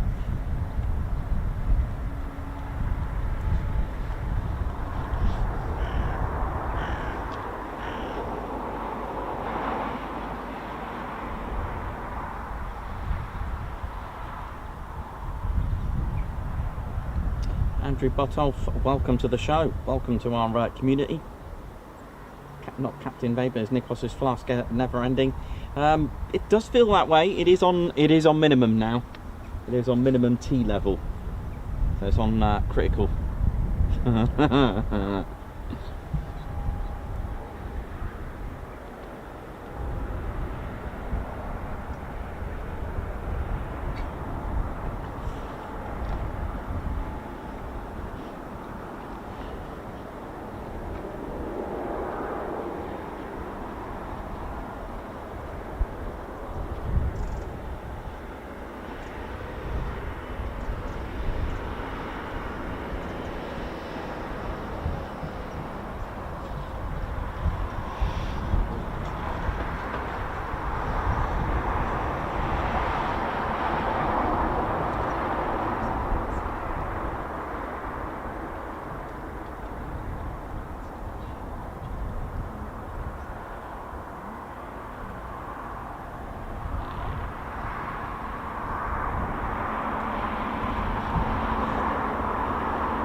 Nice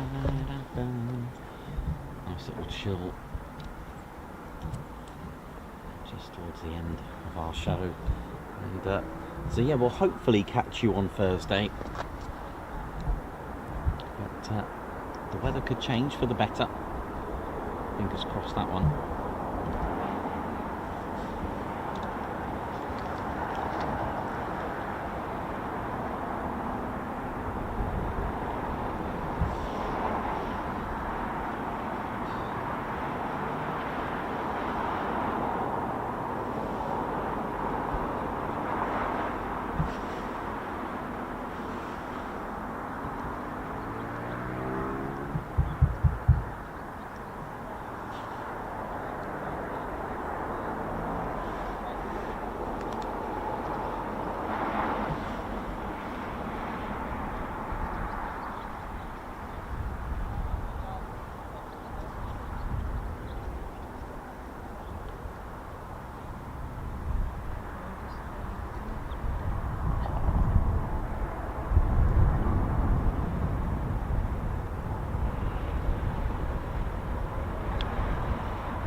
Alright, there we go.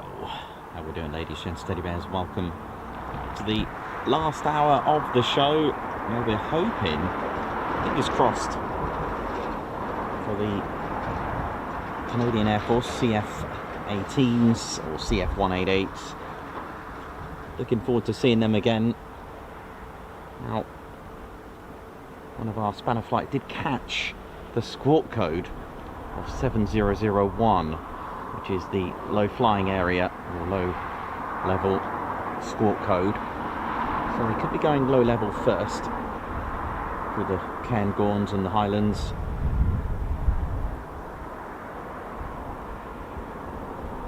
Before coming here, so we'll just keep an eye out on them. So they kind of entered sort of where sort of heading for Dundee, although turned north. So let's see.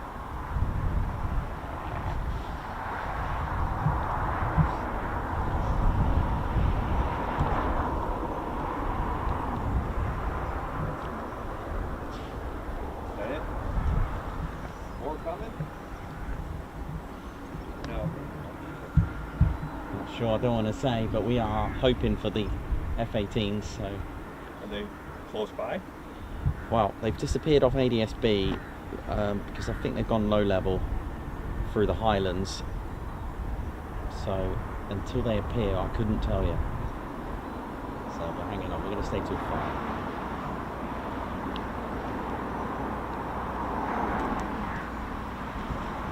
But he is finished for ops here. The Typhoons and stuff. Yeah, the 18s no way to come by. As soon as they pop up, I'll start getting excited. If they're lucky. Yeah, exactly. Would they land here or not? Yeah, they'll be landing, hopefully.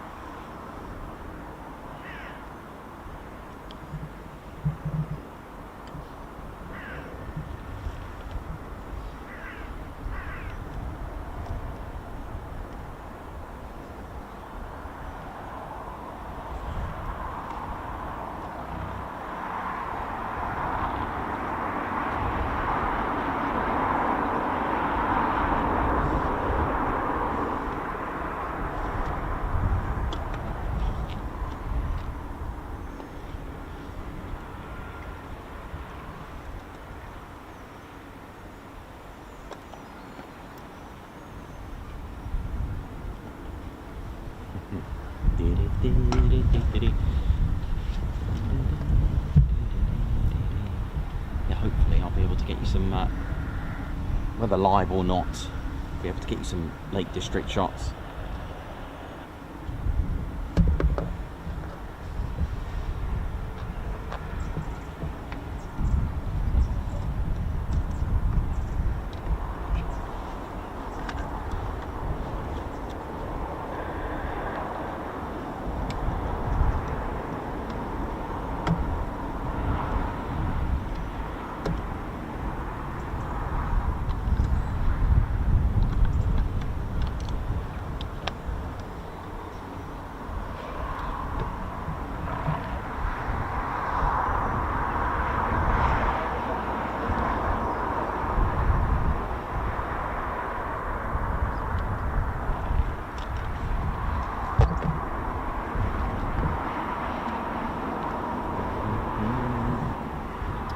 Thanks all of you who have joined in today.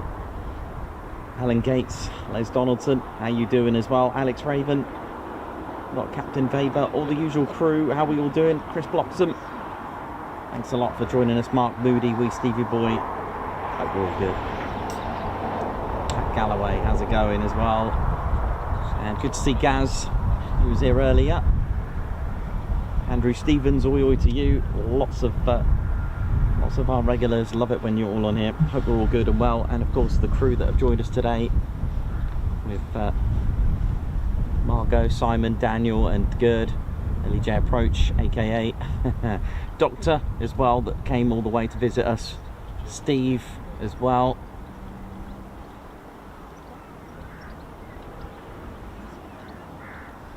And Gaz. And Steve Madison as well. Great to meet you as well. Thank you for making the long trip north to visit our home base. Safe journeys home. You too. Thanks a lot, Steve. Good to see you on here, man.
Thanks a lot for getting the Ted's out. Mark Moody, thank you. Wee Stevie Boy, thank you very much as well.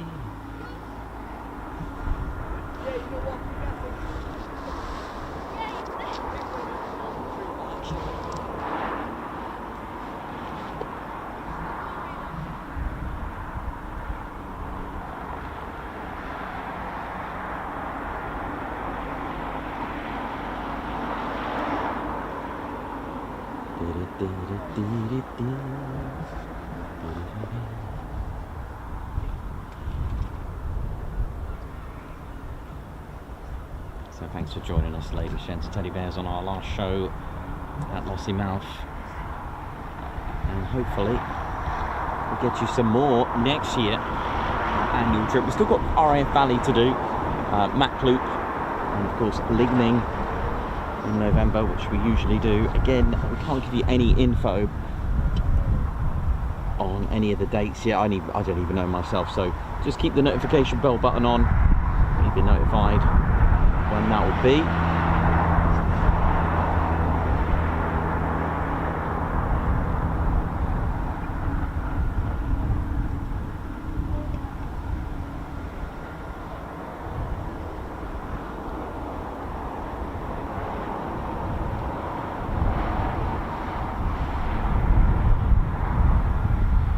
JW, thank you very much.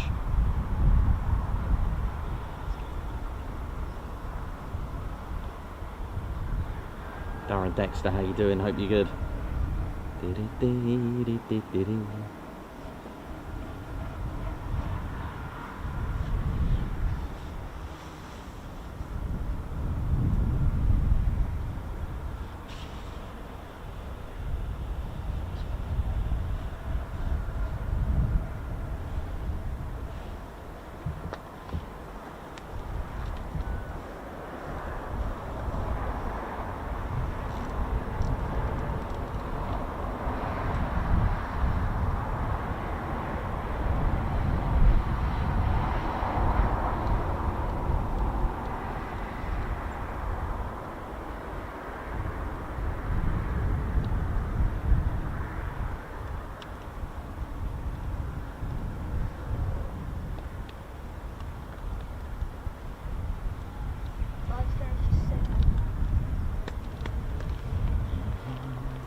Still haven't popped up yet. And that's one of those things hanging in there. They haven't popped up on ASB yet, so don't know. Disappeared. I've messaged her to let them know. She's making a banana cake.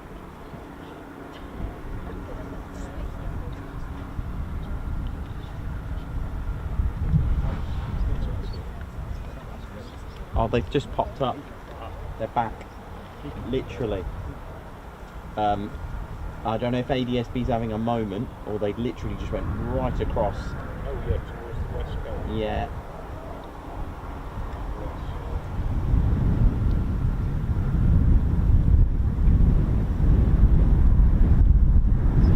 Looks like they're having a right tour. No, it didn't. Okay, so they've just popped up on the towards the Isle of Skye. Well, not on the Isle of Skye, but in that direction if you want to have a look.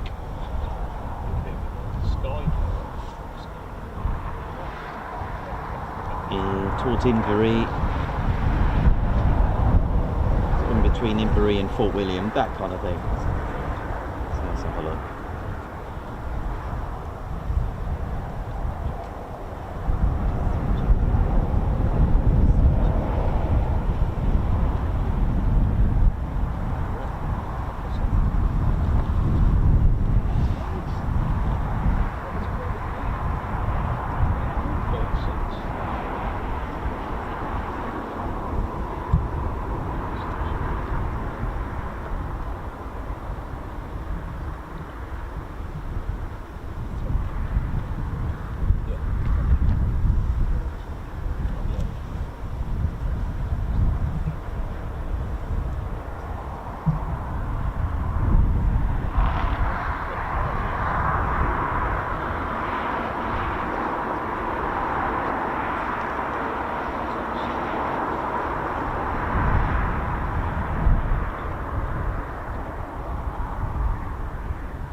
still hopeful for Scarflight to head north at some point.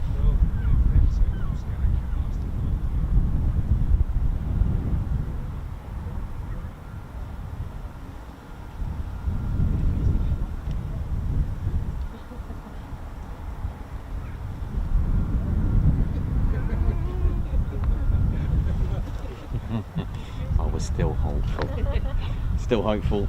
Still going. I'm gonna just wait till 1700.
Okay, so I've got some bad news. The airfield is actually closed to QA operations, so I'm not sure how we're going to get aircraft to land.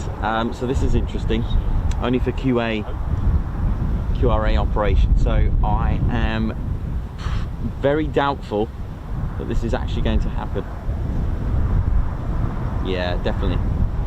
Unfortunately, I think it's a no. I think it's time for us to finish.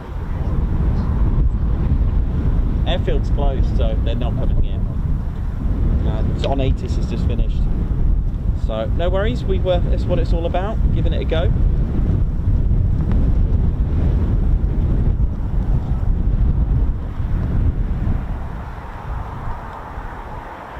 Worth a shout, isn't it?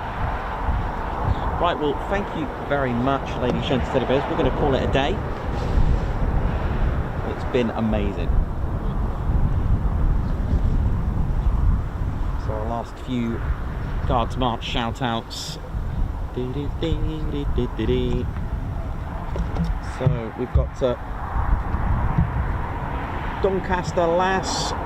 Thank you for your... God, that's bright, Ted, isn't it? Hang on a minute. Guards March for Doncaster Lass for the super chat. Happy National Teddy Bear Day, is it? Happy, thank you, nice one. Thanks for the super chat, Guards March. Oi, oi. Jane Chu, member for 25 months. Hi everyone, thank you. Oi, oi. Wee Stevie Boy, thank you very much for the super chat, Guards March. Oi, oi. And Richard, Barry's about to come up, I think.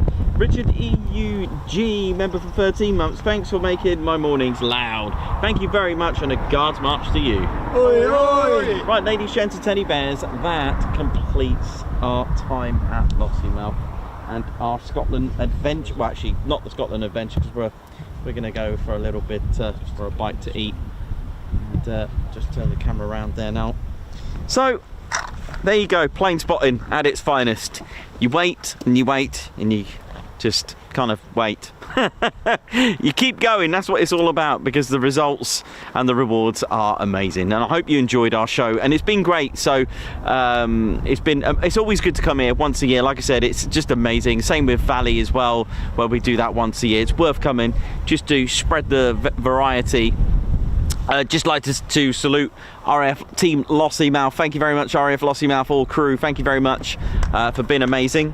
Thank you very much. And nice one. Just want to say a big thank you to all our viewers and members for making the channel and the community for what it is. Also, before I go, I'd like to give a massive shout out to those that made the journey to see us. So thank you, all of you who came. There was Dr. Steve, and there was that in the morning? Claire that we were speaking to in the morning. Was it? No. David. Yes, David as well. Thank you very much, and Daniel as well. Big shout, and for those that made the journey as well. Thank you very much to all the Oi Oi choir and Squadron Commander Sir, and as well, and everyone that's made it as well. So thank you very much, and a big shout out to Lossiemouth Air Cadets. Well, sorry? Dingwall. Dingwall Lane Cadets, right, okay, and a big shout out to them as well. If there is, and a shout anyway to the Air Cadets at Lossiemouth as well, so nice one. Thank you very much. Right, we're off. So, ladies, gents, teddy bears, thank you very much. My name's Nikos, I've been your cameraman and commentator, and this is our squadron leader, Ted Coningsby, and you've been watching the Ted Coningsby channel live here at RAF Lossiemouth. It's been amazing. So for the last time in Scotland for the year, it is. See you soon. Wish you well. See ya. Oh my God.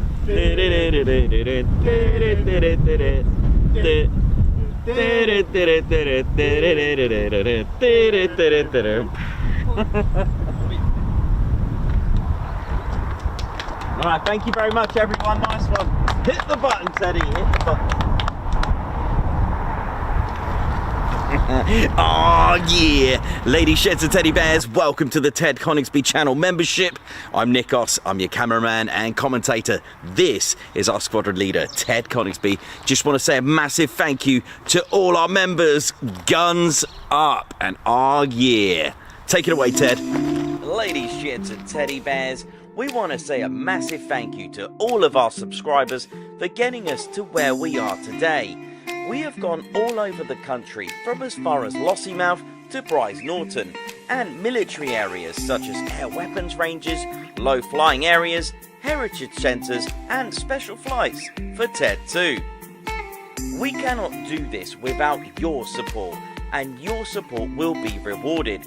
You can now join the Ted Coningsby Squadron and help fund the channel to get us around the country and provide us with the funds for equipment to bring you better content too. We have 3 exciting membership levels with awesome YouTube perks to reward you back for your support. Our first level of membership is the Ted Coningsby Squadron. You'll get a loyalty badge on YouTube, unique TCS emojis that you can use on comments and live streams, members only videos which include behind the scenes, deleted scenes, sneak previews and also music videos that Ted likes to play the electric guitar on. You'll also get access to members only Discord server and discount on all of our Ted Coningsby merchandise. All of this for just $1.99 a month. Oh yeah. Our second level of membership is the Posh Officers Club. This includes all of the squadron perks, private Posh Officers Discord chat room, Posh Officers discounts on all of our Ted Coningsby merchandise, and the poshness of supporting the TCS even more.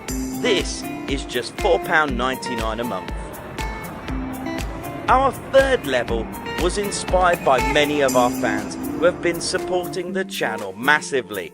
So we'd love to reward you back with this, and our third level of membership is the Ted Coningsby Fighter Squadron. This gives you a more personal experience with me and Ted, with exclusive live streams and content. You'll get a free Ted Coningsby Fighter Squadron patch, a private Ted Coningsby Fighter Squadron Discord chat room, a gold colour Discord username, and a higher discount on all of our Ted Coningsby merchandise. All this for just $25.99 a month. Ladies, gents and teddy bears, the Ted Coningsby channel cannot thank you enough for all your support. And it's this support that keeps the dream, keeps the stream. Thank you so much. Aw, yeah.